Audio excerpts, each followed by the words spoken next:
All right, let's go ahead and start this Pompano Beach City Commission meeting, May 14th, 2024. If I could ask everyone to please silence their cell phones or put them on vibrate during the meeting. That way we don't get disrupted by an errant phone call. That would be appreciated. Thank you for that. Gervin, let's go ahead and call the roll. Commissioner Fournier? Here. Commissioner Moss? Here. Commissioner Perkins? Here. Commissioner Segerson-Eaton? Here. Vice Mayor McGee? Here. Mayor Harden? Here, thank you. If I could ask us all to please rise for the invocation which will be given by the pastor Byron Shortinghouse of the Church of Nazarene, followed by the Pledge of Allegiance. Thank you, Pastor. Father in heaven, it is with humility that we stand before you in your presence to invoke your presence among us, to ask you to give guidance to these who govern among us, these who are selected and elected by this community to serve the best interests of them.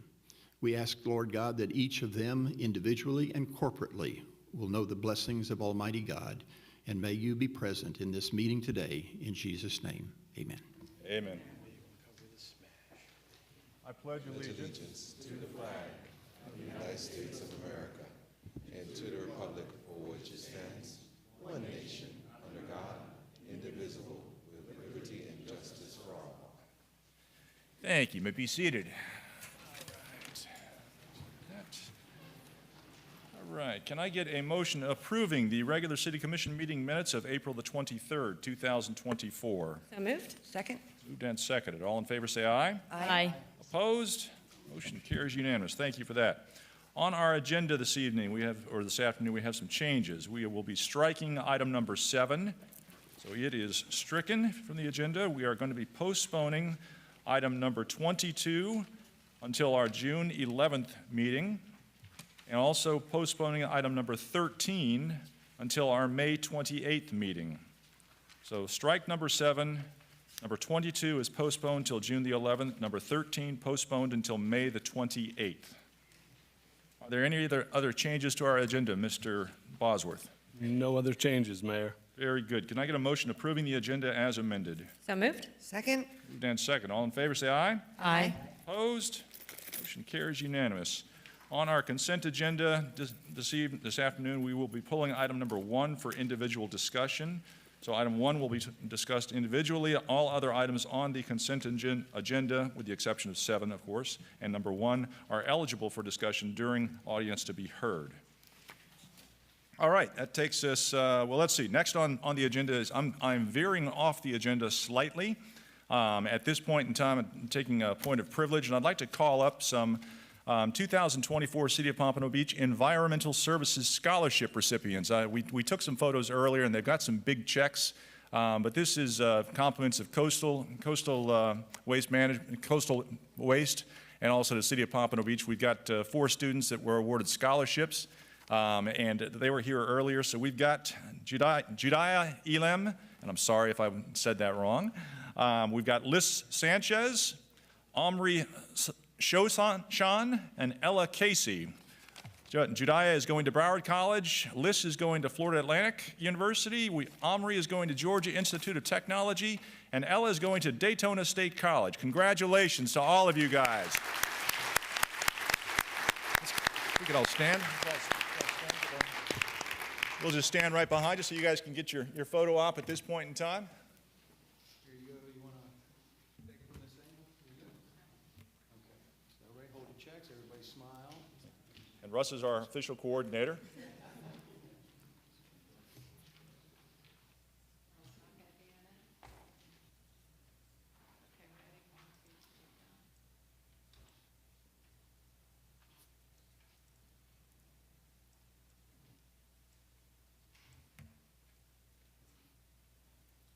Yeah, parents too. You guys can get pictures if you want. That's good? All right. Congratulations, kids. Thank you.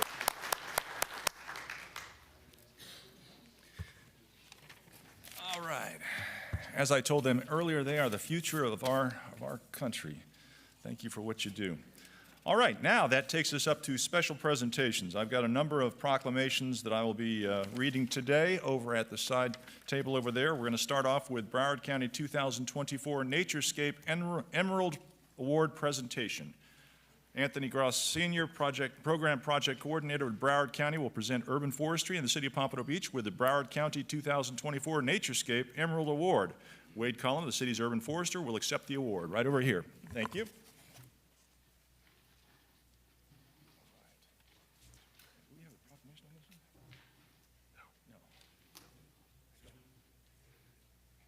Yes, all right. So I'll go ahead and turn this over to Broward County right here. Thank you. Hi. Today thank you. I'm Anthony Gross, Broward County Naturescape. On behalf of our organization, I'd like to present not only to Wade Cullum with your Urban Forestry Department, but the City of Pompano Beach, which this has been a great example that I've been sharing already in multiple presentations, because your youth sports complex was a winner of our 2024 Emerald Awards. It was officially recognized by our commissioners back at Water Matters Day, but today I wanted to present a very special plaque. It's a unique first situation to the City of Pompano Beach and to Wade Cullum for the Emerald Award, which hopefully you'll be mounting on the building. And if I could take just a second, I'd like to read it because it's important. Wade and his department worked very hard to transplant 6 mature trees, which were reestablished on the site. And as Broward County Naturescape, we value our trees and our tree canopy for what it does to our heat sinks. But this sign will be to the Pompano Beach Youth Sports Complex that it's an Emerald Award-winning site.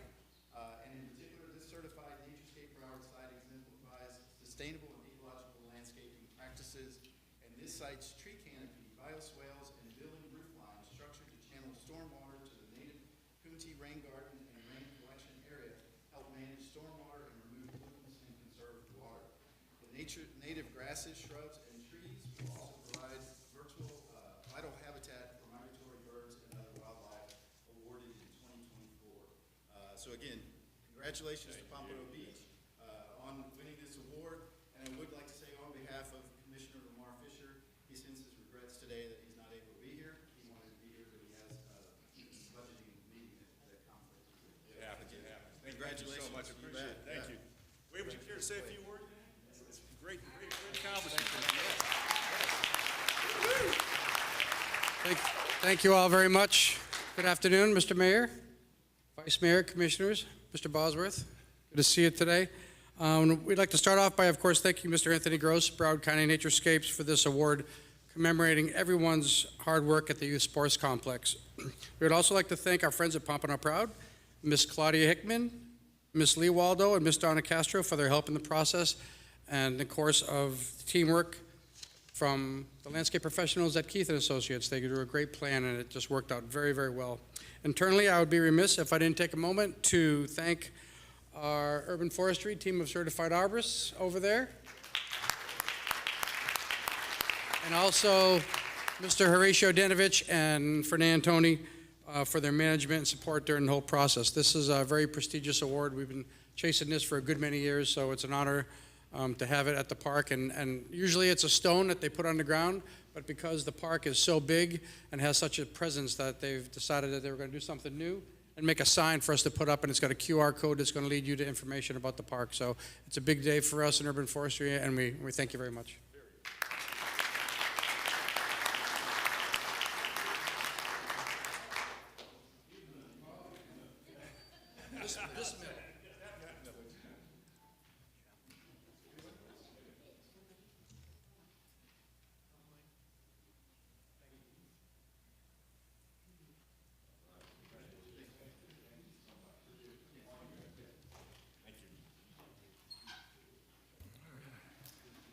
Shipwreck Park. All right.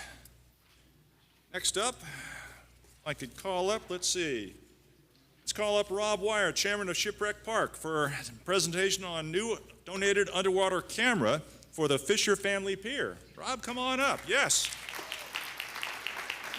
Thank you. Yes, Mayor. And anybody else you want to bring up too. I mean, Well, there's a cat, well, they're okay there. Well, I'm gonna steal a little bit of time here if I could, because I want to talk about Wahoo Bay. So, as you know, my name's Rob Wire, Chairman of Shipwreck Park. The commission is just, well, you kind of stole my thunder with an award, but the commission is generally tasked with recognizing people and peoples and groups for things that they've done to support the city and individual accomplishments. Today, I'd like to turn the table. I'd like to commend the City Commission and City staff for their unwavering support in making what was a nugget of an idea, Wahoo Bay, into the reality that it is today. On a boat ride back from a very long day of a successful deployment of Lady Luck in 2016, Tommy DiGiorgio, who couldn't be here today, turned to me as we were coming up on the Intercoastal and pointed to what is today Roy L. Rogers Family Park and said, "Rob, we need to do something with that park one day." And I told Tommy, "Whatever." Well, about a year and a half later in 2017, we got serious about the project and started the process and began jointly meeting with all the various stakeholders, the county, the state, to determine what it would take to make this idea a reality. One of the biggest hurdles we encountered at the very beginning was the need for the city to obtain clearer title to the submerged lands where Wahoo Bay sits. The long and arduous permitting process could not begin until that was done. Thanks to City Manager Greg Harrison, Brian Donahue, and Mark Berman, we were able to make that happen, but it took about a year. We thought we could we thought we'd jump on things early and ordered a fiber optic drop to be brought to Wahoo Bay through Comcast nearly 2 years ago.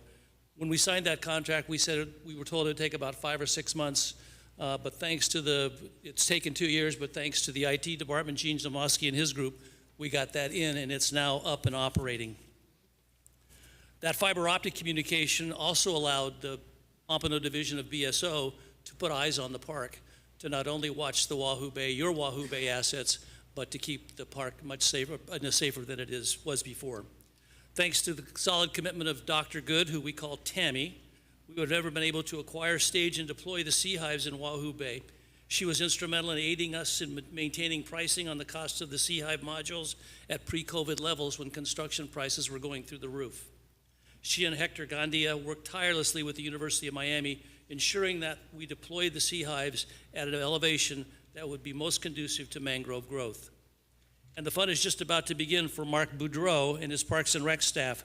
They will be responsible for providing safe and measured access to the public wishing to enter Wahoo Bay from the park. This will begin after the swim platform is installed in the coming weeks. So we're nearing the point where I like to say the garden is planted.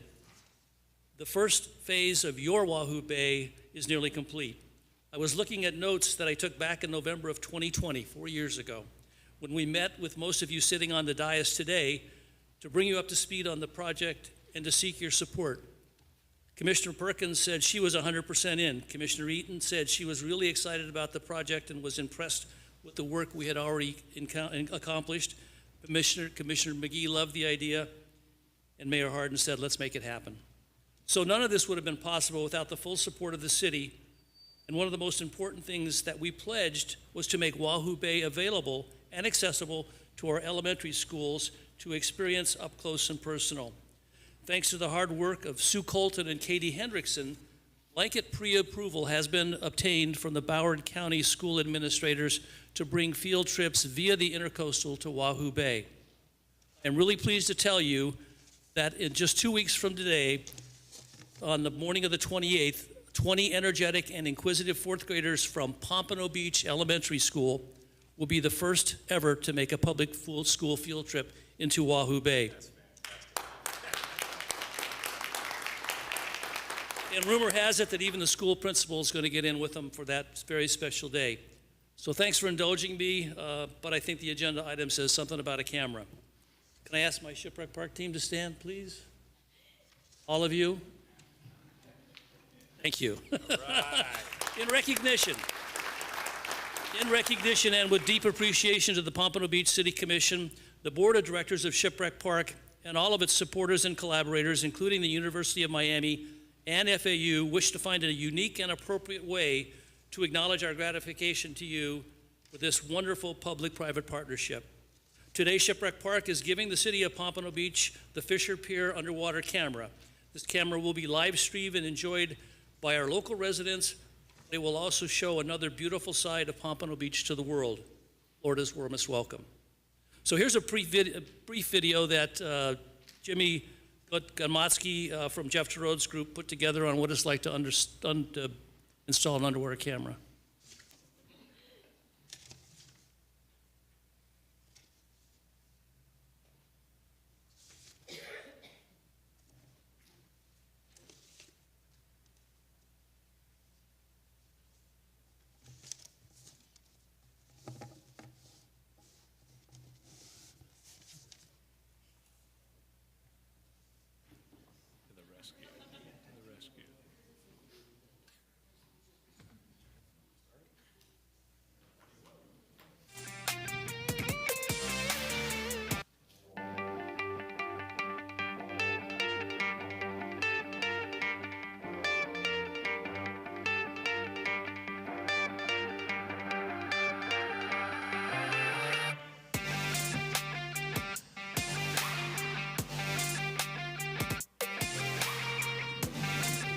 just like it in Wahoo Bay here in the next couple of weeks.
So here's your live view. Here's your camera.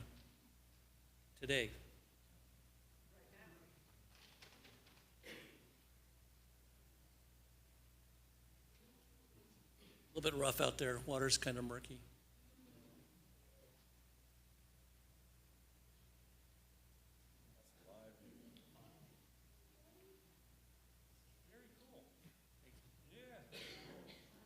So thank you, city commissioners. We appreciate everything you've done. It's going to be up on the website, up on the city website, and I think it's also going to have a YouTube link. It's on now. It's on now. So it's your third webcam, fourth webcam. Great job. Very cool. Thank you so much. Thank you.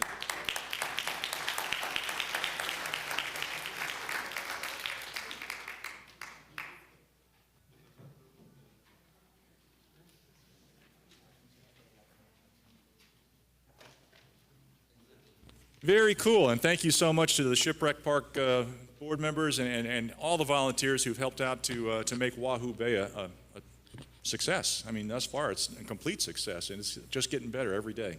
Thank you, Robson. Thank you, appreciate it so much.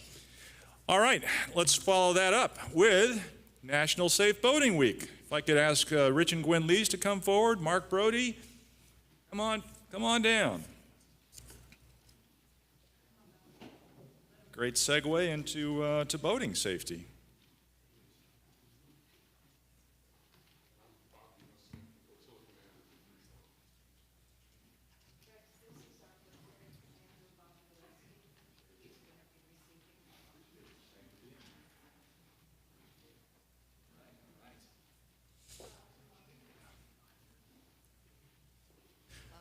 All right. Whereas, for over 100 million Americans, boating continues to be a popular recreational activity. From coast to coast and everywhere in between, people are taking to the water and enjoying time together boating, sailing, paddling, and fishing. We are fortunate in Pompano Beach that with over 26 miles of waterways and ocean access, we have sufficient resources to accommodate the wide variety of pleasure that boating demands. And whereas, safe boating begins with preparations. Knowledge and skills are important in reducing human error and improving judgment. Every year, lives are lost in boating accidents in spite of the efforts of the U.S. Coast Guard, the U.S. Coast Guard Auxiliary, the U.S. Sail and Power Squadrons, the Florida Fish and Wildlife Conservation Commission, the Broward Sheriff's Office Marine Patrol, and numerous local agencies. We must continue to spread the message of boating safety. And whereas National Safe Boating Week is observed to bring attention to important life-saving tips for recreational boaters so that they can have a safer, more fun experience out on the water throughout the year. And whereas the vast majority of accidents are caused by human error or poor judgment and not by the boat, equipment, or environmental factors. And whereas a significant number of boaters who lose their lives by drowning each year would be alive today had they worn their life jackets.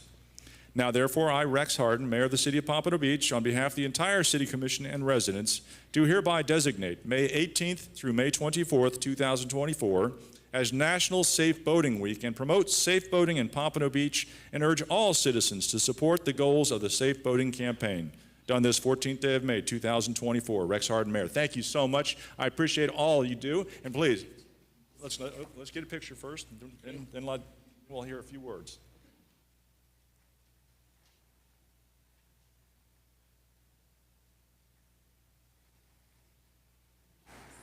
One more over here.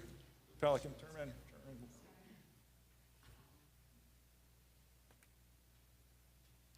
Okay. Here, say a few words. Sure. First of all, I'd like to thank the City of Pompano Beach for all their support all these years, and thank you, Mayor. This means so much to the Coast Guard. Also, I wanted to mention that this coming Sunday, the 19th, we're going to do vessel exams and boating safety talks and literature at Allsdorf Park at the boat ramp from noon to 2? Yeah, noon to 2. And everyone's welcome to come. We'd be glad to do boating vessel exams to make sure your boat's got all the right safety equipment, and hand out literature on general boating safety and coloring books and crayons for the children. So we look forward to seeing you guys all there. Thank you.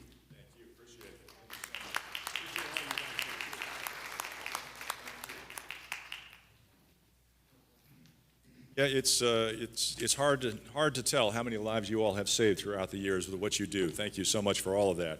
Appreciate that. Next up, we have Emergency Medical Services Week proclamation. Let's see, we're going to have Assistant Chief Whitten. Very good. Good seeing you, sir. Right. Let's see. Whereas emergency medical services, EMS, is a vital public service to our community. And whereas access to quality emergency medical care dramatically improves the survival and recovery rate of those who experience sudden illness or injury. And whereas the members of Pompano Beach Fire Rescue, EMT, and paramedic crews are ready to provide life-saving care to those in need 24 hours a day, 7 days a week. And whereas emergency medical services have grown to fill a gap by providing important out-of-hospital care, including preventative medicine, follow-up care, and access to telemedicine. Whereas the emergency medical services system consists of emergency medical technicians, paramedics, emergency medical dispatchers, firefighters, police officers, educators, administrators, pre-hospital nurses, emergency physicians, trained members of the public, and other out-of-hospital care providers. And whereas the members of emergency medical service teams, whether career or volunteer, engage in thousands of hours of specialized training and continuing education to enhance their life-saving skills. And whereas it is appropriate to recognize the value and the accomplishments of emergency medical service providers by designating Emergency Medical Services Week.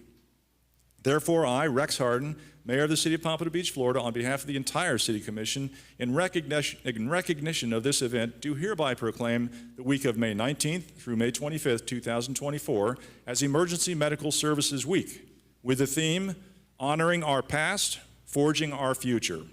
I encourage the community to observe this week with appropriate programs, ceremonies, and activities. In witness whereof, I hereunto set my hand and cause the seal of the City of Pompano Beach to be affixed on this 14th day of May, 2024. Rex Harden, Mayor. Assistant Chief, thank you so much for all you and your fellow members do for our community. Thank you.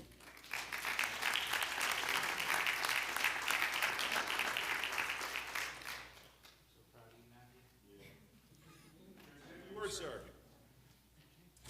Mayor, Vice Mayor, Commissioners, City Management, residents, we couldn't do any of this without the support of the city.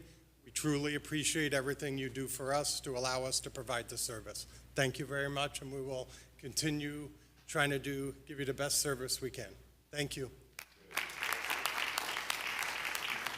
Yes, thank you. Thank you so much for all you guys do. And if the folks out there notice that, as was mentioned in that proclamation, there's a lot of people who are not necessarily professionals. There's just volunteers out there that participate in helping day in and day out with the services that are necessary. I know the City of Pompano Beach, we run our own CERT program, so if anyone's interested, look that up on our website. I know they're always looking for more volunteers to help out with the community. Thank you. All right, next up, we've got the Water Reuse Week proclamation. Let's see, we're going to have Alea Mokatadir. Here we go. Very good. Good seeing you.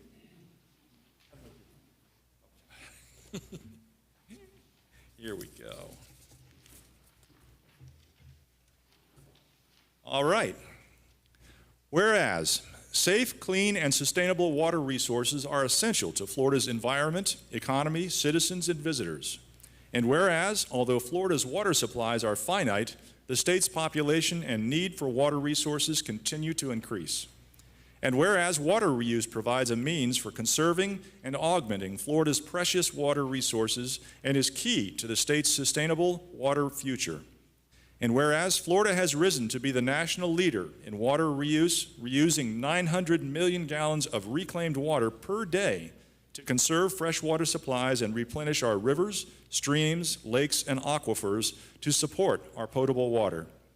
And whereas Florida has established the encouragement and promotion of water reuse as state objectives in chapters 373 and 403 Florida statutes.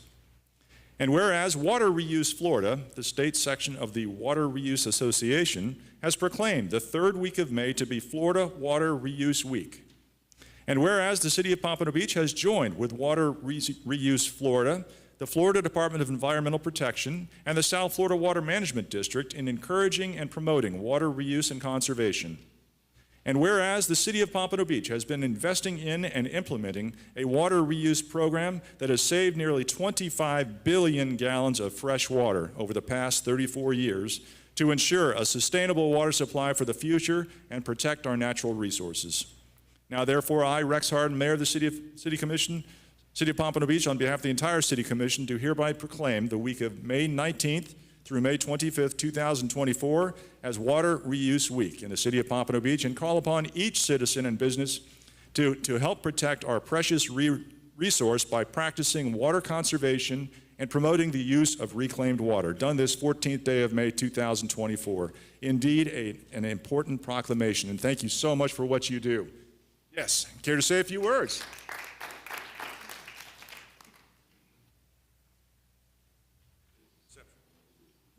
Thank you, Mayor.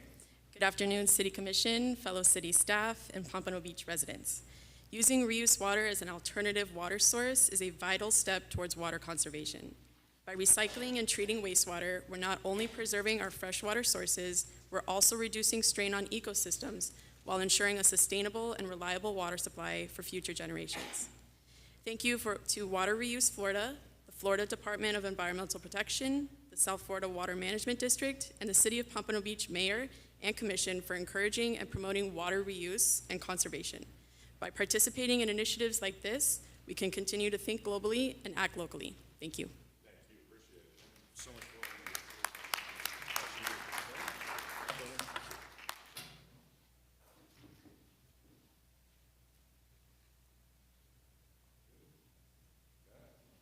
Thank you so much, appreciate it. That is one of the true success stories. I mean, we've got so many in the City of Pompano Beach, but our reuse facility, people across the city are asking when can they get it. Unfortunately, we can't get it to everybody as quickly as we'd like, but man, it's a great program. Thank you. Next up, we have Jewish American Heritage Month proclamation. This will be, let's see, proclaim month of May as Jewish American Heritage Month in the City of Pompano Beach. I'm joined here by Melissa Schiff, who will accept the proclamation. Thank you so much. All right. All right. Whereas the U.S. Congress passed and authorized a bill that would allow President Carter to designate a special week in April or May for Jewish heritage celebrations. Finally, in April of 2006, the whole month of May was dedicated to recognizing and honoring Jewish contributions and achievements. And whereas the biblical and contemporary history of the Jewish people and the enduring values of the Jewish faith were vital sources of inspiration for the founding of the United States, the Civil Rights Movement, America's global leadership in the cause of freedom, Americans' commitment to social justice, and many of our country's most central tenets. And whereas, through core Jewish beliefs, such as the creation of man in the image of God, the infinite value of every human life, the need for weekly Sabbath, and the importance of education in the lives of children, the Jewish community has helped to define America's character and values. And whereas, following the rebirth of Zionism and the miraculous return of the Jewish people to the Jewish homeland, the United States was the first country in the world to recognize the State of Israel in 1948, and over the years has developed a deep friendship and unbreakable alliance with the State of Israel based upon shared values and mutual interests. And whereas over the decades, the State of Israel has been a beacon of freedom and prosperity and a world leader in technology, agriculture, water conservation, medicine, and all manner of innovation, let us honor the timeless values, contributions, and the culture of the Jewish Americans who carry our nation forward each and every day.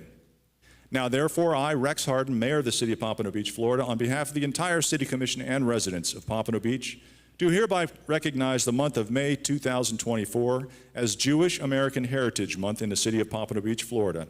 I call upon all Americans to learn more about the heritage and contributions of Jewish Americans and to observe this month with appropriate programs, activities, and ceremonies. Done this 14th day of May 2024, Rex Harden, Mayor. It's indeed an honor to present this proclamation to Ms. Melissa Schiff and recognize Jewish Heritage Month. It's fantastic. Thank you so much.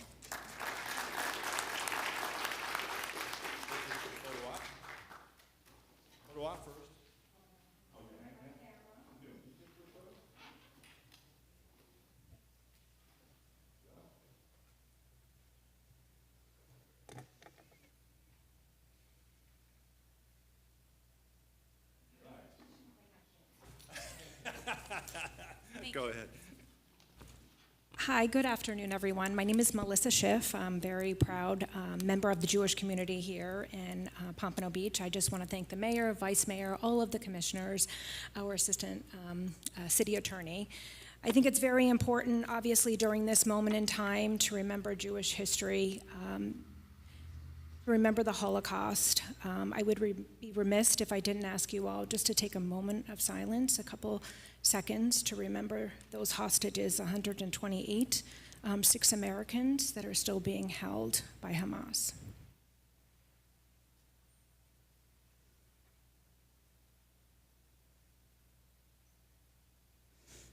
Thank you.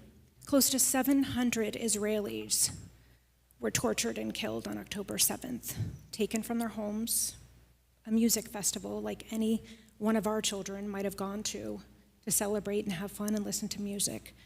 100, like I said, over 100 are still being held hostage. It's important that we remember history. It's also important that we look at ourselves and wonder why there's so much hate in the world right now and what we can do about it. The courage that we must have at this moment in time for the next generation. I think just recently I was able to go on a civil rights tour with Jewish Federation. And I think back to the role that Jewish community had in the civil rights movement and what was happening and the hatred that was during that time in our history. It's so important to study history. We have to have our children understand the Holocaust, understand civil rights, to understand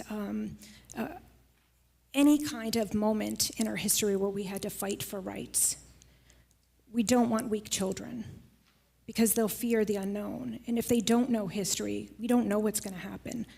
Right now, the ADL is tracking anti-Semitism. It is so extremely high that since 2020, there's been an uptick, 300%. And Florida is one of the highest states to have that anti-Semitism.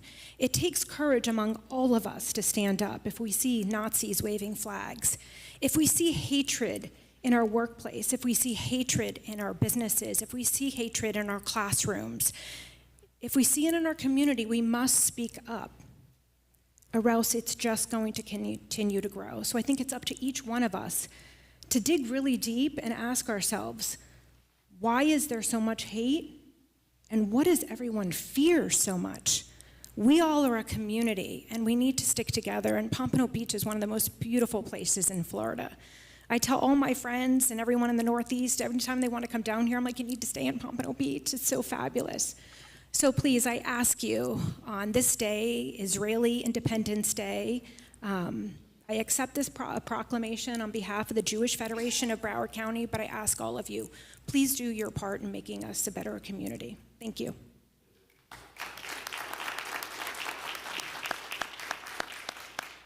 Very good message. Thank you for that. Appreciate it.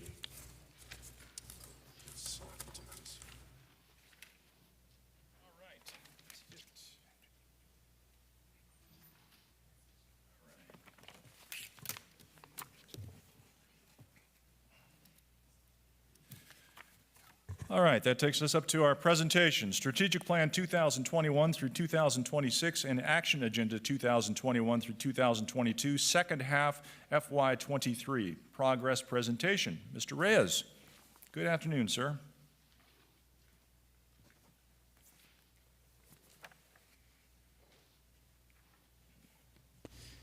Good afternoon. Mayor, Vice Mayor, Commissioners, good afternoon. My name is Ernesto Reyes, and I'm the Strategic Planning Consultant for the city. Purpose of this presentation is to communicate the progress that staff has made towards the implementation of the strategies in the fiscal year 22 strategic plan. More specifically, the progress that has been made during the second half of fiscal year 23. If you look at the months between April 2023 and September 2023. The fiscal year 22 plan was adopted on April 27, 2021, and contains 380 strategies. However, as we entered the second half of fiscal year 23, about 25% of our strategies remained active, meaning that they were still being implemented fully. So 25% equates to about 94 strategies. And as is customary with this presentation, we always update you on those 94 active strategies, in this case, within the backup to this presentation. So let's take a look at one of those active 94 strategies.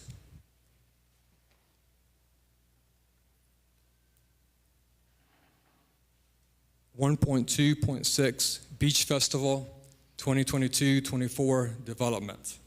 The city's three-day jazz festival is now in its third year. Since fiscal year 22, the festival has expanded its footprint, bringing in more performers to include aspiring artists and students, and also growing its audience, all of which has provided for a much more richer experience. As the production has increased, the venue has been shifted, has been moved. Originally, it was held at the Great Lawn, which is a designated recreational area at the intersection of Atlantic Boulevard and Pompano Beach Boulevard, to where it's currently being held now, which is at the beach just south of the Fisher Family Pier. The festival now draws over 10,000. This is twice as much as in fiscal year 22. It also includes local businesses that provide food and beverage offerings at the event, as well as artists that participate in the Artist in Residence program, a program that's administered by our cultural arts departments. Slowly, our Pompano Beach Festival is being recognized as a regional jazz festival, a destination for artists and entertainment for all in Broward County, really the surrounding areas as well. As a result of the city having its own jazz festival, really trickles some benefits down to our residents. This is not an all-inclusive list, but there's three that I have listed here. It increases the quality of life of our residents, augments other cultural offerings that the city provides, and it really helps to shape the city as a tourist destination. So now I would like to, Mayor, Commissioners, Vice Mayor, I'd like to share a short video showcasing a diverse gathering, enjoying the music, the food, the performances at this year's Pompano Beach Jazz Festival that took place on January 18th, 19th, and 20th.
Very nice.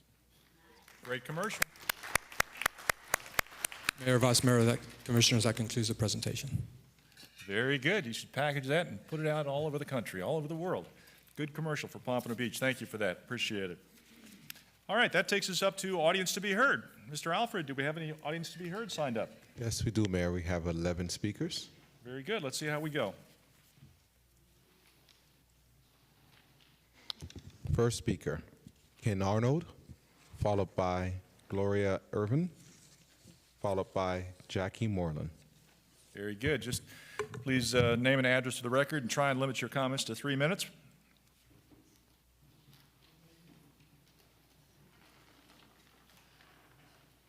Uh-oh, Dr. Arnold's got a patient waiting somewhere for the wheelchair, I can tell. I know. I would like to give you information that I can't go over in 3 minutes, but I would like to present it to everybody so you know where I'm coming from. It's all written down, I'm not making it up.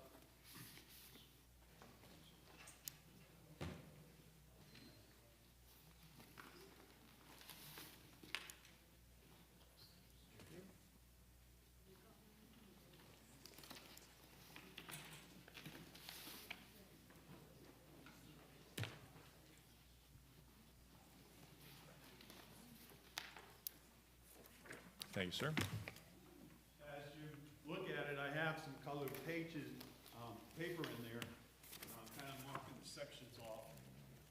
And I can refer to them. That will give you a chance to where I'm coming from.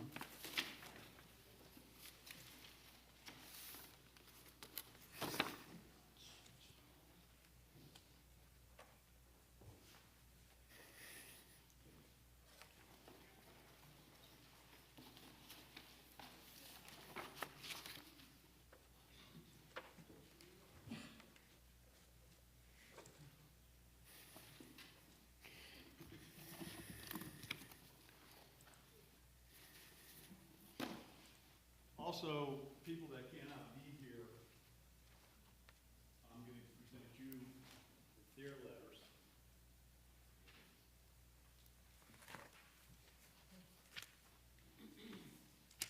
Very important. That's just not my say-so.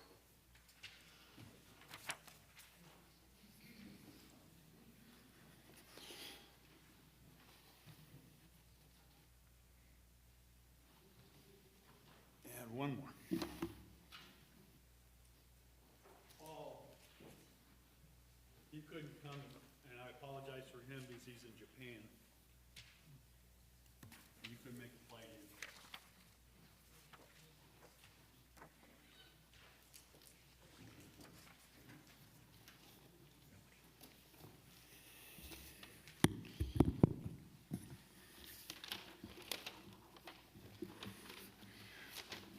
I got to start now. Yep. I'm on the rec board of Pompano Beach, Florida. I'm also a resident of Pompano. Timeline 7/26/22. I talked at a commission meeting here about the fields, about movable fences and stuff like that.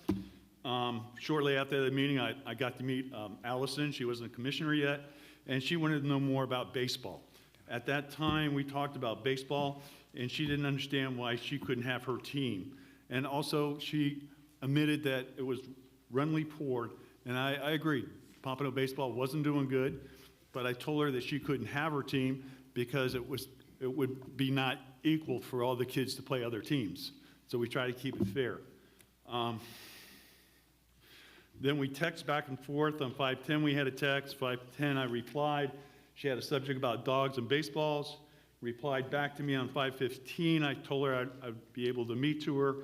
We never got together again. On May 17th, she was at the rec board meeting because our chairman was at the meeting, and she denied Pompano baseball because she heard that people were unhappy with the baseball.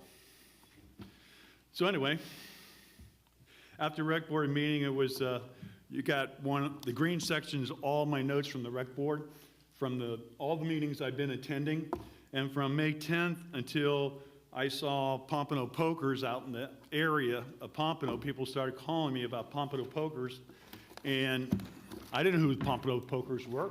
VC has the Pompano Prospects. I had the Pompano Predators. Some people had the Pompano Piranhas. So I had no clue about that. So let's go to the back section. The last page is a red on there. So my question was, who was the Pompano, shoot, I'm running out of time. Who was the Pompano Pokers? I don't know. Here it is in the thing. You have handouts. Pompano Pokers right here. They're a collegiate team. It's the roster here of Pompano kids. Not one kid from Pompano, but I guess that's okay because it's not Pompano Pokers. It's called the Florida Pokers, okay?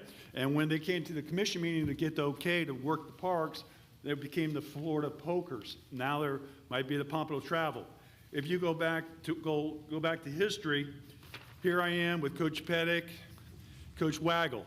I was the post 142 coach. Waggle was the Florida Pokers coach. There was a big incident on that. I have the notes, all my things that I had to fight because I was fighting for James Cote and a bunch of players that got called off the team. But what happened, I ended up getting a lawyer, paid $2,000. A couple months later, I get sued by whoever, by Waggle, and they found out that the truth being that, yes, Cote was hurt. It hurt Pompano baseball, it hurt the school system, it hurt me. Now, why am I here? I think Pompano could help the city. It was managed wrong. I told Allison right up front, the cost of Pompano baseball is extreme. It's very extreme. And I'll give you a quick example. Here's $1, here's a quarter, okay? We give the Pokers, or now the Pompano Travel, $1, or $1 was Pompano, my organization, or the city's organization.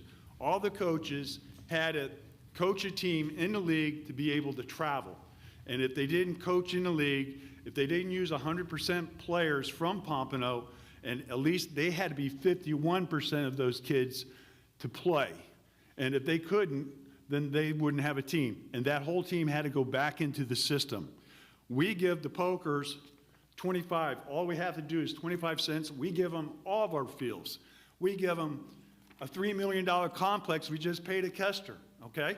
For what? We paid the money, and we're bringing a coach in to charge our kids to coach. And he can take 2 kids, throw them in an outfield, don't even give a crap. I got letters up there for y'all that states that from parents. Here we go, and Allison, you did a great job changing the thing, but here we go. Pompano, what Pompano had to cover expenses, $140 to try to cover. That was with sponsors. This is what these guys did for the last 7 years. Pompano came out, $25. Of course it's going to be a great thing. I think it would be perfect. I would love to be able just to coach and not worry about the expense. The last, this is my grandfather, this is me, okay? I'm a grandfather now. I have a child. I have coaching experience. You see my resume, I gave it to you all, okay? I can't go on my field. If I coach like Alice is doing in the league, and a bunch of parents say, hey, you're a good coach, let's get together and go to Disney. Let's get together and practice. Well, I have to have permission from the West Palm Beach coach making money, and I have to pay for a field. I just don't get it. So anyway, I think maybe we can make a Pompano a lot better. Allison said that. Let's make it 100% better with the league. I'm just saying maybe Pompano Beach baseball, if it takes the roughness out of whatever, give us a chance to play. Give us the same contract. Thank you. Very good, thank you. Mayor, can I speak? Dr. Arnold, of course, yeah, Commissioner Thank you. Fournier. Thanks for being here, Dr. Arnold. We got a Dr. meeting tomorrow night, the rec board. I'll bring this up when I have more time. Perfect. Thank you, Dr. Arnold. I don't actually think that there's anyone in Pompano Beach who cares more about youth baseball and spends more time at youth baseball fields than I do. Thanks for coming and talking about this. I'm always happy to talk about it. I don't know right now if I'm speaking as a mom or a coach or a commissioner. It's probably a combination of all three. But Ken and I did speak years ago. I'm not sure what he meant by have my team. The concept of Pompano baseball, I think, is a little nostalgic to people. It brings back these memories of what it was, but that's not what Pompano baseball had become today. And it had really had declining enrollment, frustrated parents, frustrated coaches. So we have, I believe, effectively lost a generation of Pompano children to Fort Lauderdale Little League, Deerfield Beach Little League, to other really successful programs. We had a T-ball program, but the attrition in our baseball program was huge. So the city, I actually think, was pretty courageous. They looked at what was going on and made the decision that it was time to bring rec ball back in-house. And that's what we did. So we now have, with our awesome new fields at Kester, recreational baseball back in-house here in Pompano Beach. It's affordable. It's $25 for residents. We have hundreds of kids out there. I think we have 66 kids playing T-ball right now, which is a huge number. So hopefully we'll keep those kids. We won't lose them to Fort Lauderdale programs like you've lost my kid. But what happened this year is we came back. We came back to Pompano because Pompano baseball was gone. So I'm out there coaching again, and I'm thrilled that we have a travel program for youth. I was out there on Saturday watching their tryouts, and let me tell you a couple things. It's not the same people that you were dealing with in 2010. It's the name the Pokers, but it's not the same people. It's Chuck Klee and Jason Frey. It's people we know who coach in Lighthouse Point and Pompano Beach. These are familiar faces, and the over 50 kids that were out there starting at 7 years of age on Saturday, they were Pompano kids. I can assure you I knew most of them. They are Pompano children, and when we came here to approve that contract, when Ryan Combs came here, I put him on the spot and said, the contract says 25%, but I want this to be at least 75% Pompano children. And I know that these teams are going to be for Pompano kids, which is exciting. There has not been an opportunity for my son, my nephews to play travel ball in Pompano. They've had to travel all over South Florida, from Coral Springs down to Davie, Fort Lauderdale, to try and find a travel team. And we're going to have travel baseball back in Pompano for 7-year-olds, for 8-year-olds, up to 12 years old. It's actually quite an exciting time. So with Kester reopening, I'm really excited about baseball in Pompano. I'd love to see the concession stand open. That would, we have them at Kester, we have them at Four Fields. Let's get some candy and some chips and soda, make it fun for the kids out there. And then, Ken, I could always use a pitcher. So if you're around Thursday night, come out to the field, and it'd be good to see you out there. And let's talk more about it, because you and I both have this passion for youth baseball. So thank you. Very good. Thank you. Next speaker. Gloria Irvin.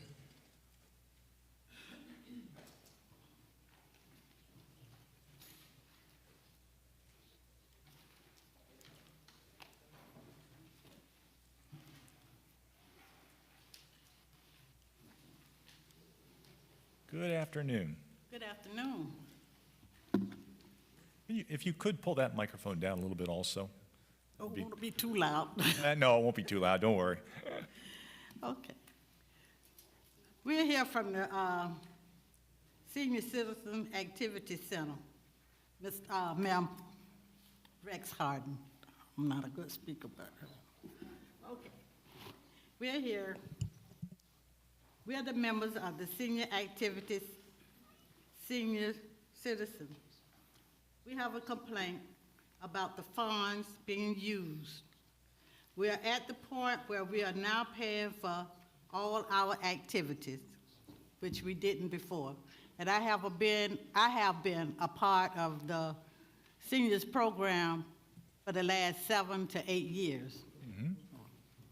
Okay, my first complaint is they took away our Christmas, our Thanksgiving, our prom, Mother's Day, and Father's Day. We have to pay for that now. We never had to pay for that. I think those 5 things should be granted in to us. Another thing, we have trouble with the building, the parking, the telephone. You can't use the telephone half of the time in the inside of the building. The craft room is always rented out when we go in there to try to do our craft work, you don't have nowhere to go to do the work, the craft work in the building. They always got it rented out to the health people, some cooking classes or something else. And we cannot get in there to do what we usually do. The next thing is the speakers. They haven't never fixed the speakers where you can hear everything in the building. The announcements, okay. But far as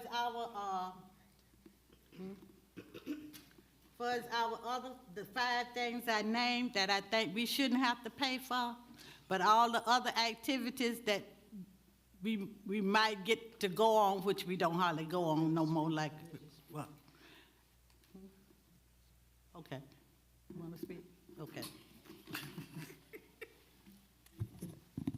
Mayor Harden, my name is Mary Goins Jefferson, 1570 Northwest 3rd Way. This is not the first time you heard these complaints. Now we're at the point that we need some answers, and we are asking you to give us some answers to our complaints. We've asked, and one of the other things that we're concerned about, each year we get a budget. We want to know where our budget money is, where it's going, where it's be spending, and we get no results from it. That is our biggest complaint. You all gave us that building to satisfy us. Well, we're here to let you know we're not satisfied with it. It does nothing that we have asked for and that you have promised us. So now we are asking for results for that building. We are parking in a field. You thought putting a golf cart out there to satisfy us? I'm not parking my car in that field. We need a results of our complaints. And it's not the first time you've heard it. Thank you. Very good. Thank you, Ms. Jefferson. Yeah. I'm going to ask Assistant City Manager Bosworth if he can make note of all of this, and let's really dig into this and find out what the story is, what's going on, and because some of these things, craft room not available, telephones don't work, speaker systems apparently not working. You have to go outside to make a phone call. Okay. We're gonna get some answers for you. And Did you give us some time? Pardon me? Did you give us a time frame? How about 2 weeks? Should be sufficient to come up with some kind of answers, correct? That's fine, Mr. Mayor. We can get with them and give them a report of what we've done so far on some of these issues that we are aware of. Okay. And then explore some of the programming Are ideas you the you one have. that's going to be giving us the answers? Yes, ma'am. As best Okay. I can. Okay. Yeah. In We'll 2 set weeks. something up with our park staff with you, and I'll be there with What you. about that part where we are paying for everything now? Our Christmas, our Thanksgiving, our prom, that money, the physical year is not even out for our budget, for us Yeah. to they already That's charging everybody. that's part of it. They're going to look at the budget numbers and explain to you what's going on with budget numbers, just like you said. Whereas if there's a budget, where are those dollars going? It'd be all encompassing for these items that you brought up tonight. No, I'd like to have some answers too, and they're going to share those answers with the commission also. And also, you have not closed the enrollment. People are steady coming in. It's not closed. And the facility is not big enough to house all the people that has been registering for that building. Okay. I don't know anything about that. It's not closed. Okay. Come in tomorrow and register anybody you want to. Well, yeah, I didn't know we were going to be closing registration, but if we can't handle the crowds, then yeah, we've got to do something. So Mr. Bosworth is going to look into this through his Parks and Rec staff. In 2 weeks. 2 weeks. 2 weeks. We'll have some information. So the money that they're taking out, they're charging everybody now for going for these things. Ma'am, right here. Where is that money going? But we're going to get those numbers for you. We're going to show you dollars in, dollars out, what's being used for what. Absolutely, without question. Can we get your name and address? My name is Gloria Irvin. I live at 1150 Northwest 24th Avenue, Pompano Beach, Florida. Very good, thank you. Curvin wanted that information. Yes, Ms. Chapman. Thank you. Alice Chapman, 1086 South Military Trail, Deerfield Beach, Florida.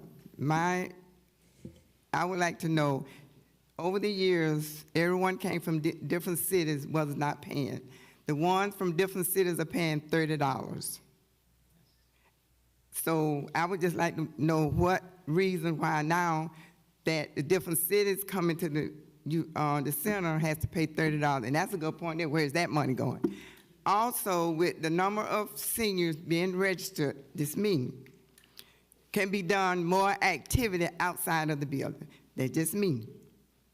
There are a lot of them registered coming in. We are there from 9 to 4. More activity just needs to be done out of the building. That's just me. Thank you. Well, thank you, Ms. Chapman, but doing activities outside the building in the summertime heat, that's probably going to be a bit of a problem, but it's... May I say something again? Of course. We have our own cultural activities in this city. Okay. And we was getting complimentary cultural tickets, plays, Oh, you know, all of that. I understand. You're talking activities. You're not talking about out in the yard. You're talking about going to different activities. Going to a play, going out to lunch, things of that nature. Understood. Thank you. Sorry about that. That was my fault. Thank you. Ma'am, go ahead. Name and address. Thank you. I know we're out of time, but my name is Janaris Carter Grant, 510 Northwest 38th Street, Deerfield Beach, Florida. My question is, we were told that the artists got a grant from the city of Pompano, and they was coming to our facility to do our area with art. My understanding that maybe it was dumbfounded for me, but I was thinking they was coming in with their skills and doing the walls. But what they did was they came in with their own artistic work that was done in 2020 and has a price on it. So they're promoting their artwork with the grant money. Somebody please explain that to me, because I don't understand that. How can you take grant money and promote your artwork 2020 with prices we can't afford, thousands and thousands of dollars? You know, they have some work that maybe some of the ladies did in knitting. Very few. But my thing is, it's grant money. So you coming in with grant money with a picture from your house, placing it on our wall with a price on it with your name. Grant money, 2020? I just need some explanation on that. Okay, sure. No, that's fair enough. I don't blame you, ma'am. Sure. I have a problem with whenever we do get a chance to go out for different occasions and things, they have a limit on how many people you can go. Yeah, but if you got over 100 people in the facility, why you only allow 50 people to be able to go? Because everybody's supposed to be within that, that center. I hear your question, but it's a simple explanation, I'm sure, for that one. That there's limits outside that we have to abide by. It's kind of like going to a high school graduation. Not everybody who wants to go can go because there's limited amount of space. You'd like to have enough tickets and enough capacity for as many people who want to come, but that doesn't always work. If you want to go out to eat with your family, if you've got a family of 50 and you want to go to a restaurant that only has 25 seats, you can't take your whole family. And I'm not saying that's the situation. I don't know which particular situation it is, but I understand what you're saying. I know things have changed, but I know when we had our other young lady over the rec, what was going on, she really made it possible for anybody, whoever wanted to go, was able to go. Even though sometimes, I'm going to give you one example, okay. And then I'm going to be through. Okay. They went to Bogle, to the Golden Corral. So everybody couldn't get, okay, I understand everybody can't get on the bus or whatever, but we offered to drive our own car. But you're going to only pay for just those amount of people what's on the bus, and you couldn't pay for our food because we drove our car? I don't think that was fair. And we're part of the center. I hear you. That's a problematic policy there, it seems like to me. But I didn't make those decisions, but we're going to have Mr. Bosworth look into it. I appreciate you being here, though. I'm Be waiting. I know. Give us a couple of weeks, okay? 2 weeks. Here, Ms. Jefferson, 2 weeks. 2 weeks. Thank you. Thank you, and thank you for what you guys do. Appreciate it. Mayor? Yes, Commissioner Perkins. I remember when Greg Harrison, the city manager, asked me what did I need in the Northwest, and I said a state-of-the-art senior activity center, and what has been built is far from that. There were several meetings at the EPAT Larkin Center asking the seniors what would they like to see in their new facility, and pretty much they didn't get any of that. And I would like and encourage some of you commissioners to just visit the Senior Activity Center, and you can look at the conditions. It's a lot of people there, and the building is too small, and maybe, Earl, that's something we can look into as far as the budget, expanding the building. But the people are steady coming in and wanting to be a member of the center. And right across the street, we have Golden Acres. And there are quite a few people from that area who would like to attend the center as well. So it's growing, and the center is too small, and the problems that we're having there, they haven't been in the building a year. And I know there has been air conditioning problems and problems with the septic tank. All of those problems have been existing, and it's a new building. So maybe, Earl, maybe you and I can go over together and speak to some of the seniors. I'm there all the time, so I do hear the complaints. But I think what they're doing is making fun and having fun in a bad situation, or trying to make the best of a bad situation, because it's really too small for them for what they need. There's no outdoor pavilion or any outdoor activities, so they're all crammed in there. The parking is wrong because I'm understanding the Greg Jones has to get the golf cart to drive over to the parking lot to bring them back over to the building, and he has to do that even in the rain. So we need to, I think Parks and Rec is working on something with the parking, but I don't know where we are at this point. I understand they're working on something with the pavilion outside, and I don't know where they are at this point as well.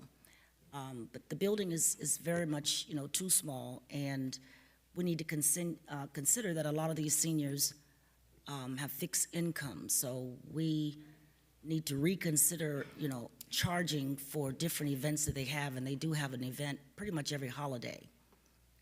So I think that's something that we need to look into, and I encourage you commissioners to stop by sometime and look at the conditions and listen to what some of the seniors are complaining about. Thank you. Thank you. Mayor? Yes, Commissioner Fournier.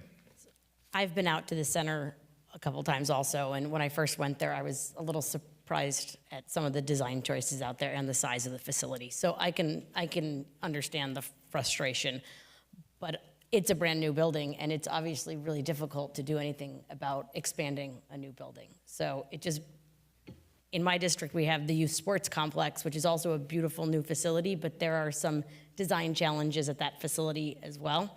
So it just reminds me of how important it is that we get these things right in the first place and bring everyone into the room who's going to use the facility before we actually build things. So, thank you.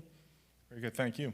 Mr. Bosworth, just, do you know, is that the new seniors facility out there? Is it on septic tank? I didn't think we had any septic tanks in the city. It's the, we're trying to get rid of them, yeah. There's no I knew that, excuse me, I'm sorry, Mayor. Go ahead, Commissioner. I was told by the seniors a while back, they kept getting a rotten type smell in the building. They didn't know where it was coming from. I understand that it's fixed, but I'm just wondering if it's going to reoccur again. And I was told that it was the septic tank. That's what I was told. But there was a smell in the building, and they all had to kind of stay outside until they can find the problem or whatever. I don't know whether it was resolved or not. And there's also a screen or TV that's supposed to be there that was put in that's not properly working from the very beginning. So there are a lot of issues that's going on there, but it's supposedly be on 5 acres, so there should be plenty of room to extend. And if you have outdoor activities as well, then, you can have more room that way. But they're just all crammed in this one room, and they were the same way at the EPAT Larkin Center. So this is just really not working for what it's meant to do. So I don't know whether it's too late to contact the contractor. I don't know whether that has expired from the time that, they built the building, but it's worth looking into. Thank you. Okay, yeah, so there's no septic tank, so, okay, very good. That was my only question. Thank you. Mr. Bosworth, you'll get back to us within 2 weeks. Very good, thank you. Next speaker. Jackie Moreland. Jackie Moreland. Just name and address for the record.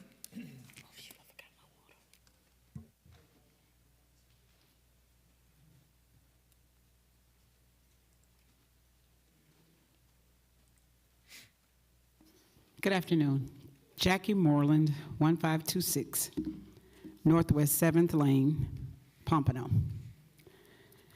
As you all know, I have been coming to you all about the Pompano Beach historical timeline that was done by a gentleman that's in the hallway. And I see now that the pictures are down, and there are other pictures that display the city of Pompano.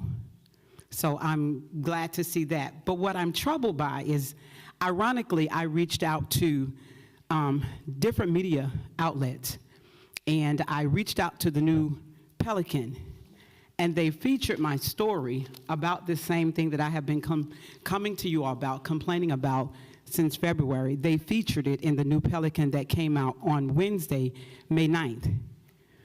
But the pictures were down on May 8th.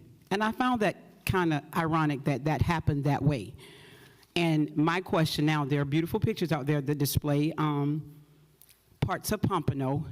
My question is that a temporary fix, or is that is what is going to remain in the hallways?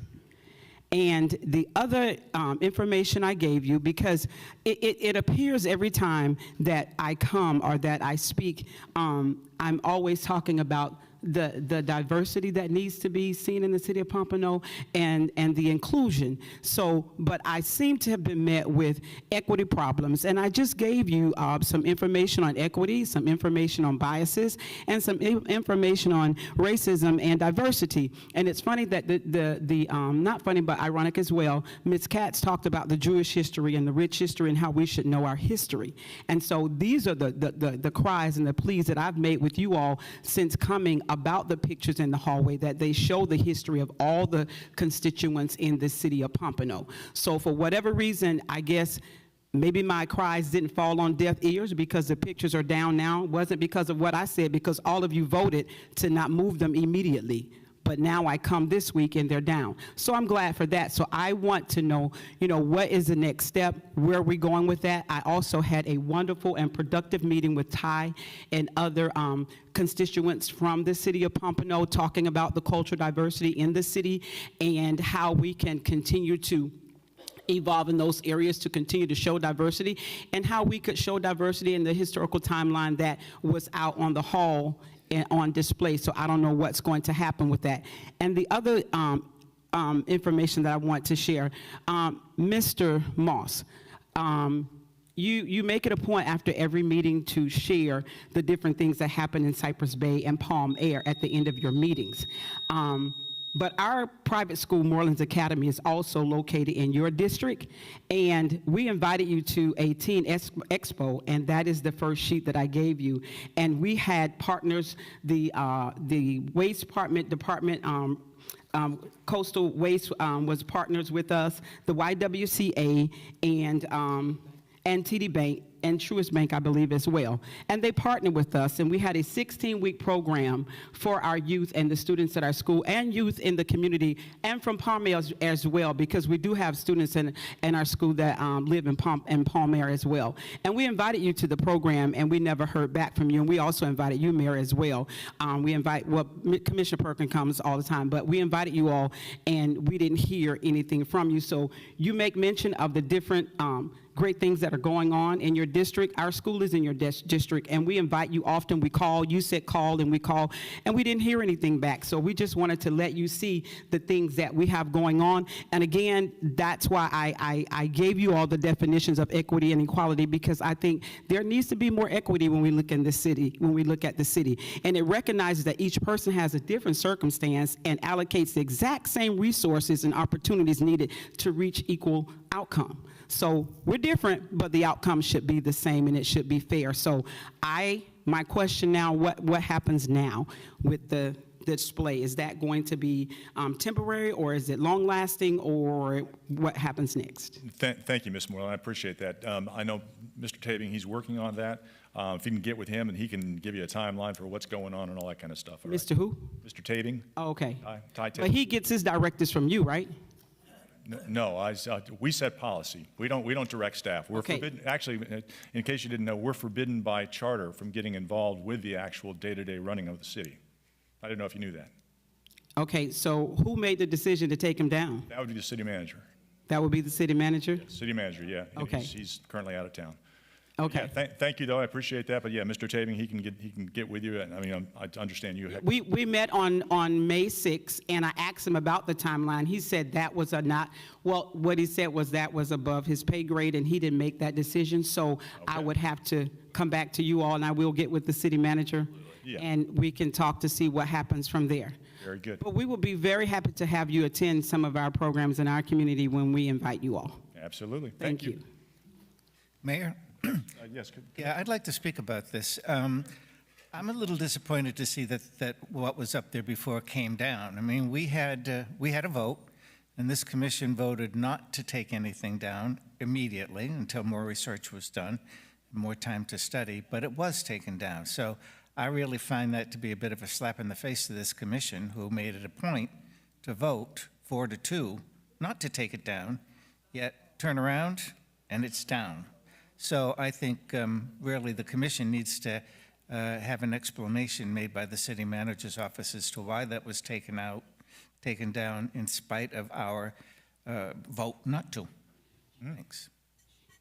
Very good. Mayor? I'm sorry, Commissioner Perkins? Yes, I was one of those that voted to take it down, and I'm very happy and pleased that it's down. I want to compliment Ms. Moreland for pushing for it to come down. We have to realize and understand that we are a city of multiple races and backgrounds, and one race should not reflect this city. And that is why it should have come down, and I'm glad that it is down. So I would like to see more of our history as a whole rather than one particular race. So we need to take that in consideration. Commissioner Moss, you do represent Collier City, which is an African-American area. And I think you need to acknowledge the fact that some of the people in Collier City have made great impacts in the city as well. So whenever you make comments about you wanted it to remain there, that's one-sided, because we are of so many different races in this city, and we need to acknowledge everyone. Thank you. Mr. Mayor, may I respond? Absolutely, Commissioner. Well, you know, Commissioner Perkins, at every opportunity, you make any and every issue into a racial issue.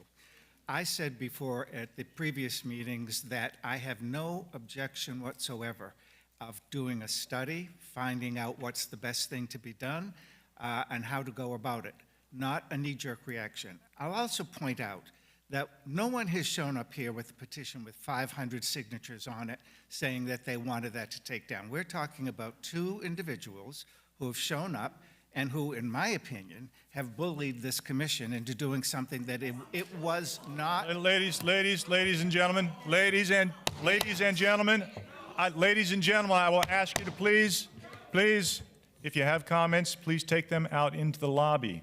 Thank you. That this commission was not yet ready to do. And again, any and every opportunity, changing a light bulb becomes a racial issue with you. And I think a lot of people in this community are getting a little tired of hearing it. I have no objection to doing a study about the racial inclusion in anything that we do. But a knee-jerk reaction. Ms. King? Yeah, Ms. King. Ms. King, I'm going to ask you to please Be quiet. And I didn't interrupt Thank you. you, Ms. King. Miss- I Miss- did Miss- Miss King? not interrupt you. That's twice. I'm Mr. asking you Mayor, to be quiet, would Ms. you King. have her ejected from the auditorium, please? Absolutely not, because she's had two not the warnings only now. one that's She back there. is disturbing, and she's interrupting me, and Commissioner she's Moss? being rude to me. Commissioner Moss? Yep. You can continue with your comments. Thank you. So, as I've said before, I've had no objection to any of it. What I do have is an objection to a knee-jerk reaction from two people who come and complain, and then the city administration, probably just wanting to do it to stop the noise, did it in spite of the fact that this commission voted to not take it down until further study was done. And that is my objection. It has nothing at all to do with racial issues. Thanks. Mayor? Thank you. Commissioner Perkins? Racism exists whether you like it or not. Because one or two people want to come up and speak their opinion, they have a right to do that. I am very open, and I love to hear what the residents have to say about this city and what they feel we need to do or not do. So I need you, Mr. Commissioner, to consider the fact that Collier City is an African-American district in your district, and you need to acknowledge that. I am very sensitive about the history simply because I was born and raised in Pompano Beach, and I know a lot of the history, and that means a lot to me. But it probably doesn't to you because you're not born and raised here in this city and you don't know a lot about the history. And some of it I've shared with you on several occasions that you've asked. So I'm just asking you to be open-minded, which I'm pretty sure you can't. But when it comes to racism, I know who I am. But this city consists of so many things and so many people, different religions, different backgrounds of everything. But we have to consider how to make Pompano great. And that's why we're here. Because right now we have two cities. And I would like to think we are working on one. Thank you. Mr. Mayor. Good. Commissioner Moss? Can you, in your wildest dreams, imagine that I am unaware of the fact that Collier City is a majority African-American community? In the 8 years I have served up here, more has happened in Collier City than has happened in the last 80 years. And most people who live there will acknowledge that and be very grateful for it. So to suggest that I am unaware of the fact that 18% of my district is African-American it's insulting. It's insulting. And again, a racial issue everything becomes a racial issue with you, everything. And it's time for us to start judging people on the content of their character and not the color of their skin. And you would be well to listen to Dr. King's words and employ them. Every issue becomes racial with you. So I have no apologies to make to you or anyone else about my relationship with Collier City. I do very well there. And Collier City has advanced far more than any other city than the Northwest has because of the people who live there who work with me instead of against me. So for you to sit there and make comments about my insensitivity is just another underhanded way to call me and others racists. Well, And if the you shoe do fits, wear it it. all the time. I'm not finished. And I will I'm looking to see if I brought it with me, but I will point out to people there was a time when there was distributed through the internet a photograph of all of the city commissioners in white hoods telling the world that we are racists. And this is not doing anybody any favors. I feel I know everybody up here well enough to know that there's not a single racist up here, but you refuse to believe that. Everything is a racial issue with you. So please, from going forward, let's judge people on the content of their character, not the color of their skin, and stop making assumptions about what is in the heart and the head of your fellow commissioners and other members of this community. It's old, it's tired, and it doesn't work. Very good. Mayor, Commissioner Perkins. I am the only African American sitting on this dais, and I have 19 to 20,000 people in my district, and the majority of them are African American. And I believe that I could speak on behalf of what they want in the district. I don't know what you see, but I'm living in a drug-infested community, a lot of shootings, a lot of killings, a lot of selling drugs, a lot of speeding up and down the street, a lot of boom boxes. I don't think you have that where you're living. That's the difference. Now, when you're sitting and you're listening to a commissioner meeting, people can determine based on your voting and your conversations up here on the dais what you are and who you are. That's their judgment. I can tell you one thing, I know who Beverly Perkins is. Black, white, be it whatever, I know who I am. And I know where I came from, and I stand strong on being an African-American female. Thank you. Very good. Mr. Mayor, why does this have anything to do with the fact that you're an African-American? Again, every opportunity to turn anything and everything into a racial issue, them against us. It's unfair to the people of this community.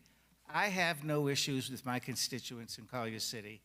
I think I'm pretty popular there, and I've done a great deal for them, and they appreciate it.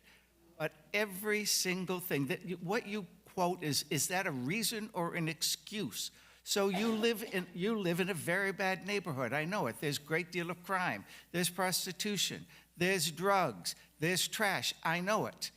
But because that's there doesn't make me a racist because I don't have it where I live. So you've just got to stop it, Commissioner. You're dragging us down a sewer of racial innuendo and insults that doesn't What do you mean I'm dragging you down? I'm not dragging you anywhere. I'm not finished. I don't care if you're not finished, but you're not going to sit up here and insult me. Commissioner Perkins. I am not Commissioner dragging anyone Perkins. down. I will ask you to allow. Well, remove me then. You remove me, Mayor. But I'm not going to sit here and let him say those things to me. Commissioner Perkins, I'm going to ask for order. I'm going to ask for. Well, you keep asking then. Ladies and gentlemen, please sit quiet. I'm not bringing anybody down. Who am I bringing down? Ladies and gentlemen, Mr. Phillips, I'm going to ask you to be quiet. Thank you, sir. I appreciate that. Commissioner Perkins, please. Okay, I just. In fact, tell you what, Commissioner Perkins, I'll tell you what, we're taking a 10-minute recess. I'm done. There.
anything.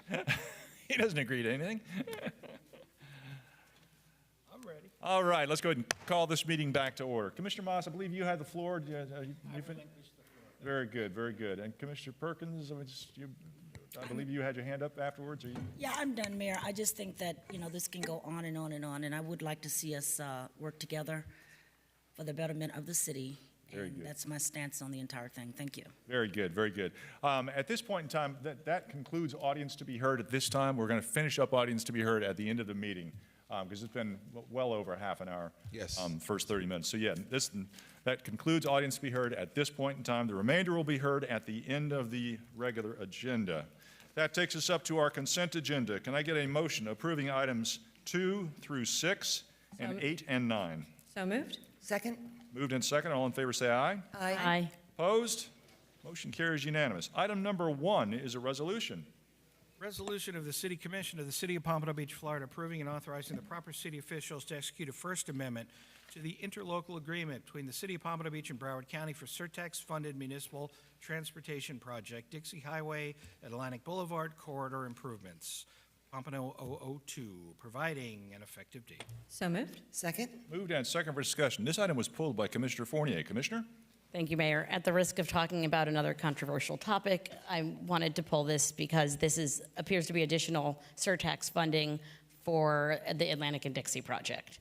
So according to the backup, this can be spent on Dixie or on Atlantic Boulevard from Cypress to Northwest 6th, where we're taking one westbound lane out of Atlantic Boulevard. So I guess I would like to ask that this money, from what I hear from people about the gridlock and frustration with traffic and with trees and flowers going in, I'm hearing that people want less trees and flowers and more functionality in the road. So I'm wondering if we can take this additional funding, which I know is just a price adjustments, and put it in escrow in an account where we start saving for a future plan to expand Atlantic Boulevard, which we're going to need to do with the additional apartments, cars, and downtown that's coming to this area.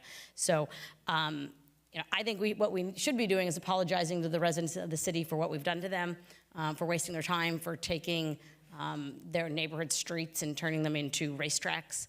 And we should reassure the residents that we're going to take this additional funding and start doing the right thing with it. And before my colleagues start in on me, I know I'm a dog with a bone on this, Commissioner Moss. I can assure you that if they were taking a lane out of power line and your residents couldn't get anywhere, you would be pretty frustrated. And Commissioner Eaton, if this was happening on Copans between 5th and 95, you would be doing the same thing I'm doing because it would be your job to do that, which is to stand up for the people you represent. So I'm not going to say no to accepting additional funding. Obviously, we should take every penny of surtax funding that we can because we are contributing to that with our sales tax. But I do think we should take this and set it aside and start thinking about matching our infrastructure to our needs in our city. And Atlantic Boulevard is a severely inadequate infrastructure relative to the needs of our city. And that's all I wanted to say.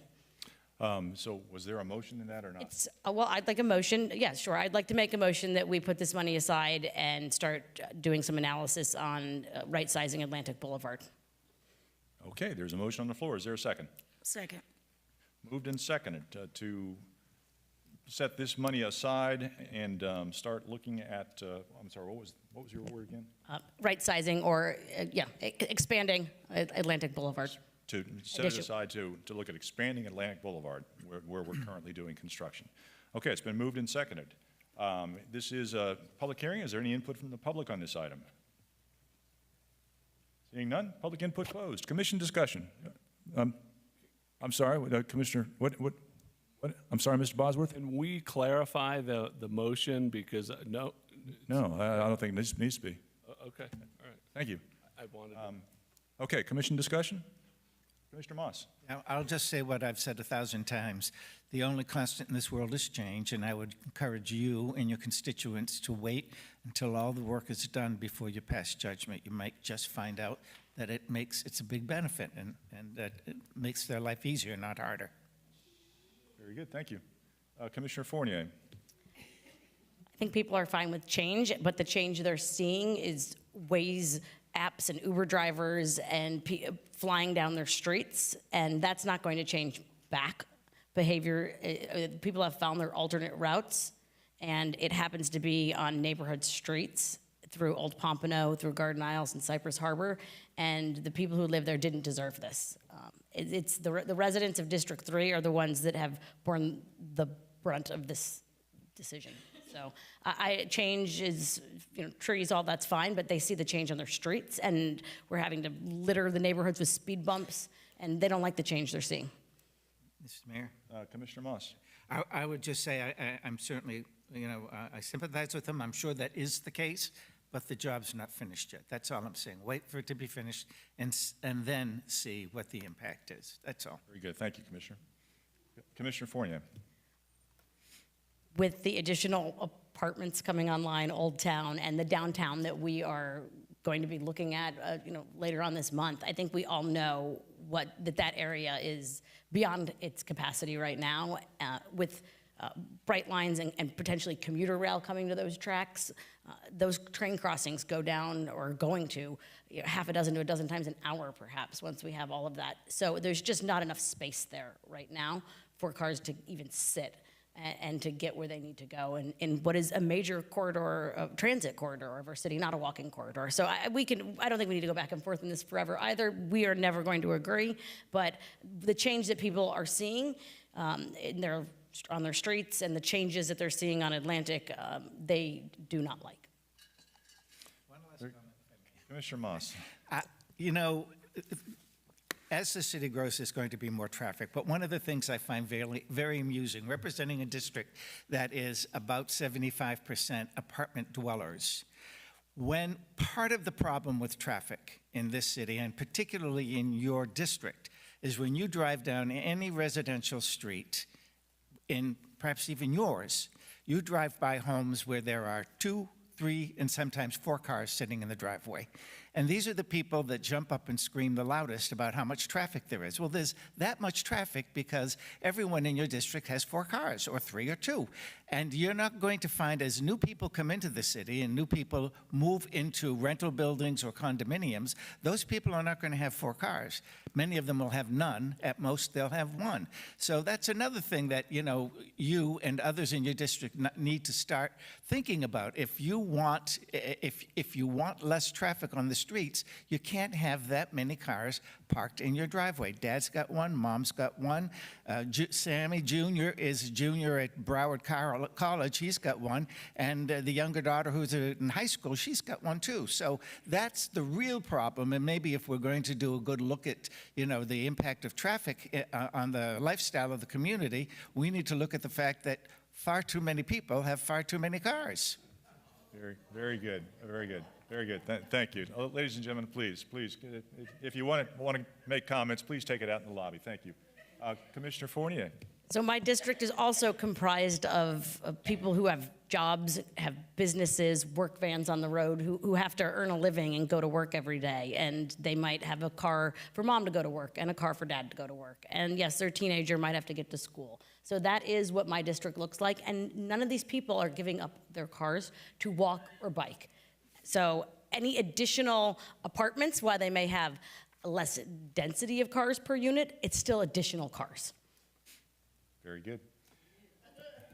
Further commission discussion. Vice Mayor. Yes, no.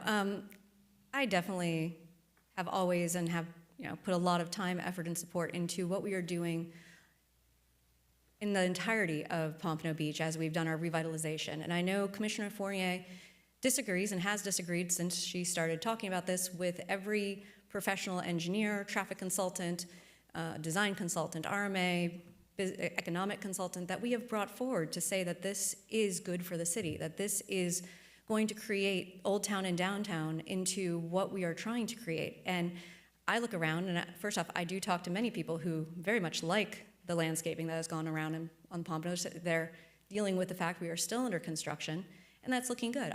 They also like what's happening in Old Town.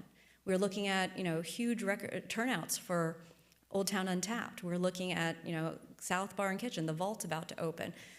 Old Square Apartments are about to have their ribbon cutting. This is an area that, as has been brought up before, used to be really desolate and places where you wouldn't be.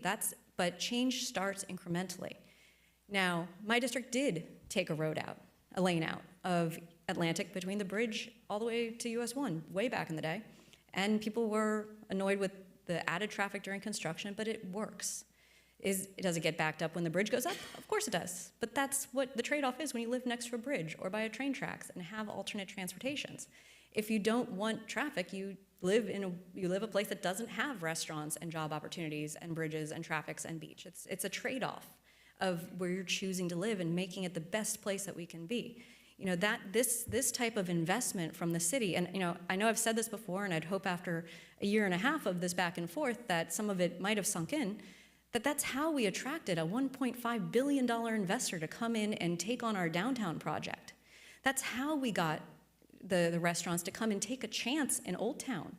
That's how, you know, this is how you build a city, rebuild a city, to make it a destination. This is how we attracted the Ritz and the Waldorf and got just mentioned last month in Forbes as one of the hidden gems of South Florida. Like, this is what the goal has been, is to make Pompano a great place for everyone to live. And that's also why people, our residents here, have seen their property values increase as well, and not just a jump over drive-through city between Boca and Fort Lauderdale, which I know all my childhood it was. Most of my friends were, if I was gonna go hang out with my friends, I had to drive down to Fort Lauderdale because there was nothing to do in Pompano. So that is the reality of it, and I do just wish you would get a little bit of optimism and give it a chance to finish up and see what the goal is, what the vision is, before you start trying to spend another $25 million to undo what we've done. Thank you. Very good. Further commission discussion? Seeing none, let's call the roll on the motion. Commissioner Fournier? Yes. Commissioner Moss? No. Commissioner Perkins?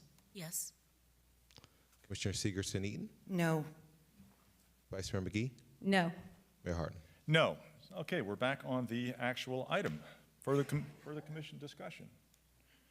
Seeing none, this is a public hearing. Is there any input from the public in this item? Yes. Please come forward. Just name and address for the record.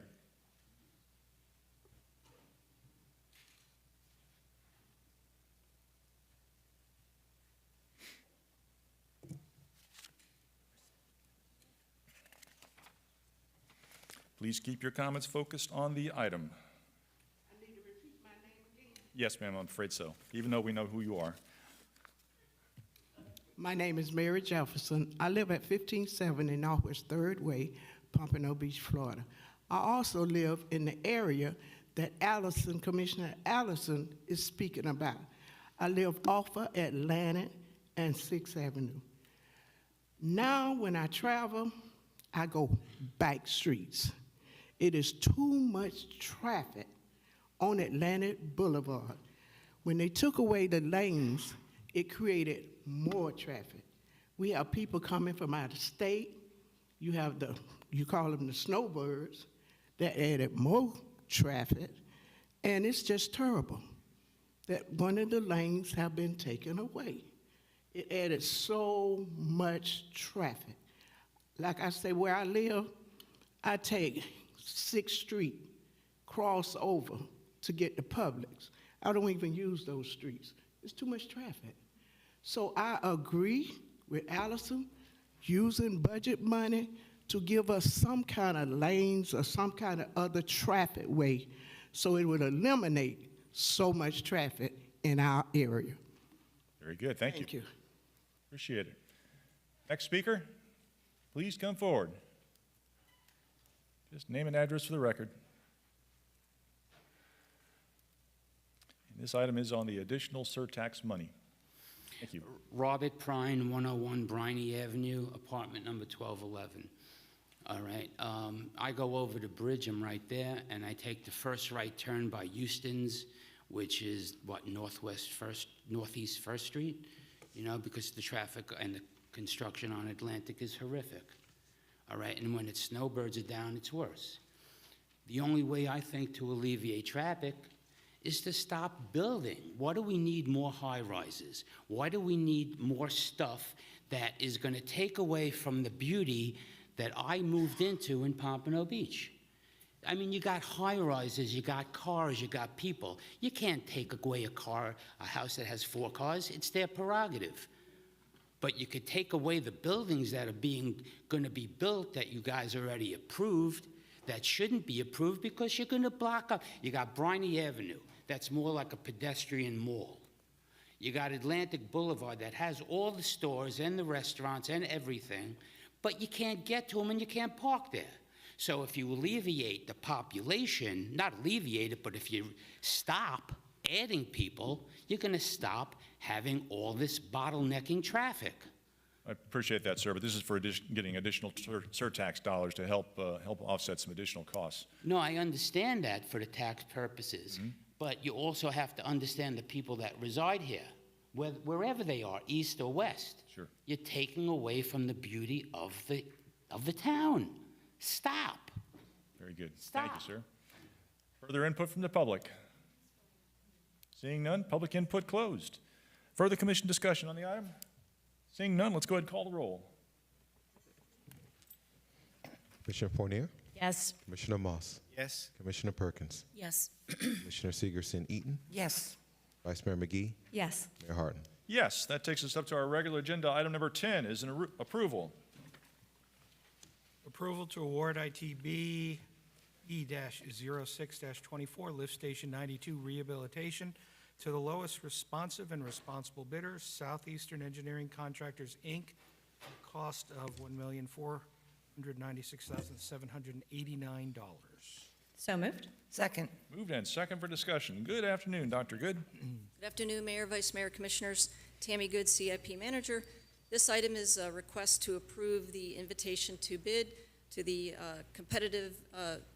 there was a competitive solicitation through that invitation to bid for the lift station rehabilitation. And the lowest responsible bidder was Southeastern Contractors in the amount of $1.496 million. Staff recommendation is to award this invitation to bid.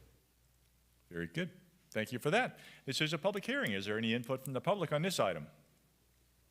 Seeing none, public input closed. Commission discussion. Questions? Commissioner Moss. Dr. Good, just a simple question. On Saturday at my meeting, someone asked exactly where this lift station is located. Where is it? If you travel south on Dixie Highway just before you get to McNabb Road, Southeast 13th, take a right. It's all the way down on the dead end. It abuts the I-95 wall. Okay, thanks. And one other thing. A lot of us come from places where we don't have lift stations. Would you just explain to the general public what a lift station is? Sure.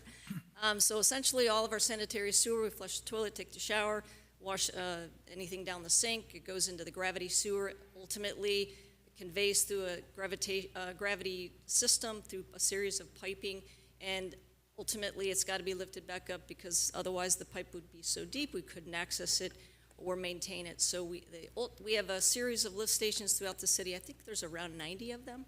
And all of the sanitary sewer goes to these lift stations. It lifts the sanitary sewer water back up, pumps it on to its ultimate destination, which is the wastewater plant on Copins and Powerline. So this is just one of those 90 stations that we're rehabbing.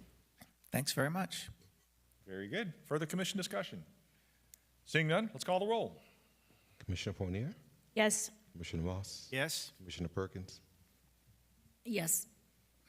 Commissioner Segerson-Eaton, Yes. Vice Mayor McGee, Yes. Mayor Harden. Yes. Item number 11 is an approval.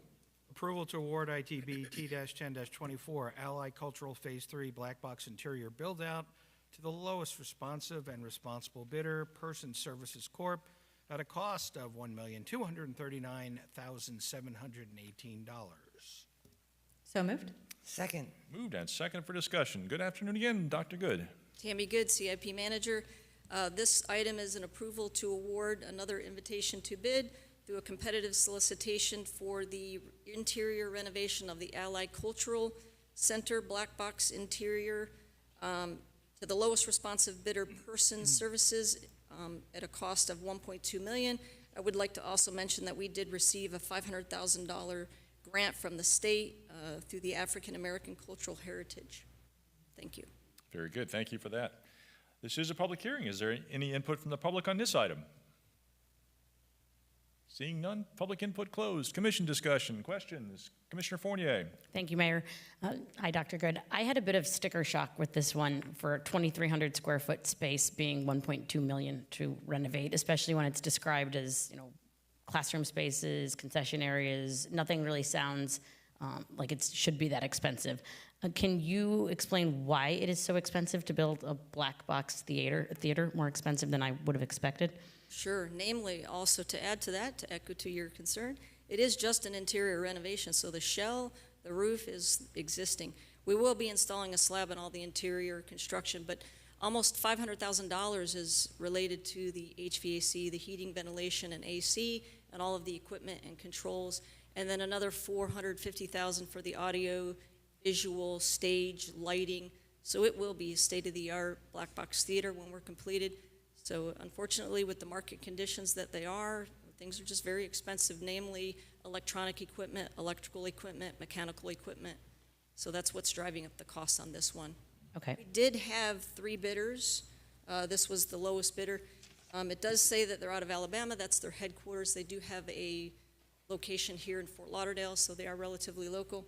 The next lowest bidder was $1.5 million, and then the third bidder and highest bidder was $2.2 million. Okay. So prices are just unfortunately high right now. Thank you. And it sounds like the 500 or the 400 plus 500, about 900,000 of it is due to the specialized Correct. equipment, HVAC, audio, because it's a black box theater. Thank you. Very good. Further commission discussion. Yes, Mayor. Commissioner Perkins. Do you have a date of completion for this project? Approximately?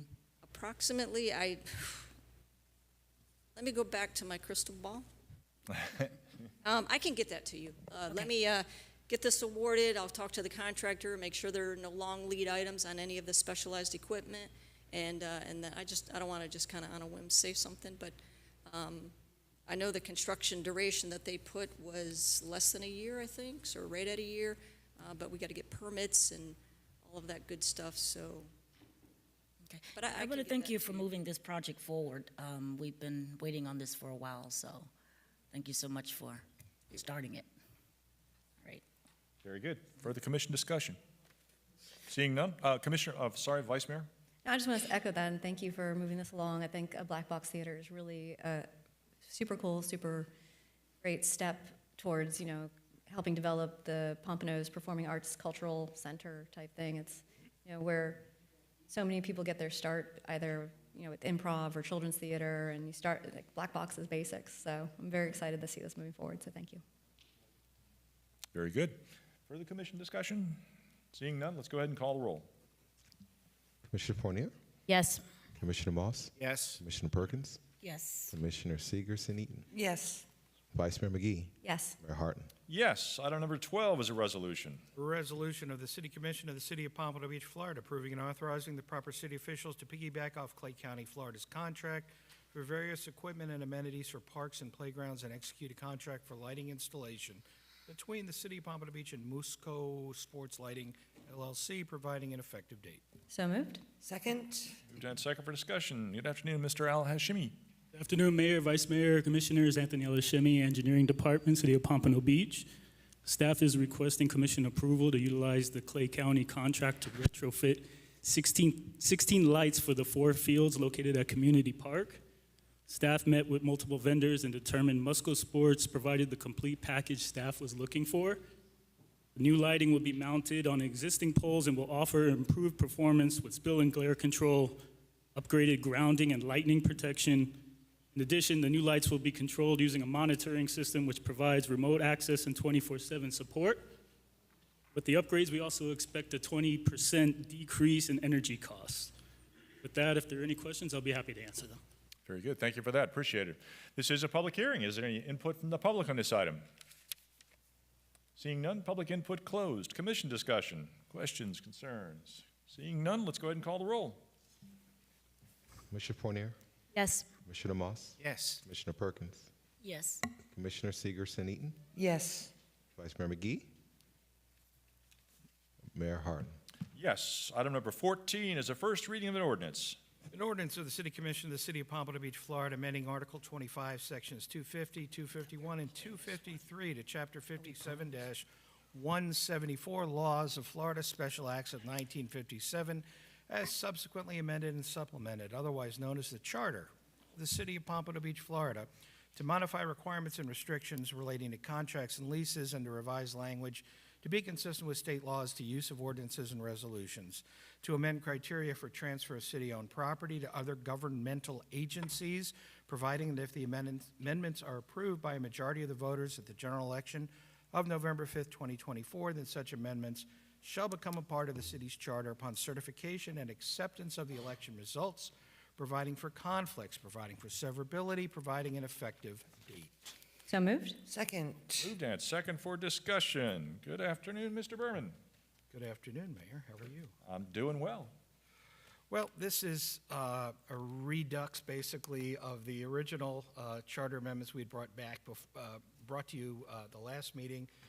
We listened, or I listened, we all listened to what the commission wanted. We have broken these questions down into 3 separate questions. They are simple, straightforward, to the point, and very understandable. I think they're certainly in a condition to where they are self-explanatory to some point in terms of what we're asking for. We're seeking change to the city's charter. Charters are designed and should be to provide authorization. Charters like, the Constitution, and the state Constitution says you can do this. Our charter says, and it's supposed to be, you can lease property. You can enter, the city's authorized to enter into contracts. City's authorized to enter, to float bonds and finance public works and do the things that we do. Charters are meant to be authorization. They're not designed and never intended to regulate the process. And our charter in these areas that we've brought to you regulate the process. That's designed for what should be in our code of ordinances. We're proposing to move these restrictions out of the charter.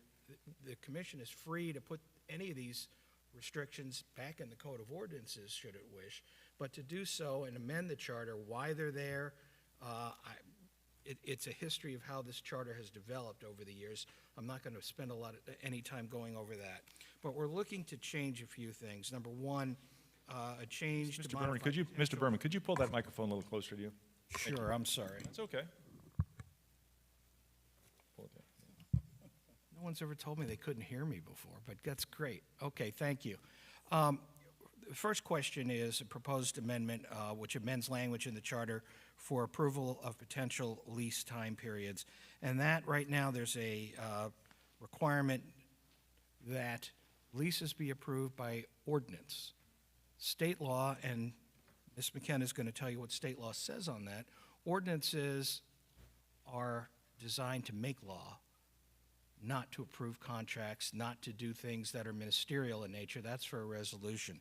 We're proposing to have a resolution for approval of leases with 2 readings, so that there's a reading at night and a reading at a day meeting. So it's not going to escape, no one can say they're not going to have the chance. So we're saying 2 readings, but by resolution. We're also trying to limit and eliminate the 50-year restriction on leases. I propose to also add additional language determined to be in the best interest of the city into the question, which currently isn't in the one version in front of you. The commission will set the appropriate terms, but we're not handcuffed. There are often times, or there may be times, when we need to do a contract that is longer than 50 years. They'll be very rare, few and far between. I think Ms. McKenna or Ms. Sybil will discuss that with you as well. The next question is to amend the language in the charter for the method of contract approval and the length of contracts. Right now, we're limited to a contract of 5 years. There are often times where we're often offered better terms for leases, for fire department, logistics, warehouse, for example, with additional length of time where we could save the taxpayers dollars.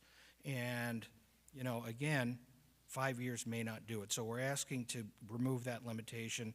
As far as the Third Amendment, we are asking that you remove the condition for transfer of city-owned property, that the governmental entity have the power of eminent domain. That's not feasible at this time, and we think it's unnecessary. We think there are projects that we are working on, whether it's parking garage downtown or other development, where that could hamper our ability to develop, and we think the commission should certainly seriously consider removing that. At this time, that's just a basic framework. I can get into some more specifics, but I'll yield to Ms. McKenna, who's chomping at the bit over there to talk to you. Chomp, chomp. Very good. Ms. McKenna. Thank you, Mr. Berman, Mayor, Vice Mayor, Commissioners, Mr. Bosworth, and the audience, and everybody that's listening at home. For the record, I'm Claudia McKenna. I'm the CRA attorney for Pompano Beach, and I'm special counsel to the city. I want to thank all of you for your input and folks that spoke, because I think Mr. Berman and I and Ms. Sybil got a really good handle on how important it is to frame these questions in a way that is helpful to the reader. And so my role here is to talk about state law and why those questions are important, because they don't match up with state law. They're not consistent with what state law tells us about how we ought to operate our city. So I want to first talk, and I talked about some of this last time, and I'm going to add a little bit to it and take away a little bit so that I'm hopefully not up here as long as I was last time. Chapter 166 is the Municipal Home Rule Powers Act. We get our powers from the Florida State Constitution and from this state law. And this state law tells us as a city how we're going to operate. And it lays out the rules for how we operate. So, for example, 166.021 is entitled Powers. And that tells us what our powers are as a municipality. And it tells us what our charter should say about our powers. And it specifically identifies the topics that should go in the charter and require a referendum if you want to change them. Those powers are changing territorial boundaries of your municipality, the terms of your elected officials, the distribution of power among your elected officials, a change in the form of government, for example, like having a strong mayor, having a manager form of government, and finally, the rights of municipal employees. So that's what the charter should address. And here's what state law says about what we're talking about today. And I'm going to read it because I think it's important. It's 166.0215. All existing special acts pertaining to the power or jurisdiction of a particular municipality, except as otherwise provided in subsection 4, that's the one that I just read you about, the 5 things that require a referendum, shall become an ordinance of that municipality on the effective date of this act, subject to modification or repeal as any other ordinance. So all of these things that we're talking about should be in your code and not in your charter. So that's the first inconsistency with state law. Excuse me, 1 second. So then, Chapter 166, our Home Rule Powers Act, also tells us how we should function. And as Mr. Berman said, ordinances make laws. If we want to regulate noise, if we want to define how code enforcement is going to look, that should be done by an ordinance, because that's going to be a law. It's going to be permanent. But all the rest of the stuff that we do as a city, all the administrative stuff, all the operational stuff, all the things that we need to do to be efficient, to be expeditious, to be cost-effective, those are supposed to be done by resolution, because that's how you keep doing the business of the city. It's administrative, it's operational, It's not making laws. So the contract provisions and the lease provisions and the transfer provisions all should be in your code of ordinances. We're recommending that you at least make them consistent with how state law tells you you should function as a municipality. And instead of doing things with ordinances, do them with resolutions. Instead of, pardon me, I'm so sorry, using your resolutions for your administrative functions and not for when you need to make a permanent law. Now, I want to talk about, and that addresses primarily the contracts and the lease provision, but I want to talk about the transfer provision, because I think there was some confusion at the last meeting, and I want to be sure and clear that up. So 253H is a section in our charter about transferring city property to another government. Like if, for example, Broward County needed a lot from us for drainage purposes. That section is the section that says we can transfer that lot to Broward County.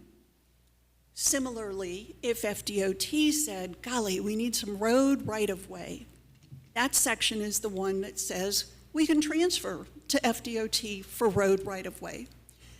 Years ago, when that section was written,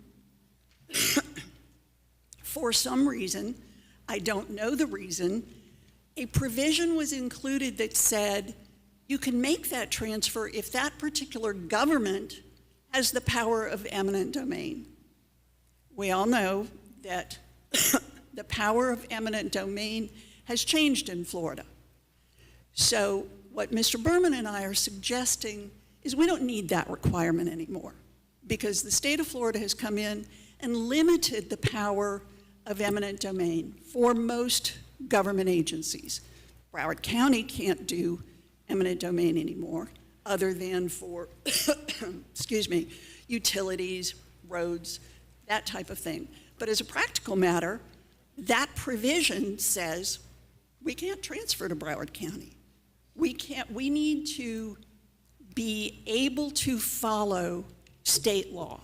And state law certainly suggests that our administrative power, our transfer power, is not governed by our charter and shouldn't be.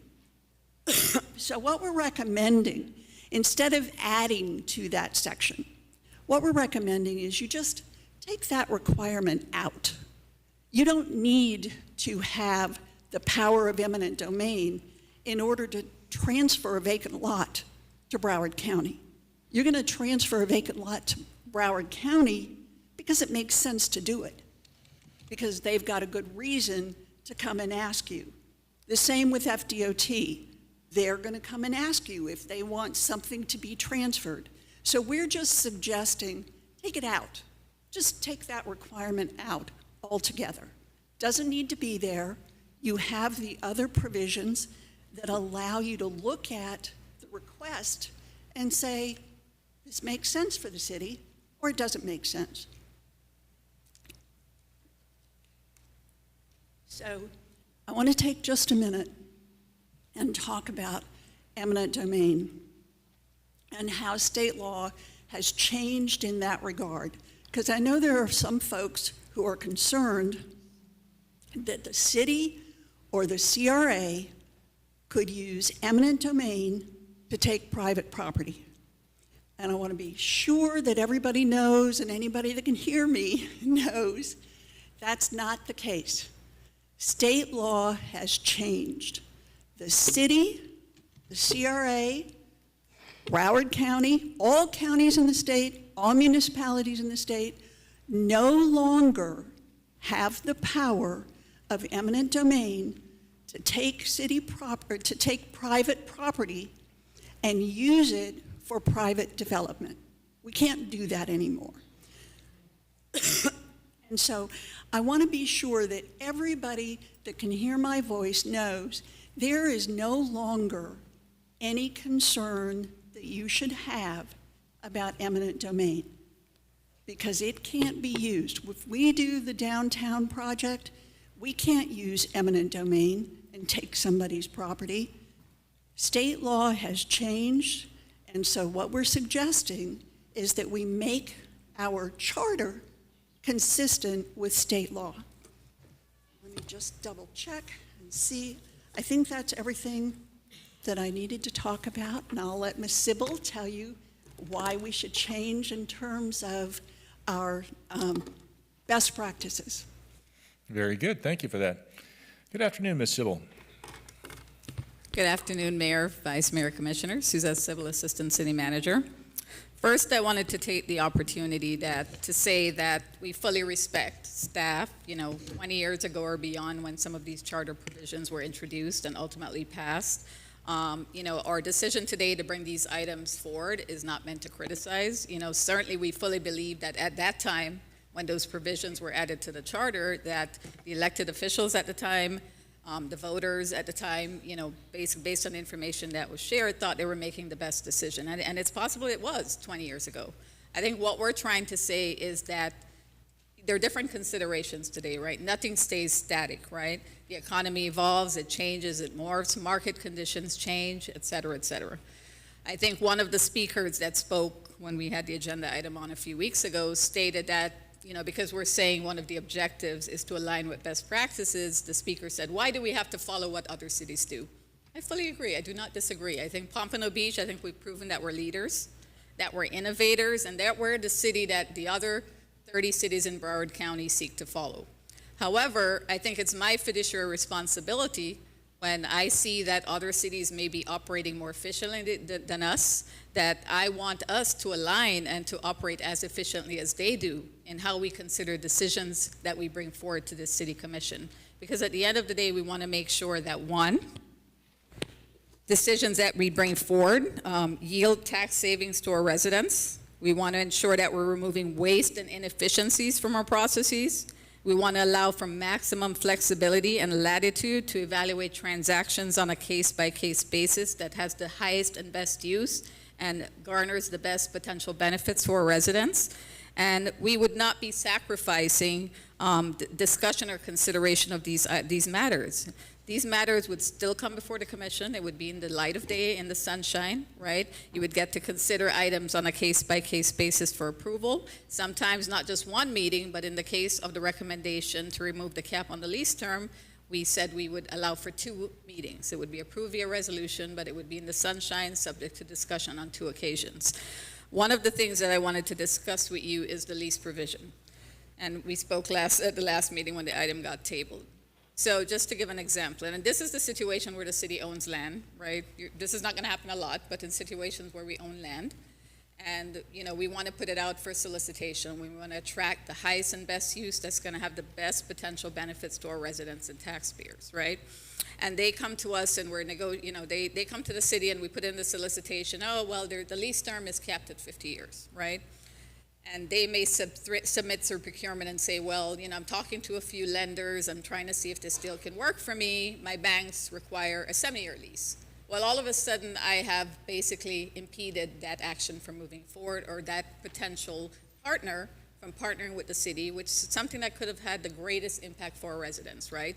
Economically speaking, improving their quality of life in terms of the amenities that might be constructed on that site. So again, we just want to consider everything, right? We're not trying to do anything elusive. We're not trying to say that we're going to do anything in the dark of night, my favorite expression, right? Everything would still remain in the sunshine. The problem is when we lease property to a developer and we want them to make significant improvements, right? They have to go out and they have to borrow the funds to construct those vertical improvements, right? The longer they can amortize that loan over a period of time, the low their monthly payment is on the loan, just to try to simplify it, right? Now, certainly they go out there and the pool of lenders, number one, first of all, the market conditions are crazy right now. I think you all know that interest rates are very high, right? We're already limited there. In general, when they go out and they say, well, we're constructing on land we don't own. So the lender now has to get a leasehold interest because pretty much the land goes with the vertical improvements. So they have a right, they want to be notified if that tenant defaults on the lease or breaches the contract in any way. So they're attached. So they're looking for a long lease term, right? The pool of lenders who are willing to consider leasehold interest, that shrinks their pool of lenders even more. So again, we're restricting the marketplace, and ultimately we're restricting our ability to negotiate and to get the best use on the property, the most competitive deal in terms of a lease payment they'll pay the city. Again, this is not something we do every day. We don't own tons of property in the city where we're doing these transactions. We're just asking for the maximum flexibility, right? We're going to do our due diligence on the front end, because we're not going to bring something to you before we've vetted that partner, right, to make sure they have the funding to complete the project, right, that they have a track record of performance. So we're going to build all that due diligence into the contract, the lease, and into the process. The other thing I want to mention is, certainly there's always a concern, right?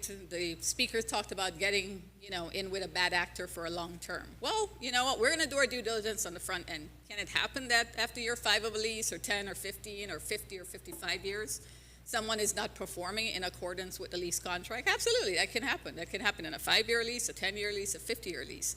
But usually, and Mr. Berman, I'm sure, will back me up on this, and Ms. McKenna, is that's where we put in, right, strong language that protects the city's interests in terms of breach provisions, default provisions, termination clauses. So certainly we can build those parameters in the lease. Again, all we're asking for is maximum flexibility in that respect. And I did want to close, I know that there's opposition to the item this evening. What I wanted to say along those lines is, everyone has a right to oppose. But I would argue for 5 people who get up and oppose, there could be 5 people out there who support this item. And all we're asking is, because we live in a democratic society, is that we allow these ballot items to move to the ballot to let the voters decide. Now, I'll remind you all about our general obligation bond initiative, right? If we had listened to just the opposers and we didn't move this forward, we wouldn't have these beautiful projects, all these park improvement projects, the new fire stations, the beautiful pier. None of that would have happened if we didn't move those along to the ballot to let the voters and the residents of Pompano Beach ultimately decide. And that's all we're asking the Commission's support to do this afternoon. We fully understand we're operating in a different environment in terms of being able to educate, like we did for the GO bond. I think we certainly can have workshops, as Mr. Berman talked about previously, but we're going to rely on anyone who supports the initiatives, to talk to their neighbors, talk to their friends, talk to their family members, and try to convince them that what we're saying and what we're communicating to the Commission and the public today is ultimately we have the best intentions for the public at large. That is my comments, subject to questions. Thank you. Very good. Thank you for that. Mr. Berman, do you want to just wrap it up, or what? Yeah, they got most of my good stuff anyway, but I'll try and wrap it up briefly, both speakers. First of all, I want to make clear on the record for the Commission as well that the Charter Amendment Advisory Board we did meet with them. They did recommend these changes. The form we had showed them was the last form. They hadn't looked at the current form, but this is even simpler and more straightforward. But the principles and what we're proposing to do, the Charter Review Amendment Board agreed to these changes, to recommend these changes to the Commission. I don't know if I haven't seen their memo, but I can tell you, I'm not under oath, you could swear me in, but I wouldn't mislead you. We did meet with them, and they were in favor. So that was our first step before bringing this before you, is to make sure that the board that you entrust to review this was on board with these changes. Very quickly, then, I'll just summarize briefly. As far as modifying the potential lease approval method and potential lease time period, again, instead of an ordinance, it's going to be done by resolution. But based on concerns we heard, there's going to be some of the same formality. The Commission's going to hear it not only once, but at 2 readings, but it's going to be a resolution. It'll save some money to taxpayers because there's not going to be advertisements for that like there is for an ordinance. And it's not necessary, but it will give you 2 opportunities for public hearing and a day meeting and a night meeting, and that was a concern, so it was written into this proposed change. As far as the lease terms are concerned, I think Suzette covered that. What if there's a bad actor? Very few and far between is anything going to be long-term, but when it happens, we're going to focus on making sure there are terms in there to protect the city, whether it's me or my successor. I know my predecessor, that's what we do as attorneys. That's what we're going to do to look out. And you're going to see those leases at 2 readings if you have any concerns or questions. Same with the public. So that is a change that is not major in nature, but it will simplify the process, make it more efficient, and again, keep a lot of the formality we have now. As far as the other Second Amendment, amending language for the method of contract approval and length of contracts, as we talked about, contracts, for the most part, should be approved by resolution, not by ordinance. It's just not the way it's done in other cities. It's not done anywhere. It's not what the Florida statutes prescribe, and we're trying to get in line with everybody else. We're limited to 5 years. Well, we may need a 10-year or a 7-year. It may be in our best interest to do that, to get better terms, to save the taxpayers money, to get a better contract. These will come before you as well, and you'll get the opportunity to look at them. So, nothing really changes here. It's going to go before the commission. As far as finally the sale of city property, the third question, and just removing the eminent domain requirement when we transfer to other government, this is only involving, again, other governmental entities. If we remove that, we're not proposing any major changes. There were some comments last time, and I want to make sure the record is clear. This is property that the city owns already. We cannot go out and get more property and transfer that property to developers or anybody else. There's not going to be eminent domain as a result of this change. We're removing the requirement, however, that the governmental entity we transfer to has that power. It serves no purpose for what we're trying to do. There are no major changes. No protected property is in play here. You still can't sell park property and golf course and recreational facilities and beach parking lot and all the other things that your predecessors and other people who might be in the room today worked hard to make sure that the citizens and residents of Pompano Beach had those properties protected. This changes none of that. It cannot be sold.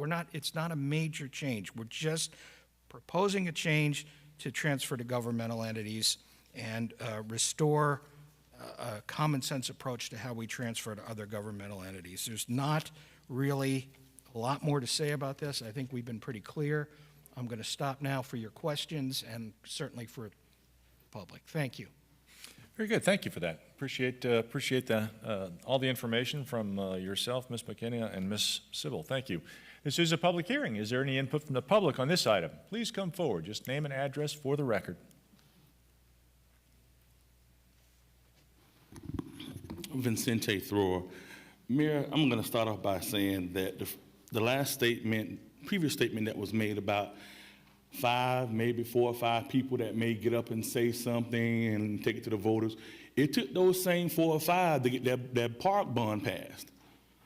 So saying that the people that come out here and speak, it took negotiating from you all to make sure that everybody in every district saw something in the vision that you all put out for that park master plan, right or wrong, Mayor? Correct. You had to go around and talk to everybody. Commissioner Moss had meetings with everybody too. We had to work together to get what we wanted to see done. So saying that 5 or 6 people may come up and object, but put it out there, guess what? We put together palm cards every time. So if you want to be on our palm card, you're going to negotiate and talk to us like we mean something to you. Or it will go right where it will go. So, Mayor, I said that because I wanted staff to understand. It still matters what we think. With that, Mayor, does that prohibit let's say take the beach area.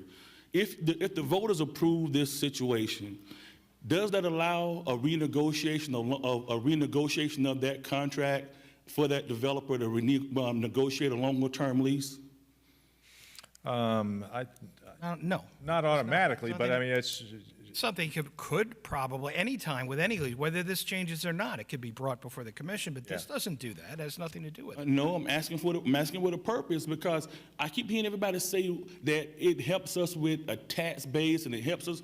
Tell us when you're going to show us some data that shows that everything that you all have done with all our current property have been a benefit to the whole city. I want to see some benefit within this situation, Mayor. Where's the benefit besides us changing our ordinance to let people have property, to give more authority to the body, to leasing property? When does that benefit trickle down to economics and partnerships? Because I don't see that. We gave the beach away, but we still had to pay for the pier to be done. You go to Hollywood, Mayor, I'm serious about this one. You go to Hollywood, they negotiated a good deal for $1 billion for their land. We have yet probably see $10 million from the stuff we be doing. All I'm saying is the taxpayers want to be able to know what we're voting on, and it needs to be a benefit to the taxpayer. And does eminent domain, to the mayor once again, that eminent domain thing still doesn't set well. Do we have to have eminent domain in there, Mayor, if you don't mind answering that question? Well, as Ms. McKenna pointed out, we have the power of eminent domain, but it's very limited to what we can use it for. We can't just go out and take your house because we want to give it to somebody else to redevelop that property.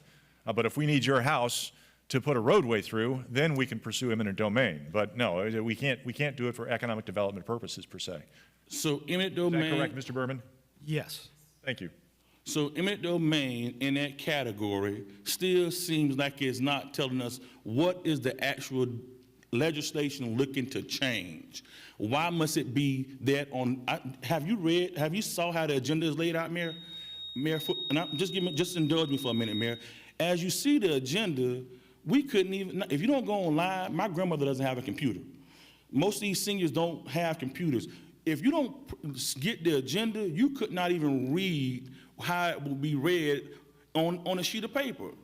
Right now, at the stuff you all printed out, can't nobody read what exactly are we talking about. You've got a lot of different questions going on, but part of what you've asked is the benefit to the taxpayer for what we're talking about. Yes. I believe at the last meeting, Ms. Sybil got up and she used an example of the beach developer, Mr. Hernandez, and how he was not able to attract certain tenants because of the limitation on the length of the leases that he was able to get from the city. I believe that's correct. Ms. Sybil, where is Ms. Sybil? Oh, there she is. Is that in essence correct? Yes. So had we had the ability to offer a longer lease, he would have been able to attract even better tenants than what he got. He got really good tenants, which those tenants are paying him rent, which he then is paying the city rent. So without the development agreement we got with him, we wouldn't be making the dollars that we're making off that development. Just the lease revenue, not to mention even the economic development revenue as far as the jobs, the sales tax, the yada, yada, yada. So when you're asking about the benefit to the taxpayer, that's part of it, to attract better tenants with longer lease terms, which would... We still had to pay for the pier ourselves, right? Well, we had to pay for the pier, it's the city pier, but that's... Well, I'm just saying. Yeah. But Mayor, walk me through that last part about why we couldn't read what is on the agenda today. I hear you. That's difficult. I don't know what you were looking at per se, but it is difficult from the agenda, and that's part of the problem that we're up against right now, is that, okay, it is the explanation of what it is we're trying to do, which, I mean, prime example, you're standing here, you're asking questions that need to be answered, and rightfully so. And it's difficult thus far to really get the information out there, and that is going to be part of the process going forward. If the commission wants this to be on the ballot, and if the people support it, then we'll have to do a better job of getting the information out to the public. This is a small snippet of what will be involved with trying to educate the public about this if this moves forward to the ballot.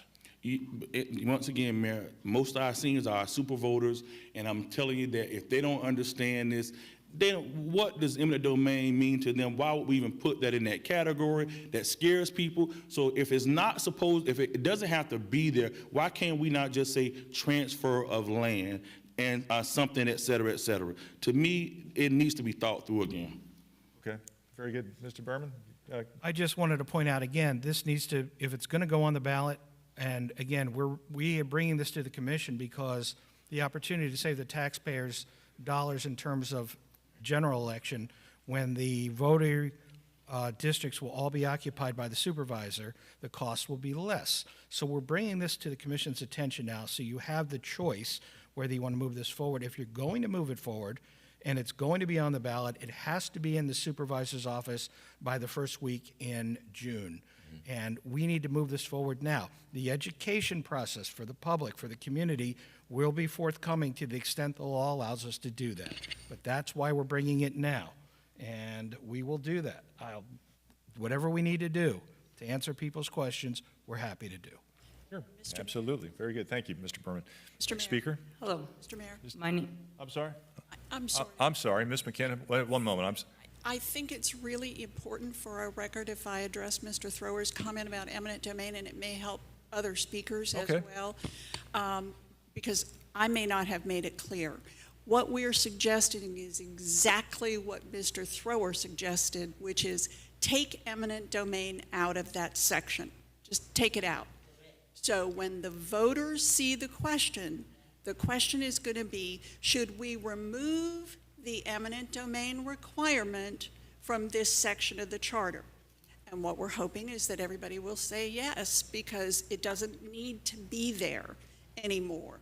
So that's what the question is. The question is, should we take the eminent domain requirement out of this section of the charter? Okay, very good. Thank you. Next speaker, go ahead. Marla Name and address. Moreland, Cypress Bend, Pompano Beach, Florida. Just a quick question, just so that I understand. From eminent domain, from what I heard, it was being explained that it's not a problem, that it's no longer anything that needs to be concerned about. My understanding, everything we do has a trickle-down effect. Eminent domain is real still, okay, and it still can be utilized if needed by the government. It says generally for public use, which generally public use would be a parking lot, a roadway, but that's not the only reason. So my concern is that, yes, right now these properties are CRA properties that are currently owned, but what happens 20 years from now when Mrs. Jones and Mrs. Lucas's home happens to be sitting in the middle of this particular build-out area? What happens to those properties if it's needed? Eminent domain still can be used. So to say it's not a problem at all is a bit frustrating and confusing. That's the first thing. I don't want to lose my time, but go ahead. Sure, yeah, that's fine. Mr. Berman, that's... Yeah, ahead. I don't want to take away the time, but let's answer the question now while it's out. Please. The focus needs to go back to what we're trying to do here, not the issue of the eminent domain has nothing to do other than, and when we look at the question, there's a requirement in the charter that the power of eminent domain has to be a condition for transfer of property to other governmental entities. We're seeking to remove it. Shall the requirement of the power of eminent domain be removed from the section 253H of the Pompano Beach Charter as a condition for transfer of city-owned property, already owned, to other governmental entities? We're taking it out. We're not making it worse. We're not giving anyone more power to take anything from anybody. We're just saying, why should we be limited to transfer to only governmental entities that have the power of eminent domain? It's still the commission's decision. It still goes to public hearing. The public still gets to come and talk about it and weigh in on it. But it's a condition that serves no purpose. Ms. McKenna, I'm sorry, Mayor, you get to do that. Yeah, Ms. McKenna, go ahead. I'm so sorry, but I want to address your specific concern about the house Yes. in the middle of all the Please. CRA property. State law changed in 2006, and the Florida legislature said, cities, CRAs, counties, you can no longer take that house, okay? That is absolutely against the law. And since 2006, there hasn't been any little house in the middle of a whole bunch of property that has been able to be taken. So I want you to be very comfortable with how state law has changed. Please look at Chapter 166, 163, Chapter 73. It absolutely prohibits us from taking that little house. Okay, I'm gonna get your information, because I have about 100 cases here where that has been happening. It happened a long time ago. After 2006, Florida governments... I'll be happy to forward it to everybody, but it is happening. That's why I'm here asking. Sure, okay. Because it is a concern, again, and I understand what Mr. Berman's saying is the concern is right now. So, but just to clarify, so you say you've got like 100 cases. Yeah, So I've in been other words, reading them. there's been litigation over it. In other words, Correct. that's not saying that some evil, mean, nasty government somewhere, not the city of Pompano Beach, could actually hope try not. it. But it's still against the law. Right. So, Okay. hence Well, the yeah, court and case. that's very possible.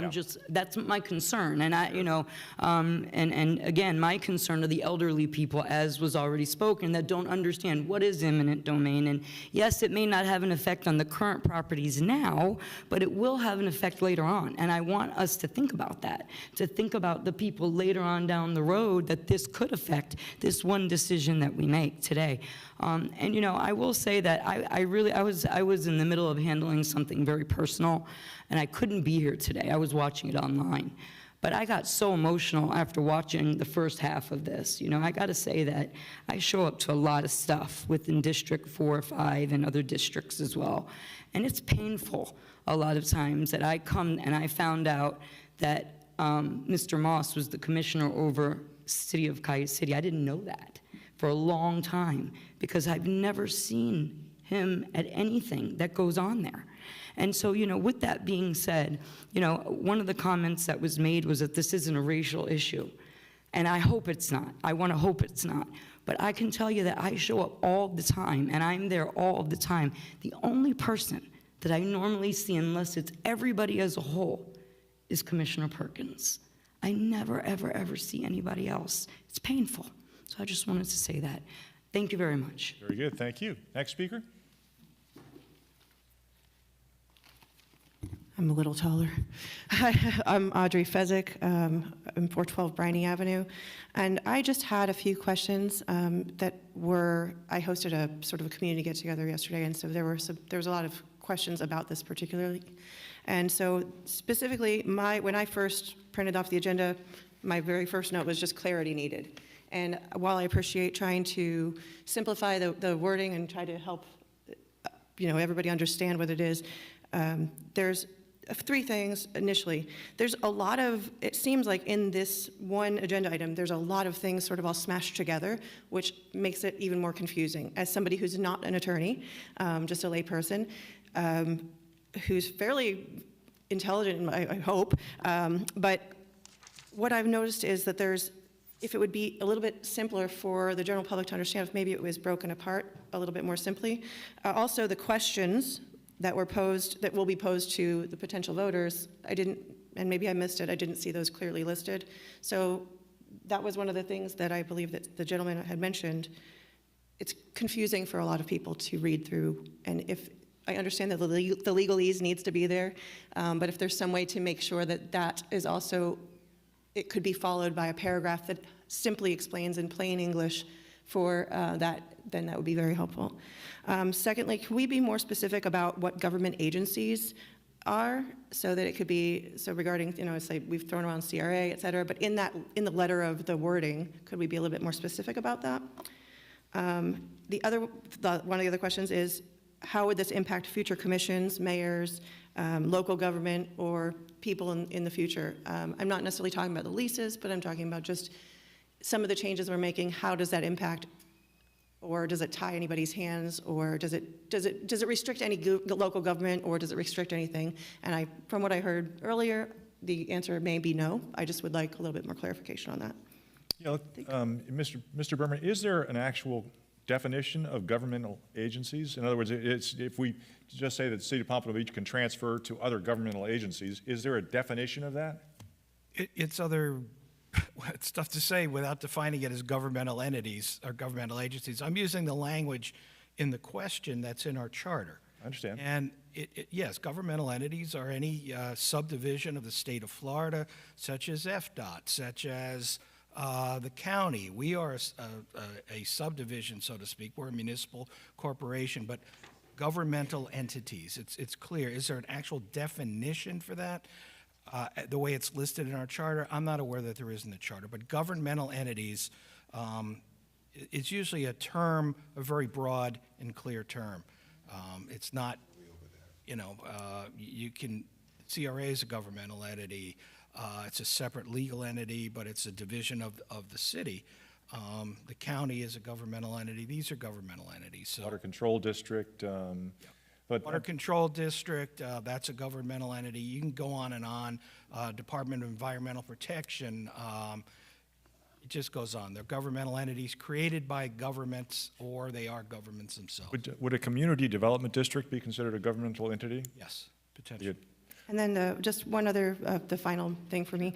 There was also some notice, and again, reading through it briefly, trying to understand it, there was some mention in the agenda item when I looked through it briefly about the beach area, and being that I am a resident of District 1, and beach area, we'll love even additional clarification to that specifically, or how that impacts the community as a whole. And other than that, I'm not asking for an answer right now, but these are just things that I have that were concerned or were brought up to me as well. Sure, no, and I appreciate that, and I just want to kind of reiterate what staff said earlier. This is kind of like the first step. If this commission decides to move this issue forward, to put it on the ballot, then it's going to be incumbent upon staff and us as elected officials to get out there and answer those questions so that people really do understand it. Because no, I'll grant you, it can be very confusing, and it needs to be clear if anybody's going to vote yes for it. And that's the only reason we would consider putting it on the ballot, is to try and get it passed. Otherwise, it's like we would vote no. But Thank you very much. Yes, thank you. Further input from the public, please come forward. Just name and address for the record. You can come forward too. You don't have to sit back. Diane Emiat Corson with the New Pelican. I have a concern about, you're talking about doing away with ordinances for the most part and doing everything by resolution. To me, that does not give the public a chance to comment on things, and maybe they can't make the daytime meeting, or maybe they can't make the nighttime meeting. If everything passes that quickly, they'll never have a chance to know what's going on or to say their 2 cents about it. So you had said you're going to try to do resolution for leases, and you'll come twice before the commission, but is that the only thing that would come twice before the commission, and everything else would just go fast? Ordinances would still come before the commission, but yes, I mean, staff would just see to it that resolutions of that type come twice, for 2 readings. I mean, that's been stated by staff, and they'll make that happen. That's only for leases, though. Well, So most of your business is resolutions leases. currently don't come for 2 readings. Most resolutions don't. I know. Yeah. I'm aware of that. That's why I'm concerned. Mayor? Mr. Berman? I'm sorry, I didn't mean to interrupt you. Right now, any contract greater than 1 year that uses more than 1 year of appropriations has to be approved by ordinance. We're proposing that be approved by resolution. Right. That's the real change. And I don't know if I'm being interviewed for a newspaper article, or this is a public question right now. I was careful about that, but no, it is a simple question is being asked. But yeah, no, it's the current process for resolutions would not change. Current process for ordinances would not change, but there would be a new process for resolutions having to do. Some would have 2 readings. So this only has to do with leases, and you're still going to do a lot of business by ordinance? That wasn't the impression I got. It's you know, what we do by ordinance and versus resolution, the main change is resolutions for the leases. But yeah, The other thing is, you were saying if you don't do it by ordinance, you don't have to advertise anymore. And so how does anyone even know what's coming before the commission? Oh, well, it's published on our agendas. Pardon? It's published on our agendas. Yeah. We're not getting rid of all ordinances. That's what the assumption is. We're not doing that. Yeah. Okay. Can Approving you explain a little contracts further? by resolution. I'm sorry, Mayor, I didn't mean to. Yeah, so does that answer your questions? No, can you explain a little bit more about the About what? ordinance? If you're asking about your news story, I would ask you to please. No, I'm not asking about a news Okay. story. I'm asking as a human being who is a resident of this area. Okay, Sure. thank you. So The requirement that contracts be approved by ordinance for contracts that extend greater than 1 year of appropriations, well, they can be approved. No other city does that. No other city that we're aware of approves long-term contracts or contracts greater than 1 year by ordinance. The purpose of an ordinance is to pass a law. The purpose of a resolution is to approve a contract. There still will be ordinances when we pass laws, when we do zoning changes, when we do all those things. But for contract approval, it'll be by resolution. Now, for leases, because there were concerns that leases bind the city or city property, those will involve 2 readings. We're going to do it by resolution, no longer by ordinance, because an ordinance is not the appropriate mechanism to use. But because there was concern previously that it may go through a day meeting or a night meeting and people may miss it. We've put in there it's going to get 2 readings, so there will still be a lot of formality to that. But we're advertising things as an ordinance that don't need to be advertised, that cost the taxpayers dollars, and that's part of the problem. It delays, it's expensive, and it's not needed, it's not required by state law. And we're trying to bring us up to meet the requirements for ordinances and resolutions in Chapter 166 in state statute. Okay? And then the last question is, you're pushing to get this to on the election ballot, and so you're going to do one more reading of this there would be another after reading today, at the and next then meeting. that's it. And then you say you'll educate the public afterwards. Shouldn't they be educated before? There will be an educational campaign to try and get the word out to the residents about what they're going to be voting on. That's, if it's not going to be on the ballot question, then But it'll already be a done deal then. We have a deadline, and the deadline is the first week in June to get to the supervisor. I have no idea if the commission's going to approve this or approve 1 question or 3 questions, so I can't go out and educate now the public until I know it's going to be moving forward. Once we know what the position of this will be after second reading at the last meeting in May, then we can provide the information to the general public to the extent that we are allowed to. Okay. By And Florida the law. girl who spoke We'll about have some workshops her and things. concerns about these 3 different points should be written in a way the average person can understand. But I know the legalese of it is how it will appear on the ballot, so nobody will understand what it means. I don't know if you've had the chance to read the ballot questions, but I have read ballot questions before when I vote, and they're written in legalese. So. okay. Thank you. Next speaker?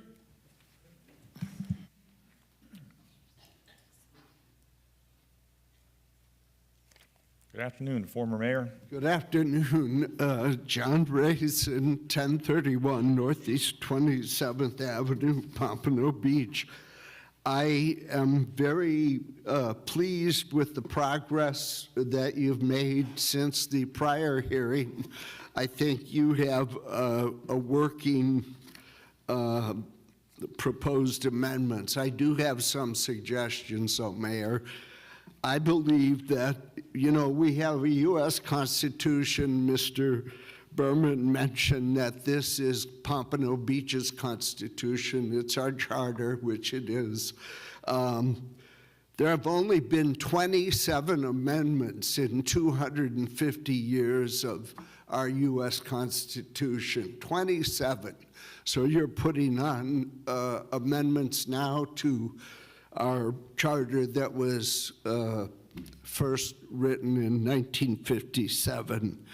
I want to say that I think there should be a 4th amendment, and that is because it's a separate part of our charter.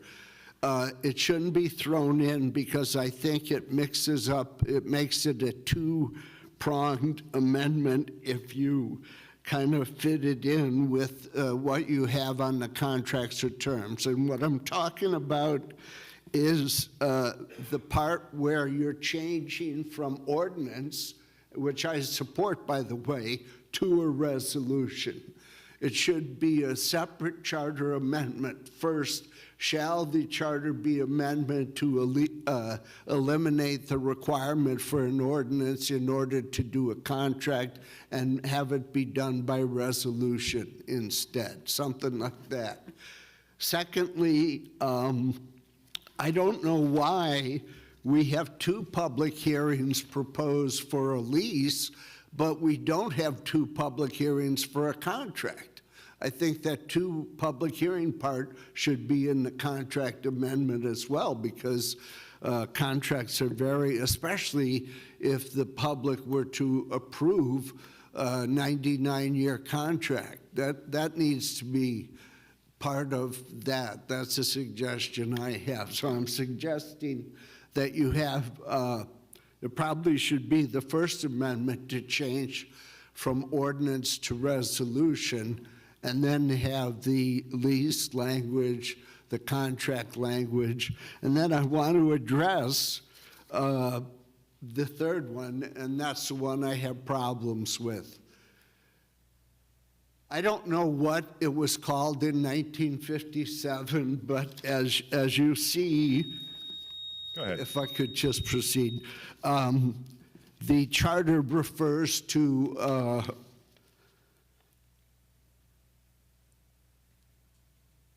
transfer to another governmental agency. You are, in fact, a political subdivision of the state of Florida. That's the current name of a city, any city that's incorporated, such as Pompano Beach. But what they did put, and as a governmental subdivision, you have the right to have eminent domain. So I think whoever wrote the Charter of Pompano Beach wanted a political subdivision that could take property from Pompano Beach to have the power of eminent domain. And I don't think you should give that up lightly. And finally, because of that, the CRA is not a political subdivision, and it is not a governmental agency. I beg to differ. If you intend to transfer property that's owned by the city of Pompano Beach to the CRA or some other entity, you should state that and not have this open language about a governmental agency. What government do they have? Where are they from? Denmark? Rwanda? Those are governments. The CRA is not a governmental agency. And I think it's deceptive if you go forward with an amendment to the charter that where the real purpose is to transfer it to business entities, private entities that don't have the power of eminent domain. That's a serious question that you have to resolve. If you get rid of that part of eminent domain and you say, well, a governmental agency is pretty broad, I think that's wrong. I think it is deceptive, and I don't think it serves a public good. I think currently the language in the charter serves the public good. And I know the stuff about property, and it has to serve the public and be in the interest of the people of Pompano Beach. But I'm worried that the language as it stands is too open-ended, and I think you need that one little amendment on whether it goes from ordinance to resolution. The others, the contracts and the leases, should have 2 public hearings each, and then you better decide what you're going to do with regard to the language if the intent is to open it up to other than political subdivisions of the state of Florida. Thank you. Very good, thank you. Further public input? Please come forward. Just name and address to the record. And while she's coming forward, Ms. McKenna? can I fix our record, if I may? Well, you can add to it. I do. Chapter 38 of the Pompano Beach Code of Ordinances is entitled Palm Beach Community Redevelopment. Palm Beach? Pompano Beach, excuse me, I'm sorry. Pompano Beach Community Redevelopment Agency. In the section entitled Intent, it says, there is hereby established the Palm Beach Community Redevelopment. So you mean Pompano Beach? Pompano Beach. I am so sorry. I don't know why I'm reading it like that. A public body, corporate and politic, having all the powers necessary or convenient to carry out and effectuate the purposes and provisions of Florida Statute Chapter 163, Part 3, and this chapter, subject to all limitations set out therein. The Pompano Beach Community Redevelopment Agency shall be referred to hereinafter as the agency. And then section 38.04, which is in the section called Delegation of Power.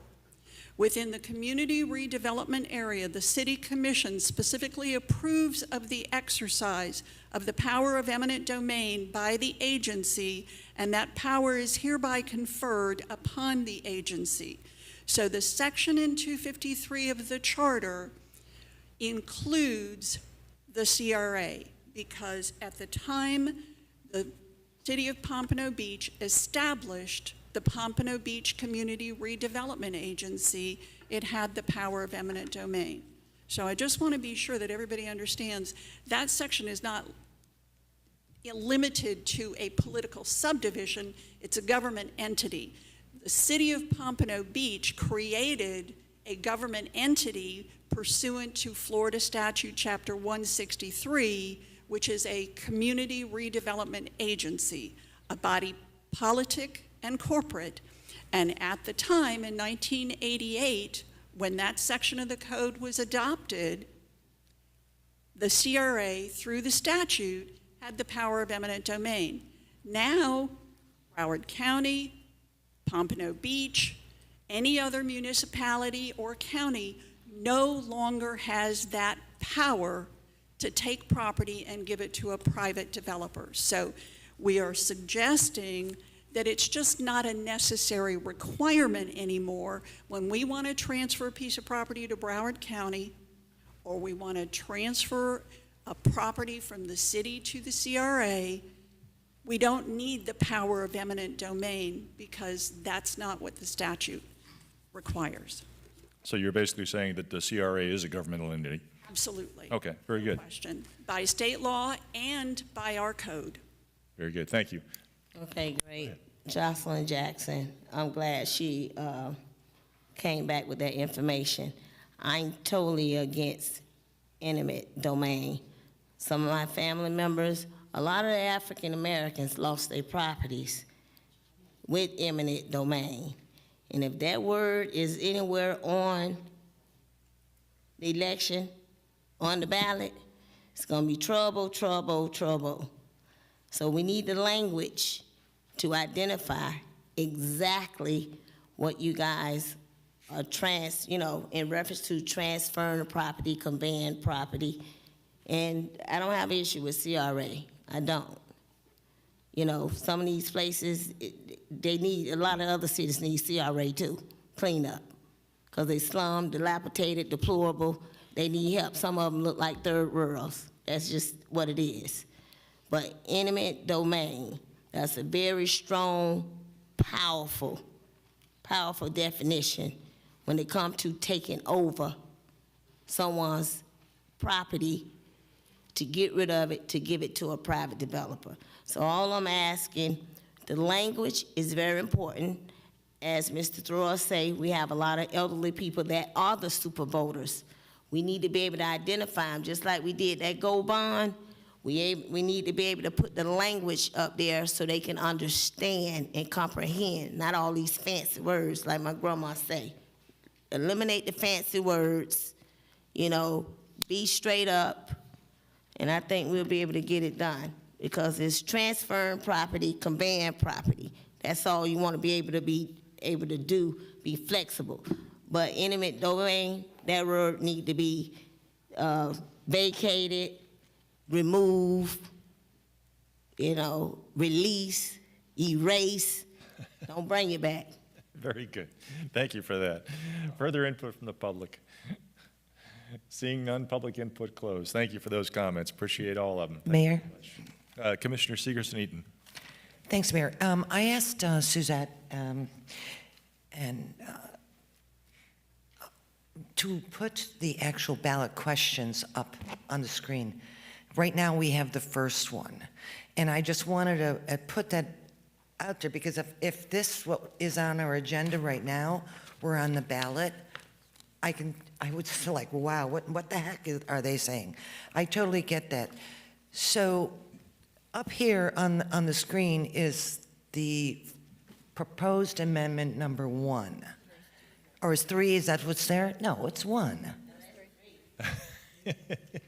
All right, my screen must be Well, one, Amending language in the city chapter for lease approval and modifying potential lease time periods. Okay, that's the first one that I'm going to take. So I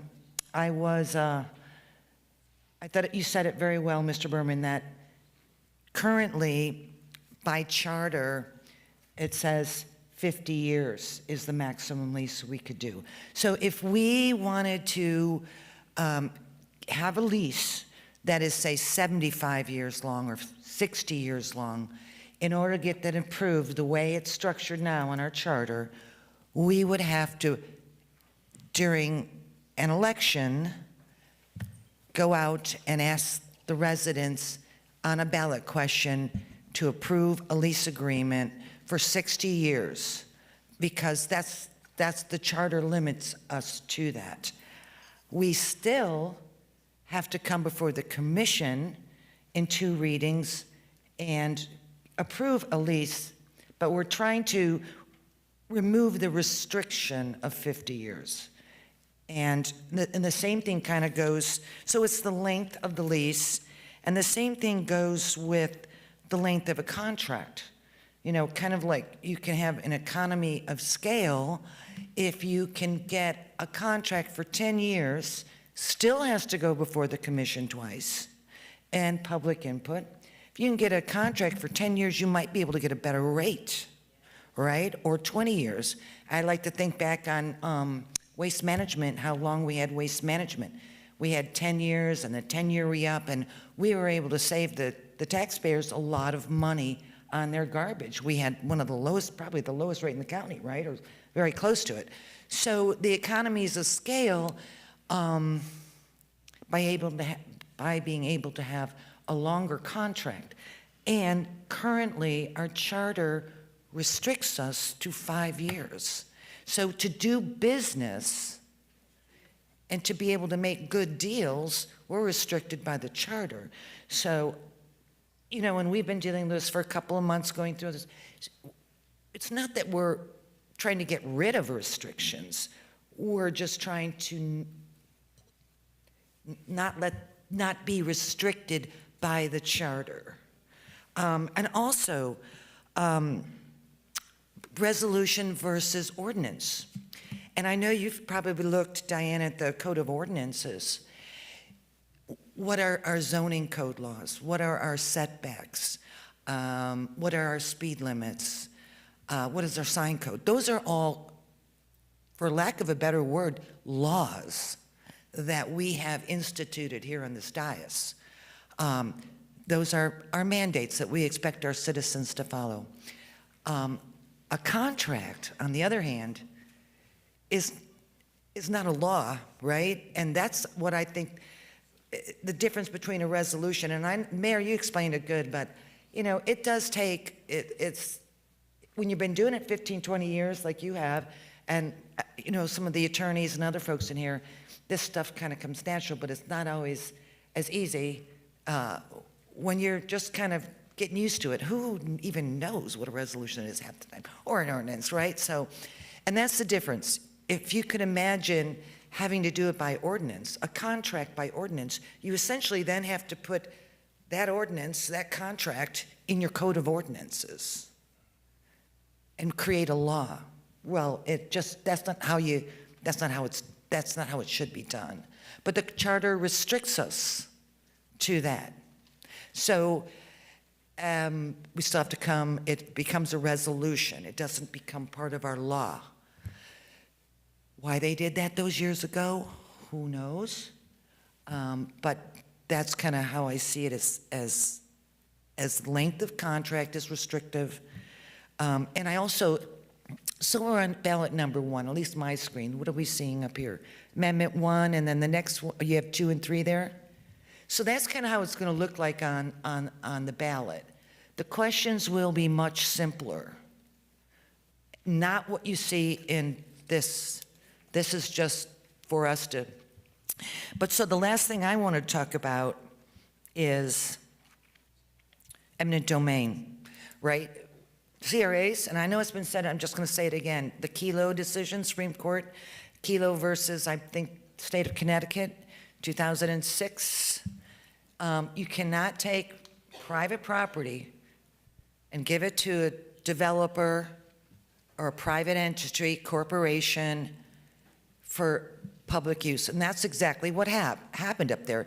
This little lady had a little pink house, literally, it was a pink house, and it was on the waterfront in an industrial area, and the city wanted to redevelop that interior area and make it like a Houston or a Riverwalk or whatever, and they wanted to take her property and give it to the developer so he can make millions of dollars. Well, the Supreme Court said, no, you can't do that.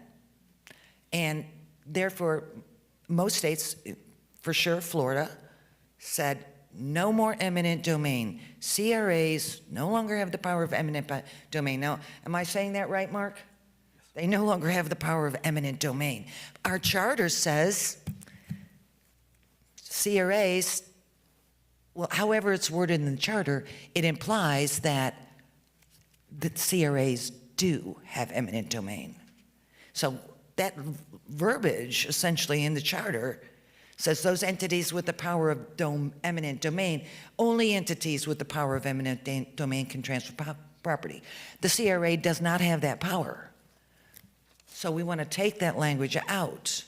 And I don't know if I've oversimplified it or I've confused it even more, but I just wanted people to know what they're actually going to see on a ballot is not what you're seeing here. They're simpler, more straightforward questions, and it just deals kind of with lifting the restrictions on time of contracts and leases, and they still go before us. Resolution versus an ordinance. Resolution is an agreement versus a law. Okay, that's it for now. Thank you so much. Very good. Mr. Berman? Mayor, may I ask a question of the commissioner? Yes. When you started, you were talking about the first question, were you suggesting that the order should be modified? You talked about question 1, and then you like question, I wasn't sure if. No, I'm just saying what essentially we're doing is being able to lift the restrictions on number 1, and that the question the question on each ballot question is much simpler than what we have here in this backup. Thank you. All right. Very good. Vice Mayor? Yeah, Mr. Burman, just because I can see both. Her screen was showing different than what the screen that we were all seeing, and that was where the confusion of order of questions was happening. Yeah, her screen was stuck on number 1 when we were all seeing 3, and so it was that's why she kept jumping around with the questions. Gotcha. Okay. I do have more, though. Sure. I figured I'd just clarify that Appreciate section. it, Vice. Go ahead. Yeah, no, I think Mr. Berman had mentioned it earlier, and I do think just some, again, tweaking of words to, sorry, I had the notes in the email I sent, how to, on 1 and 2, I do think the added wordage of if determined to be in the best interest of the city, it would be a good addition to the end of both those questions. So it's clear that this is not just extending all leases or all contracts, it's that it will come to us. We will, or whatever commission in the future will be examining the lease, examining the contract, and when determined in the best interest, to then move forward. And then after listening to a lot of feedback about the eminent domain question, I think both to clarify and the wording, first of all, I don't know if we are allowed to do this on a ballot, but can we capitalize words? I'm sorry, I cannot hear what you're Sorry, are we allowed on the ballot question to capitalize words, like full caps? We shouldn't emphasize, we should state the question clearly and succinctly. Okay. And we're not supposed to be putting emphasis on things that we want emphasized, but I don't think we've done that here, but. No, my question would be is to clarify that we're removing the requirement of eminent domain, because that seems to be a confusion. And if we're not allowed to do it that way, then I would suggest just alternating the words around where it'd be more something more along the lines of, shall the Pompano Beach City Charter remove the requirement for eminent domain, just so that that remove happens when you're reading it, that the word remove comes before the words eminent domain. So your eyes don't just go to eminent domain and you immediately go, oh no, eminent domain. That the word remove appears before the words eminent domain. If it's an easier read, I'm certainly happy to do that. I'm still way under the 75-word limit, so. I'd kind of Not even, adding.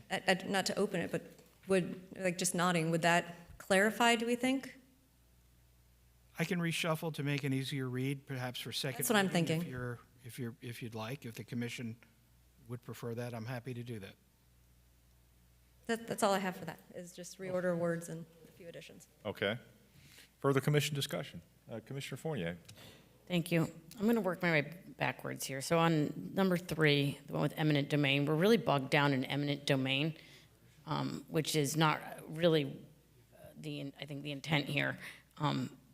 So right now, if the city owns property and wants to transfer it to the CRA, they cannot do that. Right, Mr. Berman? Let me repeat that. Right now, if the city owns property and they want to transfer it to the CRA, we cannot do that because a CRA doesn't have eminent domain power. They can't do it under this charter language. We believe that they can transfer to the CRA using other law and other valid case law that is in effect. But we'd rather remove that language. We don't want to deal with any challenges or any problems or issues. We want to clarify and make it easier. Okay, so this makes it easier. You think there's another mechanism to possibly do it, but this really makes it easy for a city to transfer property to a CRA. And so, I mean, what we're effectively, and then a CRA, Ms. McKenna, can transfer property through a development agreement, let's say, to a private entity, right? Yes, as can the city. City can transfer to a private entity. Right, if for a public purpose, right? But we can't, can a city just transfer property to a private entity for no Well, interestingly, the city has greater flexibility to transfer than the CRA does. The CRA has to transfer based on an eligible activity in the statute. So yes, the CRA can transfer property for redevelopment purposes that are contained in your CRA plan. The city can declare a transfer of public purpose and is not limited by anything other than the statute. You know. But of public purpose. So for example, City Hall, it's owned by the city. The city can't just transfer that to a developer. It can if it determines that there's a public purpose in transferring this city hall and then building a new city hall, absolutely. So the city can do that also? Sure. Okay. Because I think some of this is to create the CRA as a conduit for transferring property, or you're saying no, that's not the case. And let me help with that, because I think that's important. I want to be sure everybody understands the CRA is the alter ego of the city. The city created the CRA. When the CRA expires, anything that the CRA owns becomes city land. It's by operation of law. So when you transfer from the city to the CRA, you are transferring to yourself. Unless the CRA has then transferred it to a private developer and now it's apartments and it doesn't come back. Okay, let me make sure that I connect the dots for you. The CRA cannot do anything that is not in the CRA plan.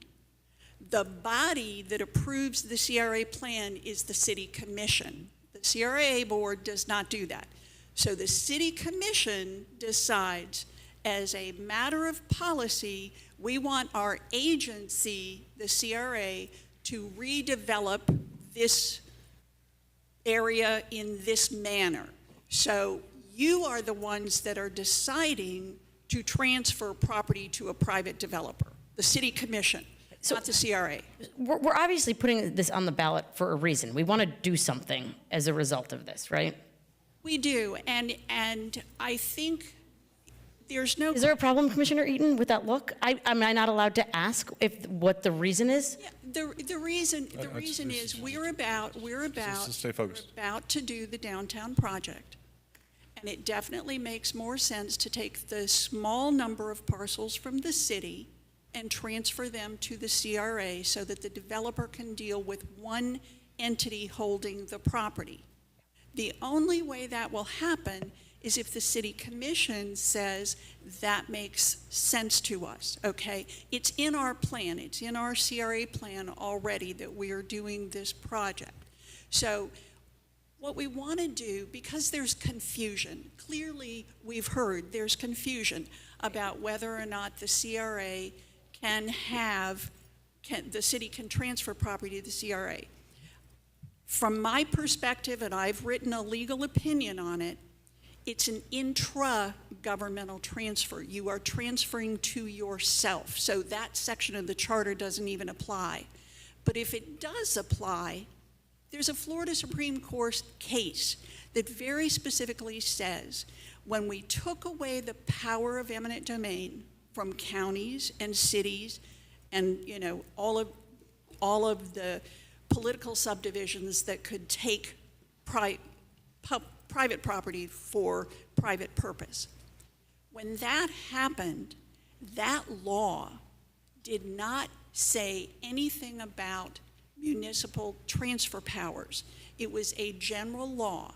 And so the Florida Supreme Court says if the legislature passes a general law, i.e. you cannot use eminent domain, that doesn't mean it intended to change the effect of our charter.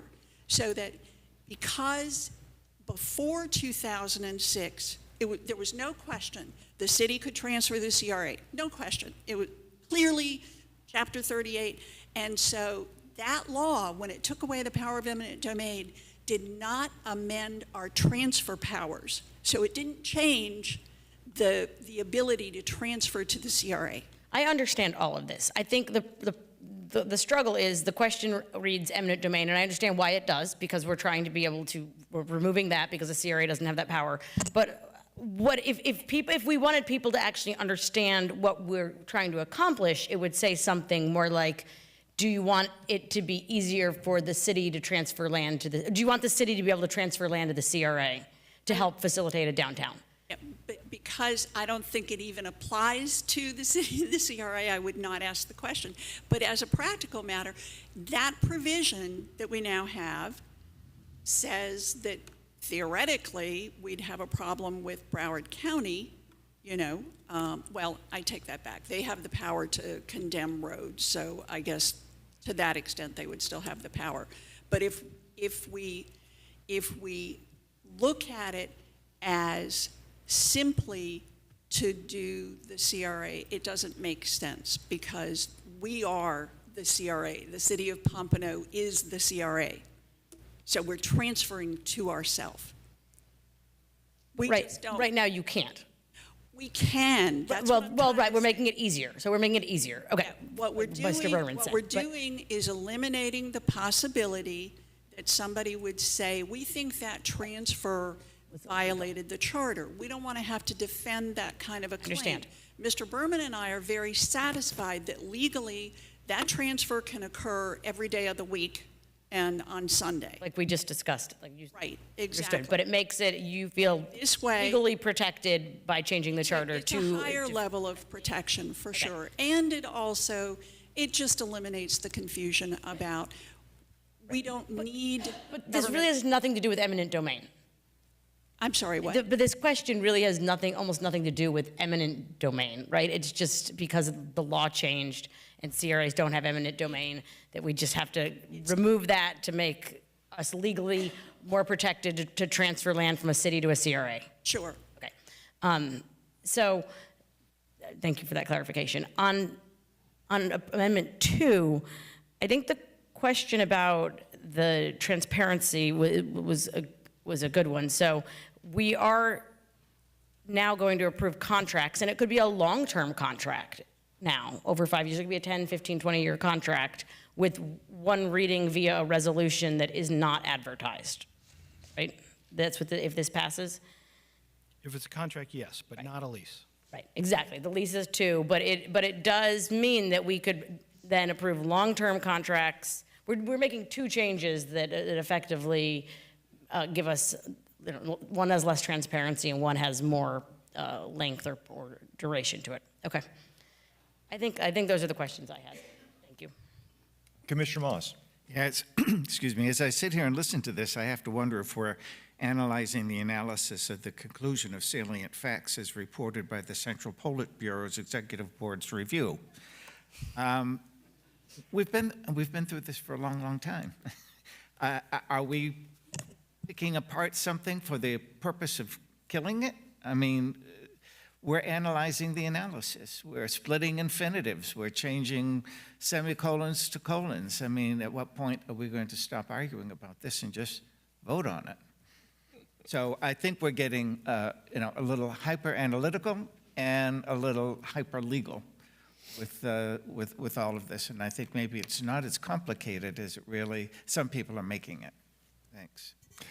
Thank you. Yeah, honestly, I'm in favor of putting it before the voters, and I think that a lot of these questions do need to be answered, but they need to be answered in real time out there on the streets and in community meetings and things of that nature, where people are really listening. Not that people don't listen to our meetings here, but I don't think I'm so all-powerful that people tune in all the time to watch our meetings. So I think there's a lot of folks out there who won't know what's happening until they see this on the ballot, and then they're going to have questions, and that's going to need some answers, and that's where the city government comes in. Eventually, the people either will be satisfied that we have answered the questions adequately to engender their trust and support of these changes, or they won't. As far as tweaks, as far as requiring two hearings on resolutions for leases versus 2 hearings for resolutions on contracts longer than 5 years, I couldn't care less. I mean, if we want to do two readings on resolutions on everything, that's fine by me. It's great. More transparency is better. I do agree that we should be using resolutions as opposed to ordinances because of the savings to the taxpayer, especially considering state law does not envision us using ordinances for the things that we currently use them for because of our charter. I think we ought to put this before the voters. I personally, I support what we're doing here. I do know that with the eminent domain thing, I wish there was some other way to do that. I wish we could just say, shall the requirement of the power of eminent domain be removed from Section 253H? Can we just ask that question? We can do that. Would that be sufficient? Just asking, should we remove that thing? Because nobody wants it in there. Removed as a condition for transfer. I mean, I could rephrase the question. That's because, see, that gets into the more complicated. I mean, it shall the requirement of the power of eminent domain be removed from Section 253H of the Pompano Beach City Charter, period. Could we just ask that question? I potentially, because I don't want to subject it to challenge that it was not clear or that it was misleading. The way it was written here, the reason that it's being removed as a condition makes it clear as to the purpose and why. Can we just say, can it be removed from that section? Yes, we can probably do that. I don't think that would be misleading in thinking and rereading it over in my mind as This is why people have a problem with lawyers. I love you, Mark. I love you. I want to make sure that it's still clear to the residents, and I think we can do it that way if you'd like. Yeah, I'm not trying to hide anything. No, I know that. But look, the hang-up is eminent domain. That's really the hang-up, and that's a hang-up on the part of the public. That's a hang-up on the part of a lot of people are those words, because those words are scary words. Now, I know that we still have the power of eminent domain as the city of Pompano Beach. We do. It's very limited. But the CRA has no power of eminent domain any longer. And so if what we're trying to do is just get rid of eminent domain as in the city charter, well, let's just get rid of it, period. And as the commissioner recognized, it was the language used to justify a transfer, to allow a transfer because It was okay at the time. It's no longer, it doesn't work anymore. It was changed, and that doesn't change what we're trying to do. So I could change that for you, yes. I mean, if it'll pass legal muster. Like I said, I'm not, and this is just me, I'm not trying to hide the football here or anything like that to mislead the public. But yeah, in essence, that's our hang-up, is eminent domain. Yep. It's not the transfer of property. I mean, Ms. McKenna just stood there and told us we can transfer property. You've said that, we can transfer property. This is merely trying to make it a safer option to do it without having, utilizing our charter provisions. I can do it, and I can still do it under 75 words. I do want to ask, though, while I have the floor, or while you've given me the floor, I never have anything, it's what you give me. It's okay, you got it, take it. On the first and second question, is there a desire to add, if determined to be in the best interest of the city, at the end of those, to make it clear that the commission will still be deciding this issue to the voters. I've been, I honestly, if you're asking me, my answer is no, I don't think there's any need to do that, but that's just me. There could be other folks. The reason I suggested adding that wordage is because when I was trying to like imagine I hadn't read these all before and talked about it. I am concerned that because I think everything we're doing is needed and good steps. So my concern is making sure that new eyes get it. And so when I first quickly looked at that one, my concern was then that there's no end. It's 50 years to 500 years. There's no cap on it. And so I felt like some extra wordage, adding the wordage that it's actually in the larger explanation. I just took Mark's own words and moved them over there. Just kind of made it very clear that we would be very much looking into whatever was coming before us. Okay. Mayor? Yes. I'm sorry, you felt it was less open-ended, I believe is what Yes. and I didn't give you up, by the way, as the source of I know you didn't, but it's okay. The comment when I was called and said, I think you should add this language, it feels less open-ended, it gives a little more assurance to the voter. My response was, if the entire commission feels that way, I'll be happy to add it. That wasn't a smart response, that was just... No, I fully understand. That's why I just wanted to relay to the mayor my thoughts of the added language, was just to, make it where it's more of a close-ended, where this isn't just a free-for-all, that it's a thoughtful exercise. I didn't hear the language. What is it clearly? The language would be, you want to do Mark, it? what's the language? It said permitted to exceed 5 years if determined to be in the best interest of the city. If determined to be in the best The interest. term of such contracts be permitted to exceed 5 years if determined to be in the best interest of the city, which goes without saying, but when a commissioner asks me to add that, I always say, sure, I could fit that in. Well, Okay. should it say as approved or decided by the city commission? Like this best interest it's one of those subjective things to me again, and I hate seeing subjective things in here because what's in best interest for me might be different than you. So it's how do you define best interest I could put legally? if approved by the city commission. That serve your purpose? That would work. That would That's work. like factual to me instead of this best interest. I think that again, it gives that closed feeling to it. Sure, I mean, that's, It's more like it's got a definition. okay. Can you repeat that, Mark, please? Yeah. So. Repeat Can you tell us so far we've got two people are who have agreed. interrupting all What over are the the words, place. what's the wording? Well, for question number one, it would be, shall the term of such leases be allowed to exceed 50 years if approved by the city commission? Okay. And for the second question, and should the term, or shall the term, I'm changing should to shall. It's better with the first word when shall is used. Shall the term of such contract be permitted to exceed 5 years if approved by the city commission? Okay, so that's the wording. Like I said, I didn't care, but that's fine. I'm not against it. Sure, that's fine. Okay, great. Yay, we're making progress here. So that's question 1 and 2. Now, in question 3, I made the suggestion that we just say, shall the requirement of the power of eminent domain be removed from section 253H of the Pompano Beach City Charter, period. And Mark says that's sufficient. Does anybody else have any comments on that? I've got 2 down here. Let's go with Commissioner Segerson and then Vice Mayor. And remove the power of eminent domain. Can you just repeat it again, Mayor? Yes, my proposal is that question number 3, proposed amendment number 3, will read this way. Shall the requirement of the power of eminent domain be removed from section 253H of the Pompano Beach City Charter, period. That's the complete. And eliminate eminent domain? I mean, it's superfluous. It's just shall it be removed from our charter? We have enough and eliminate, thereby eliminating the power of eminent domain. No, it's shall the requirement of the power of eminent domain be removed from Okay. section 253H? I'm in agreement. That's great. I'm in agreement, for Okay, sure. okay. More comments. Thank you. Before we get to Vice Mayor, I've got Ms. McKenna chomping at the bit here for some reason, and that always worries me. I was just going to suggest that perhaps Mr. Berman and I be allowed to work on the 15 words and have it say removing eminent domain from Section 253H of the city charter as the little caption of what we're doing, so that you're saying it twice. I don't care. You guys do whatever you got to do.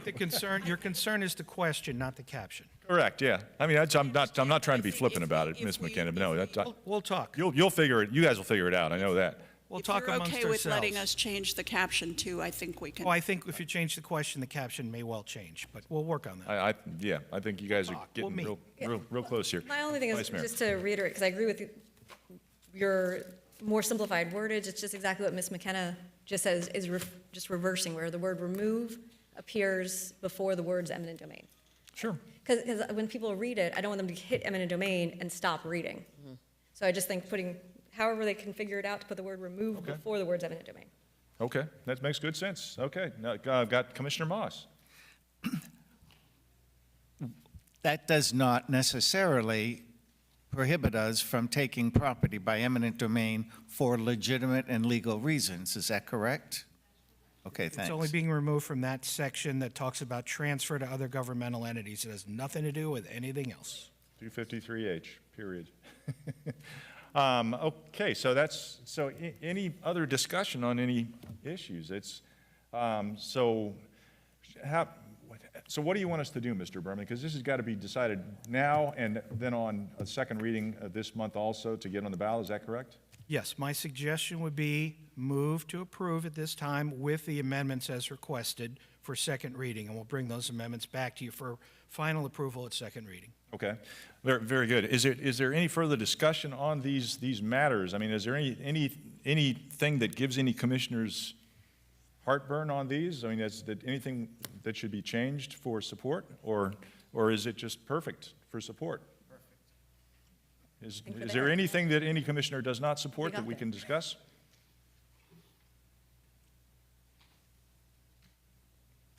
Commissioner Fournier.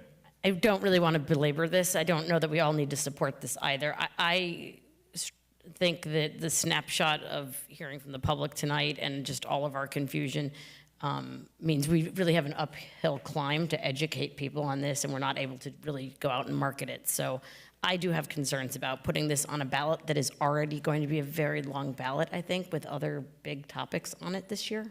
So my heartburn is less about the wording. I think we've done the best we can with the wording of this. It's more about the length of the ballot and where this is going to be, and if it's going to get lost on the ballot this year. And people either don't fill it out or just get, say no. I don't know. Sure. I mean, well, that's a valid question. I appreciate that input. I mean, would you prefer to see it on a different election, a special election? I mean, we can hold a special election. We could put it, I mean, whatever you think. Well, I think the cost of a special election is significantly more. I think it's about $60,000 or $70,000 to put it on this ballot, and maybe 200 something. Mr. Kervin, do you have a cost for what a special election would be for something like this? I mean, what are our options for elections, cost-wise? Cost-wise? Yeah. Well, if it's I'm not going to hold you to it either. I mean, thumbnail. I mean, Kervin has sent me the numbers before. It was about $69,000, I think, to have it on this ballot if it's less than 2 pages, and a special election costs, I think it was $228,000, or at least that was the estimate 9 months ago yes, when if I it's asked for you. a special election, that would be the cost there. Is there also the option of a mail election, a mail ballot election? That is an option, but that would be something we would have to consult with the SOE to know what the cost would be for mail. A mail election. Election, Gotcha. yes. Completely by mail. Okay. All right. So I'm just. I mean, we're talking about the issues. So yeah. I mean, it's a good point. What's your suggestion? I guess that I think that the combination of educating people and the number of people that are going to turn out in a general election to be voting on mainly just the top ticket issues leaves this as something that's going to be hard to get a good answer on. So I personally think that it would be better to have on a different ballot. But as I said, I can't really justify the cost. So. Okay. All right. Commissioner Moss? On the November election, you're going to have many, many, many thousands of people voting. And if those many, many thousands of people who are voting don't vote on this because they can't understand it, they're not going to vote on it in a special election. What will happen in a special election is the 237 people in the city that do understand it will vote. Special elections always have a miserable turnout, especially for something like this. I mean, I'm thinking if I were just a citizen of Pompano Beach and I'm going to get up and vote on something that I can't understand, if I didn't understand it in November, I'm going to understand it later on when we have an expensive special election. So I think we need to put it on the ballot, and those people who understand it and vote for it. And if it wins, great. And if it doesn't, c'est la vie. Okay. It's a lot of money, 60-something thousand bucks, when you have the opportunity to do it basically for free. Mhm. Well, it's 60,000. It was 60,000 to do it and 228 to do a special election. So I completely agree with you. You're going to get really low turnout. You'll get an educated or probably a more accurate, or people who understand what they're voting on will come out for the special election, and that's what the vote will represent better in a special election. But Okay, yeah. Okay, well, it's a valid issue, but, I mean, considering the number of people that come out to vote in a general election and, of course, the cost savings, I mean, we've got to be, cognizant of that. But overall, I mean, as far as the language of the amendments, is there anything else we can discuss that's preventing anybody from supporting this? Not me. Very good, okay. All right, then. Well, we still have to vote on it, though. We can't just leave it in the air. So then I guess, should we make a motion to approve it as amended? What is it you're looking for? As amended. Okay, so the The motion, amendments were clear on the record as to what you want me to change it to for second reading, so I think everyone knows the language that you're actually voting on. okay, because I think the motion was made by Commissioner or Vice Mayor and seconded by Commissioner Segerson Eaton, and to approve it as printed, so would you? I'll augment my motion to now approve as amended for the second reading. There you go. And Commissioner Segerson Eaton, she's seconded, so that would be it. So that you've got our input. Make it happen. All right, let's go ahead and call the roll. Commissioner Fournier, no. Commissioner Moss, Yes. Commissioner Perkins, No. Okay. Commissioner Segerson Eaton, Yes. Vice Mayor McGee, Yes. Mayor Harton. Yes. Very good. Okay. Takes us up to item number 15, a resolution. Well, this will be easier. A resolution of the City Commission of the City of Pompano Beach, Florida, appointing blank to the Recycling and Solid Waste Committee of the City of Pompano Beach to fill the unexpired term of Spencer Flory, alternate 1, said term to expire on May 24th, 2025, providing an effective date. So moved. Second. Moved and second for discussion. Are there any nominations for this item? Mayor, I don't know if this is, Commissioner Fournier? I don't know if this is actually any easier. There's only one completed application here, even though there are 2 nominees in my backup. So one of them is blank. Which one is not complete? There's an application for Melissa Banner, Uh-huh. and then I don't see an application for the other person. For Carolyn Rome? So I know there's 2 items here, so it's hard to nominate someone when there's no information on them. Mr. Alfred? I'm surprised by that. I apologize. If it's okay, can would have this item postponed? Sure. Yeah. So it's 15 and 16 because there are 2 seats. Yes, both items will be postponed for that reason.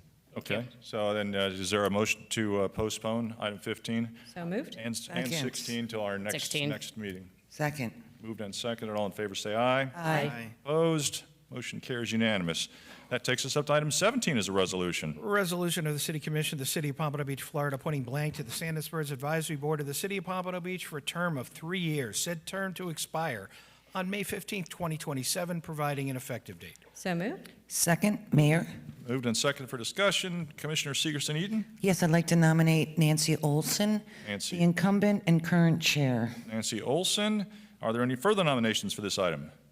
Hearing none, nominations closed. All in favor say aye. Aye. Opposed? Motion carries unanimous. Takes us up to item number 18 as a resolution. Resolution of the City Commission of the City of Pompano Beach, Florida, appointing blank to the Golf Advisory Board of the City of Pompano Beach for a term of 3 years, said term to expire on May 15th, 2027, providing an effective date. So moved. Second. Moved Mayor? and seconded. Are there any nominations for this item? Yes, Mr. Mayor, I'd like to nominate Donald Totter, the incumbent. Donald Totter, very good. Are there any further nominations for this item? Hearing none, nominations closed. All in favor say aye. Aye. Opposed? Motion carries unanimous. Thank you. Now, item 19 is a resolution. Resolution, the City Commission of the City of Pompano Beach, Florida, appointing blank to the Golf Advisory Board of the City of Pompano Beach for a term of 3 years, said term to expire May 15, 2027, providing an effective date. So moved. Second. Moved and second for discussion. Are there any nominations for this item? Mr. Mayor, Vice Mayor. I'd like to nominate Gary Rudderman, the incumbent. Gary Rudderman. Very good. Are there any further nominations? Hearing none, nominations closed. All in favor say aye. Aye. Opposed? Motion carries unanimous. That takes us up to item 20 as a resolution. Resolution of the City Commission of the City of Pompano Beach, Florida, appointing blank to the Golf Advisory Board of the City of Pompano Beach for a term of 3 years, said term to expire May 15, 2027, providing an effective date. So moved. Second. Moved and second. Are there any nominations for this item? Mr. Mayor, Vice Mayor. I'd like to nominate Patricia DeSantis, the incumbent. Very good. Patricia DeSanctis. Are there any further nominations for this item? Hearing none, nominations closed. All in favor say aye. Aye. Opposed? Motion carries unanimous. Item 21 is a resolution. Resolution of the City Commission of the City of Pompano Beach, Florida, appointing blank to the Golf Advisory Board of the City of Pompano Beach for a term of 3 years, said term to expire May 15, 2027. I guess So I'm moved. providing an effective date.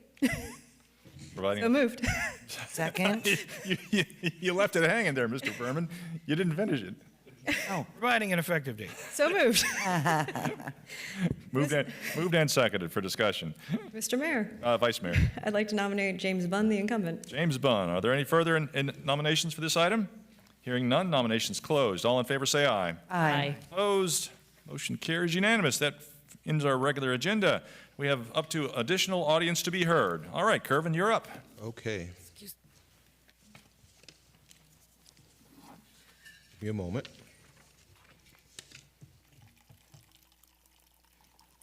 Screen moved up. Tandra King. James Cole.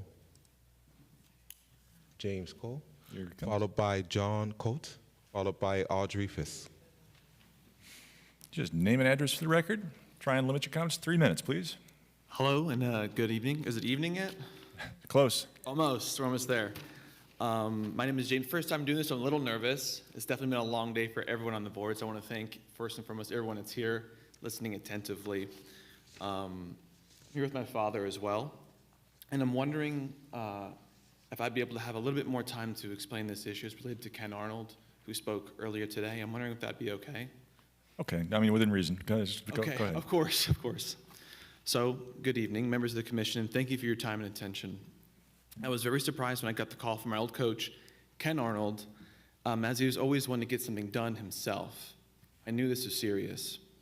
When he informed me of what was happening to baseball in my beloved hometown of Pompano Beach, I knew I had to drive myself about 3 hours down here. I just moved to Port St. Lucie, but I am definitely a Pompano native, to help and be beside him and help in any way that I can.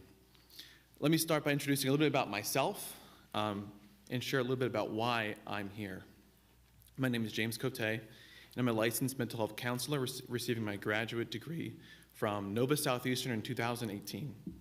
Currently, I provide virtual psychotherapy and life coaching services to a wide array of individuals, including athletes, for over 5+ years in the state of Florida.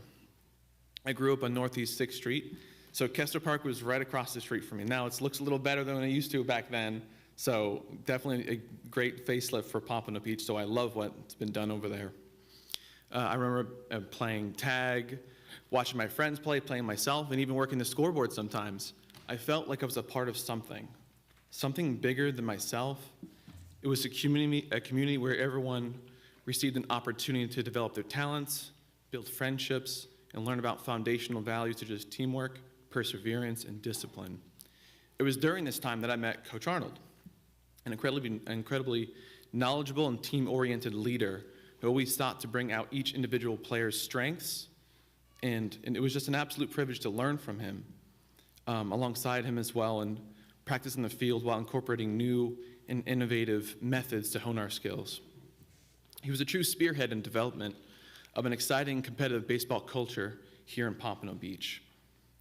In hindsight, I believe it was precisely this environment that supported my growth in my earlier years, shaped me into who I am today. And as I write this, I feel an enormous amount of gratitude, So I just want to say thank you, Ken, for all the blood, sweat, and tears that you poured into your work. However, as I entered high school, my experience with this sort of baseball culture was soon to be dismantled, as I found myself caught in the midst of the power games those in unquestionable positions of authority often play. I would like to start with a quote. Go ahead. Thank you. That power tends to corrupt, and absolute power corrupts absolutely. Now, although this was written almost 150 years ago, these words serve as a timely warning against the abuses of unchecked power. In my profession, I worked with individuals who have been the victims of those with such power, those who have been silenced, outcast, marginalized, or disenfranchised. And I've also worked with those who abuse power as a way of controlling things outside their grasp, such as people, opinions, or relationships. Unfortunately, my experiences with this type of person began much earlier than my psychotherapy career, at a time where I didn't understand the dynamics of power and how the game was played. My freshman year at Pompano Beach High School, where I made varsity as a second-string catcher to a senior, where I was guaranteed a position. The next year, I was moved to third base, as someone from outside of Pompano Beach was taken to the position. I was okay with this, I got to play. However, I began to notice certain coaches getting particularly close with some of the other parents. I didn't know about politics and sports, I just knew baseball. That's all I knew. I didn't think too much about it, just focusing on baseball. In my junior year, the seeds of corruption flourished, and I would come to know firsthand the ways in which unchecked authority seeks to destroy those who dare question it. So I'll have a series of dates here that correlate with what Ken Arnold shared, but this is not an exhaustive list by any means by what I experienced. January 20th, 2010. During tryouts, I observed that the very same coach I observed losing his temper, chokeholding a player, and even hitting another player, which was covered up, was beginning to now express notable disdain for me and my parents. Despite making varsity 2 years in a row, I was cut from the team. Any chance of being scouted or receiving offers or scholarships was now gone. Why was this happening to me? I asked the coach and what the reasoning was. He says, not doing push-ups correctly, changing shirts in the parking lot, and not signing up properly. This didn't feel right to me. Wouldn't 2 whole seasons be evidence enough of my ability to play? No other answers were provided, and I was offered no platform to speak, except for right now. When I told my parents, they reached out to Ken, and that's when matters came to an head. Later, the head coach required everyone to sign a letter notating that I had failed the tryouts. I'm not sure what that even means. All signing besides one coach, which was Ken Arnold. He knew something was wrong. After getting pulled from class for a litany of meetings and investigations into what had happened, the details of the case became clear.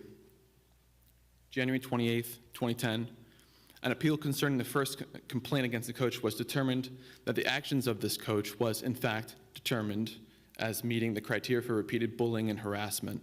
Several other serious incidents were moved up to the professional standards and special investigative unit.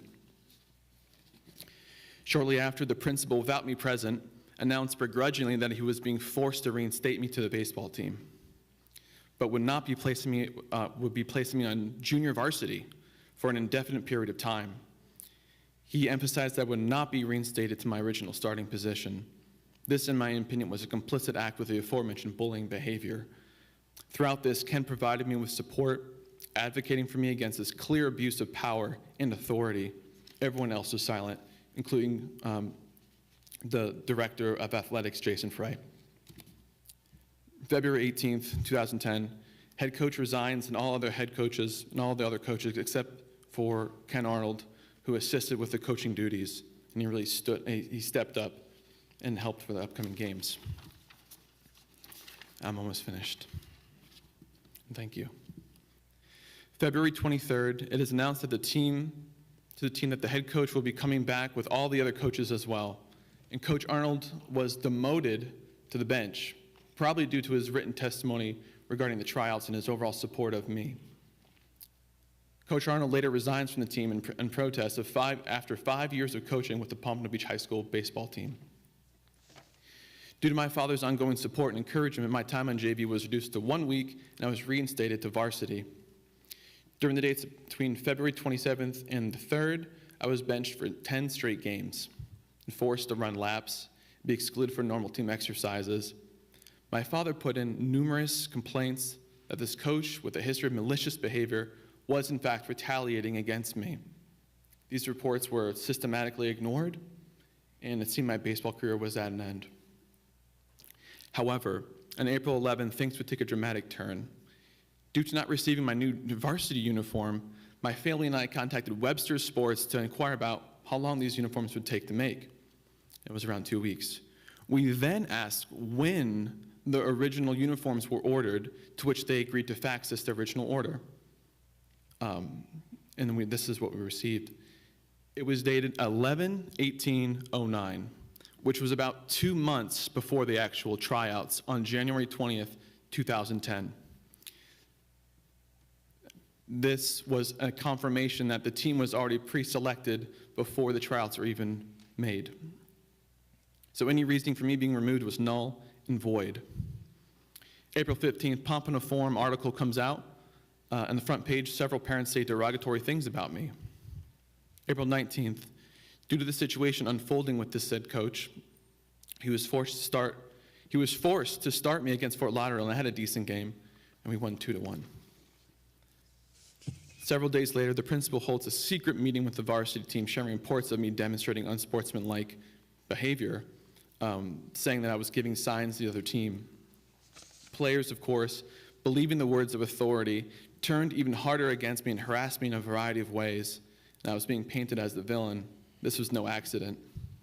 One of the players later apologized, reporting that the principal actually told him I was the one giving signs away, even though there was no evidence for this. May 21st, as I'm approaching ahead here. After the evidence was reviewed, it was confirmed that this coach had violated the anti-bullying policy, and appropriate discipline action will be taken. May 27th, the principal is forced to resign. May 28th, the Pompano Pelican article comes out, confirming that Ken and our family were in fact treated unjustly, completely absolving us with the testimonies and evidence in our support. A final mention here. Again, there was no support or anything from coach or the athletic director, Frey, who is now running the Pompano Pokers team that was Ken mentioned earlier. Due to this gross abuse of power and hostile baseball environment cultivated by these coaches, I left Pompano Beach High School to play for Westminster Academy. And at the end of the season, my senior year, I made second team All-County with season stats of 529 batting average, 637 on-base percentage, 16 stolen bases, 35 RBIs, and 36 runs batted in. I share this part of my story with you today because I directly experienced how imbalances in power erode the integrity of any organization, not just baseball, but most importantly, to speak to the character of the man that is Ken Arnold, who I knew ever since I was a kid, who is here today to restore power back to the players of Pompano Beach, to give them choice back, not just to play for an elite team where it costs an exorbitant amount of money just to be able to play. I wouldn't be able to play for a travel team that costs that much. This cannot be undone with those in power creating side deals, squeezing out local players to cater to the whims of the elite. This is not good baseball. This is not good anything. Ultimately, I believe Ken is one of the few people that's able to revitalize this once thriving baseball culture. So, as a former Pompano Beach baseball player and contributing member of South Florida, I humbly request for the commission and Rex Hart, and again, I'm all new to this, so thank you for listening thus far, and everybody that's patiently waiting, for the commission to carefully consider returning power and choice back to the local players. Everyone should be able to enjoy the game of baseball. Thank you. Thank you. Thank you very much. Sorry for what you went through. Mr. Mayor?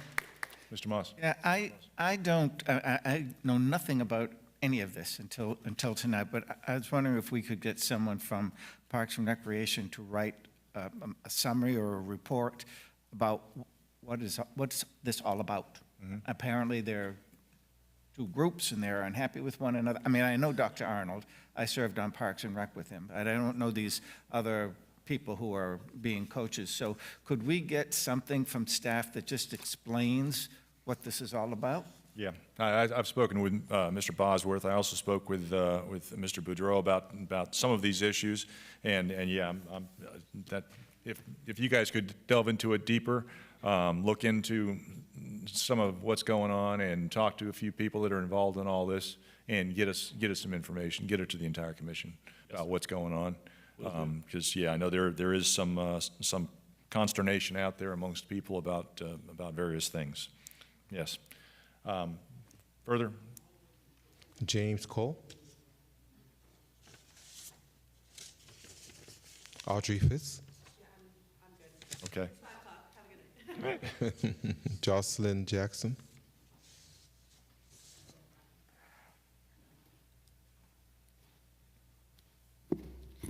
Jocelyn Jackson.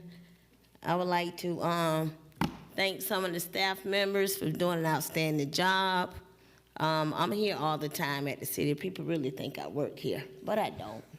But I would like to thank Mike Rader department, that's the building department, David Decor, David Recor, CRA working with Mr. Trend, and coming with the new ideas for the city of Pompano Beach. Who else? I don't want to miss. Mario, yes, Mario and Miss Terry Ann doing an outstanding job. That's code enforcement. They're giving you a warning. So when the warning comes to your house, you can follow up with the warning and help get those code violations resolved. So I'm so happy with that they changing things up to kind of help the residents so they don't get those fines. You know, once upon a time, you didn't have that system. But I'm glad they are taking heed to what the residents are saying, discussing. The next thing I would like to bring up is the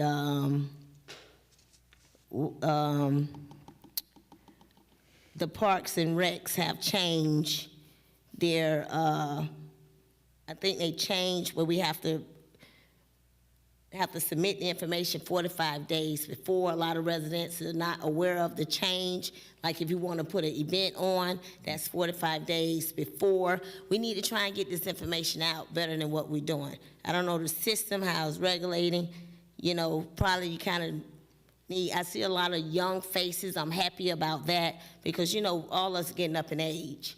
So we train the young folks to come regulate the city commission because someday they're going to be sitting here. Yeah, we need to get something more to the residents when the change come about, because that was really big. I wasn't aware of it, and I do a lot of events. Another thing I would like to bring up real quickly, 2 things. First thing is Kodak Day. I think it's unfair that he has to pay for his own day. That's not right. It's not cool. We got to get a budget in for Kodak Day. At the end of the day, he's a celebrity. He come from out of Pompano.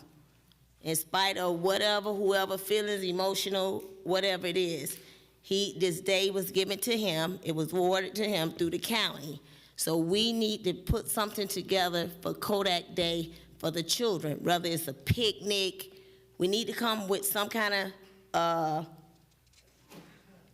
you know, some kind of day event like what we can do for the kids, for the families to come out and just enjoy that day because it was given to them. And I haven't heard nothing about Kodak Day yet.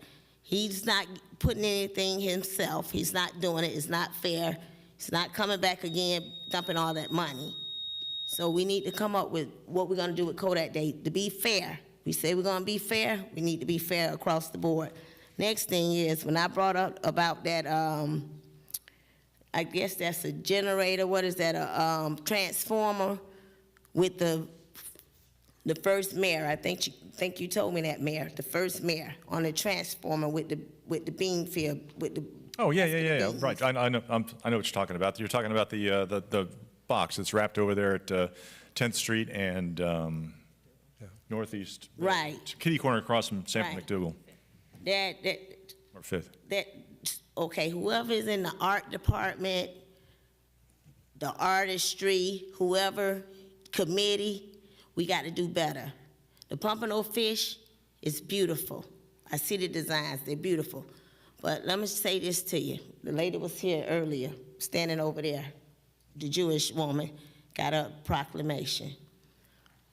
African Americans are very sensitive. Let me tell you why we sensitive. We watch our parents struggle. My mom raised here in the fields, couldn't even attend school. She was one of the first people to attend school at Ely High when they opened it and shut it down. She couldn't even cross the tracks. We are sensitive. Our loved ones been beaten, whipped, raped, chained, hung. So we sensitive, and it never goes away. It's here. And when I have to go out to the bean fields with my grandma out there with them snakes and stuff, I hate it. I hated the Puerto Rican projects in the ugly corner. I hated to go over there and visit. It was like torture as a child with no asphalt, no nothing but white dust and rocks. Deplorable. So we sensitive, very sensitive. To have that picture out there, I don't know who idea that was. If I knew I wouldn't be able to go to jail, I would have took a sledgehammer and busted up. That is a mental for our culture. So we want to just some respect for us to know that we here. We here too, Mayor. We are part of this here. My parents, my grandparents, my grandma had 9 kids.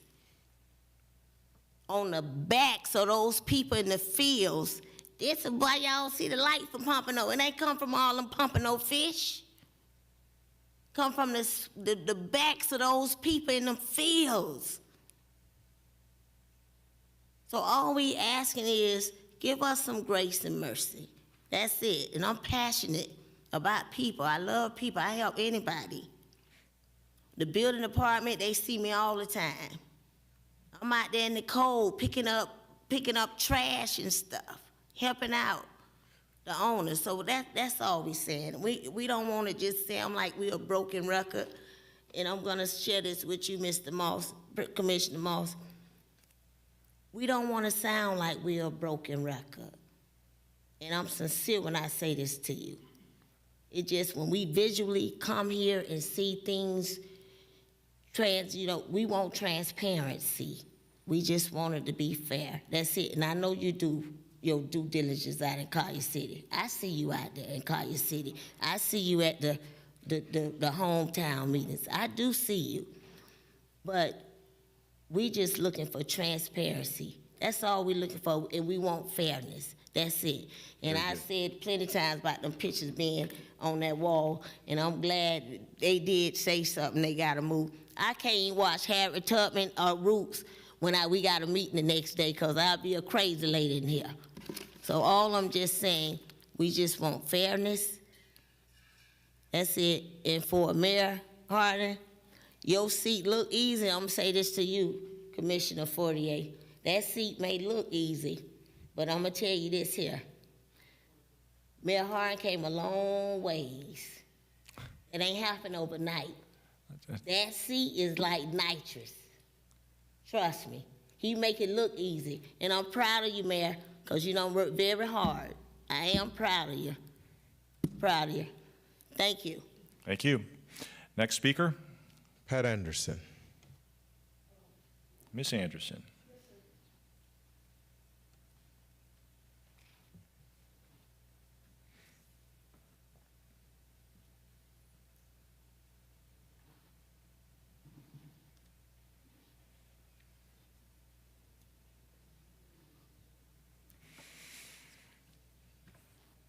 Hi, everybody. Yes, we're really proud of you, Mayor. You did wonderful with that 10-minute recess. We all needed it. Thank you. I'm Pat Russell Anderson, and I'm a 30 resident, 30-year at 2650 Northeast 24th Street in Pompano Beach. And I've been here quite a lot about pretty much the same thing. But now it's really disturbing because it's going on to 7 years And this is what's happened. The house next door to me that had the smash, there's an attorney in town that we all know, Chris Ema of McLean and Ema. He changed this house to a different city, and he changed the house number to a different number. So you have an old house in the same position. It went on multiple listings with a new address of 2642 Northeast 24th Street in Lighthouse Point, but it's next door. It's in Pompano Beach. She uses Lighthouse Point to go through Orlando, to go through Pompano building codes. It's a mess. So anyway, what he did, Attorney Chris Ema, he tampered with the Broward County Property Public Records and Google Maps.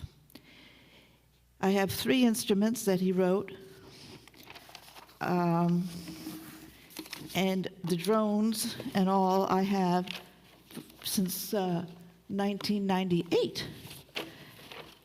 So the drones didn't change, but the house numbers changed.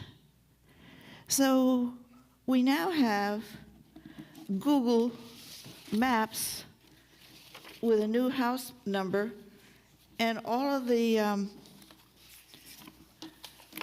overlays are Googled. They're all squiggly. I went down to Broward County Property Appraiser physically into that great big building. If you've been in there, you just never forget it.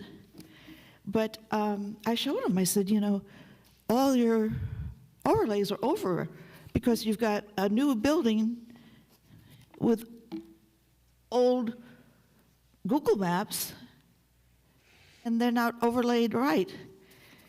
So I went ahead and made him a few of them, and so forth and so on. So what my problem is, what I'm here really for, is not to go through all that. But we have a real problem when you have an attorney 3 times making documents to Pompano Beach Public Records, and here it is. It all becomes skewed because the house number 2642 did not exist in 2019. It didn't exist all the way through. So now you have these overlays you go through, like my house. I didn't change. I'm still there. But this happens to be 2019 when my level barge was out there rebuilding my whole. Ms. Anderson, Well- I appreciate you being here, but we've been through this numerous times. and Well, no, it's- I'm here for a reason. Okay. I just want clear title insurance marked, let me get married. I need clear title insurance, which means that I really need it because I don't want to go through probate. Ms. Anderson, I don't think we have anything to do with title insurance. Yes, he does. We don't. That's all I want to ask. Well, here, this, I'll give you this too. You can have this whole thing. Just give it to the clerk. That'll be great. No, that's, I already made it for Mr. Gray. Okay. Thank you. Very good. Thank you, Ms. Anderson. It's in the hearts of Army Corps of Engineers and all of you commissioners. I know you're trying to do a good job, but you've just got to help me. Thank you. Thank you. Very good. Mayor, that concludes audience to be heard. Very good. Thank you for that. Thank you. Very good. All right, that takes us up to next scheduled meetings. We've got May 28th, 2024 at 6 p.m., a regular city commission meeting, followed by June the 11th at 1 p.m., regular city commission meeting. And then on June 25th, we're going to have at 5 p.m. a city commission budget workshop. All right, that takes us up to reports. City Manager, Mr. Bosworth, who is here filling in for Mr. Harrison. Mr. Bosworth. Thank you, Mayor. Just a couple quick items. A reminder for tomorrow at 10 a.m., our Ocean Rescue Headquarters ribbon cutting event will be held. And then if Laura Atria would stand. Our very own Laura Atria, Public Art Administrator, was appointed President of the Florida Association of Public Art Professionals, so I just want to... All right. And congratulate her today. Congratulations. That's all, Mayor. Well, sorry you had to wait this long to get that recognition. Very good. Move on to City Attorney, Mr. Berman.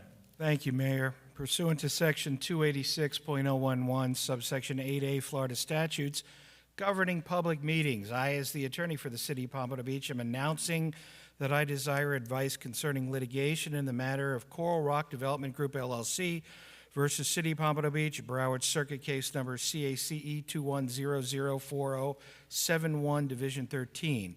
I am requesting that we hold an executive session at the Tuesday, May 28, 2024, City Commission meeting at a time certain or at 5 p.m. or as soon thereafter in the City Commission conference room.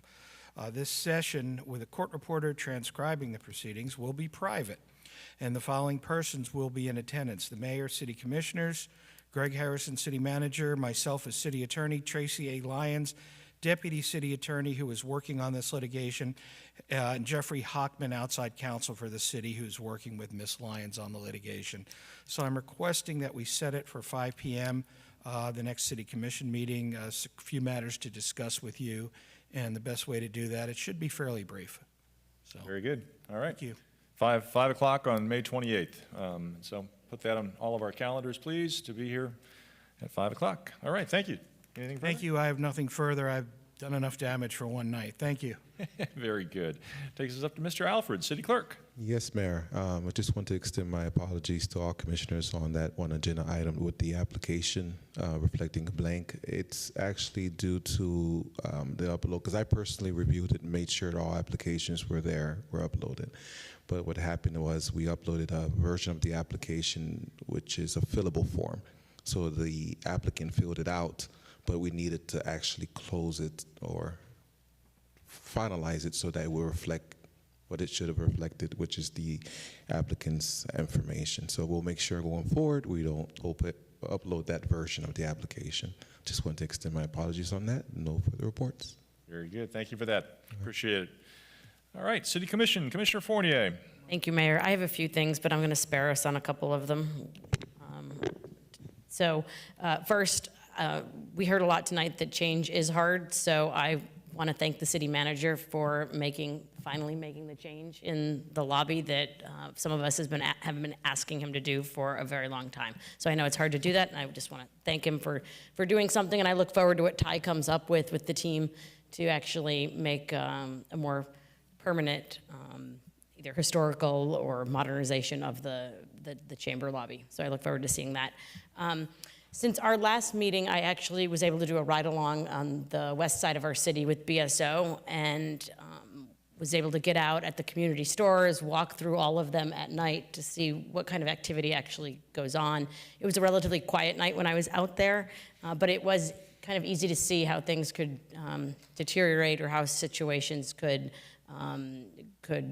escalate over there. So the other thing that was really struck me was the relationship the deputy that I rode with had with the community and with the residents and the store owners. It was really impressive. So I just want to thank BSO for that opportunity to see firsthand what the deputies are doing out there.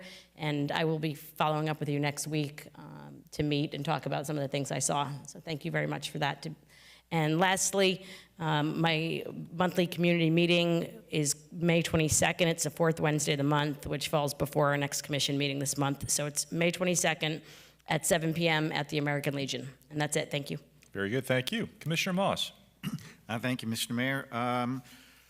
On Wednesday, the 8th, I had the privilege of going to Pompano Beach High School to make a presentation to a young man. I was making it on behalf of the Sons of the American Revolution. The mayor was there with his family. It's been a long time since I've seen high school students, and I was really moved by their enthusiasm, their excitement, and absolutely floored and proud to see this group of young people. The diversity was incredible. I mean, black, white, Hispanic, Asian, it's the new America, and I was really moved to see all of these bright, young, enthusiastic people making their way in the world and doing good. So that was exciting for me. I also have to drop off a similar award to Blanche Ely High School this week.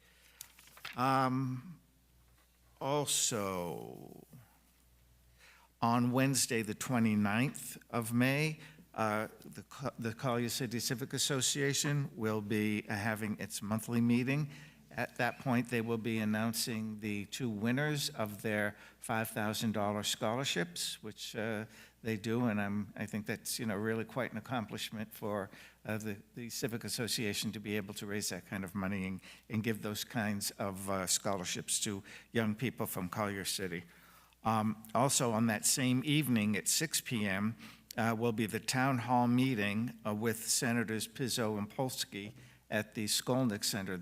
They will be addressing issues that are of concern to condominiums and cooperatives, specifically the cost of insurance and reserves and the 40-year inspection costs.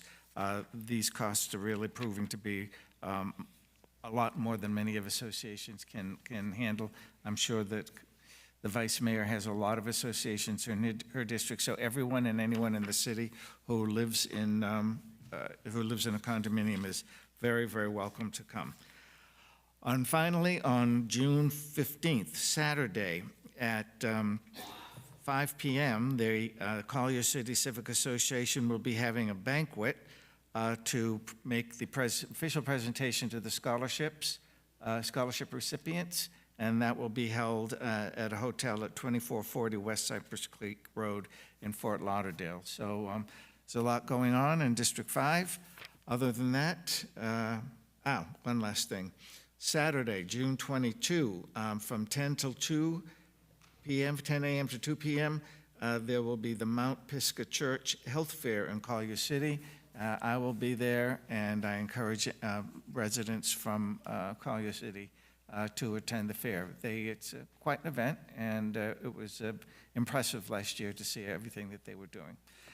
And that will do it for me. Thank you. Very good. Thank you, Commissioner. Commissioner Perkins. Thank you, Mayor.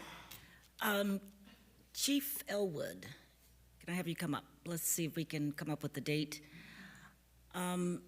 We've had one meeting with the BSO department. We're still trying to resolve some of the shootings that has been occurring in the Northwest. And we did have a really good meeting, I think it was on April 30th. And I wanted to know, I'd like to reschedule a meeting with you, and I wanted to know if June 19th will work for you and your staff. You will have 36 days to prepare for that meeting. And what I'd like for us to do is meet at least twice a month until we can kind of narrow down some of where the shooting is coming from. I know that since you've started, you're doing a wonderful job. I commend you for that. But at this point, we need all hands on deck because we noticed that the shooting is occurring every, I would say, 7 to 8 months to a year. So we can get all hands on deck and see if we can schedule a meeting for June 19th at 6 p.m., and I will give you a location at another time. Okay, that works for me. Thank you. That's it, Mayor. Very good. Thank you for that. Commissioner Seegers-Eden. Thank you, Mayor. Just really quick, I just also want to thank Major Elwood for coming out to the Crest Haven Civic Association last Thursday. We had a great turnout. It was great for you to meet all the folks. Captain Torrey's been out there a number of times, so I do appreciate that. And it was a big turnout at Untapped last month. I'm always really amazed how much it continues to grow. So the next Untapped will be June 7th. And also, I hope everyone had a great Mother's Day. And the last thing I said, we had a really great ribbon cutting up in District 2 at a lovely little restaurant called Chef D's. And the food is phenomenal there. It's just north of 39th Street on Federal Highway on the west side. And great seafood, sushi, steaks, and all that. So it was great. Chamber was great. And that's all I have. Thank you. Very good. Thank you for that. Vice Mayor. I'd just like to quickly thank Parliament House's board of directors and Save Briney and staff for inviting me to different meetings and being able to go over upcoming projects, questions on projects, staff with answering questions very quickly on projects. So we get back and forth. So, communication's everything. And I really appreciate everyone's passion for making our hometown as great as it can be. I'd also like to, just because it feels so long since the beginning of the meeting, just bring back a big thank you to Shipwreck Park with putting in the underwater cameras. Be sure to check it out on the YouTube video.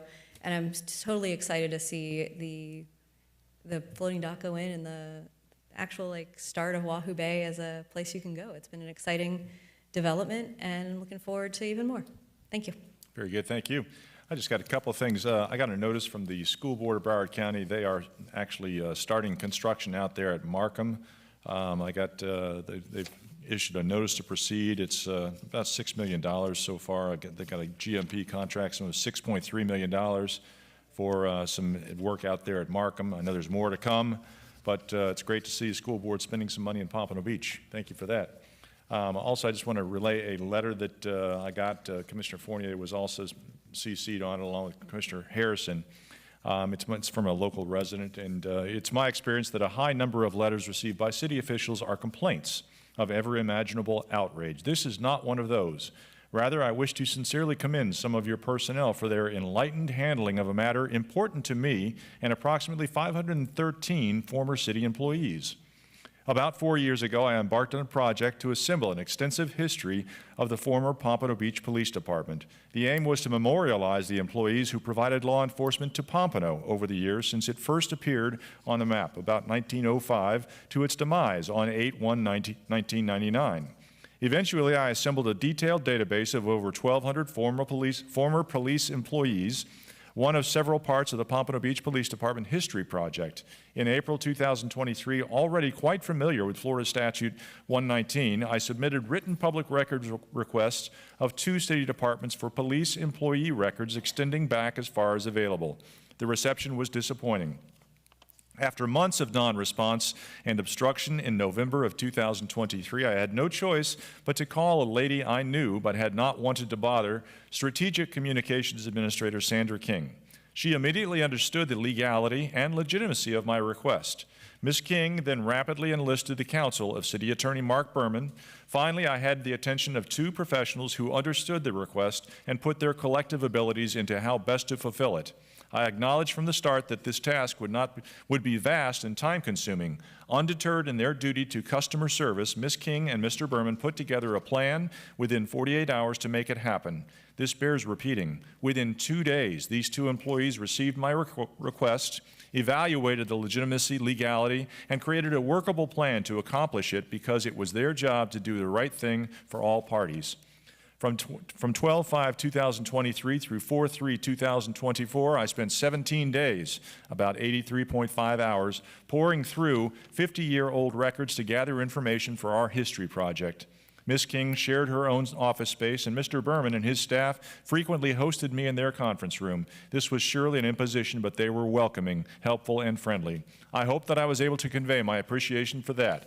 Please convey my personal gratitude to these outstanding city officials, as well as the collective appreciation of hundreds of former Pompano Beach Police Department employees who are now benefiting from their actions. It will not be forgotten. Your kindly regards, Larry DeFioria, Pompano Beach. Just wanted to read that into the record and recognize Mr. Berman and Ms. King for their efforts to help a history project for this city. It's greatly appreciated. Some people do actually appreciate the things we do, and there's God's honest proof. That's all I've got. Thank you much. This meeting's adjourned.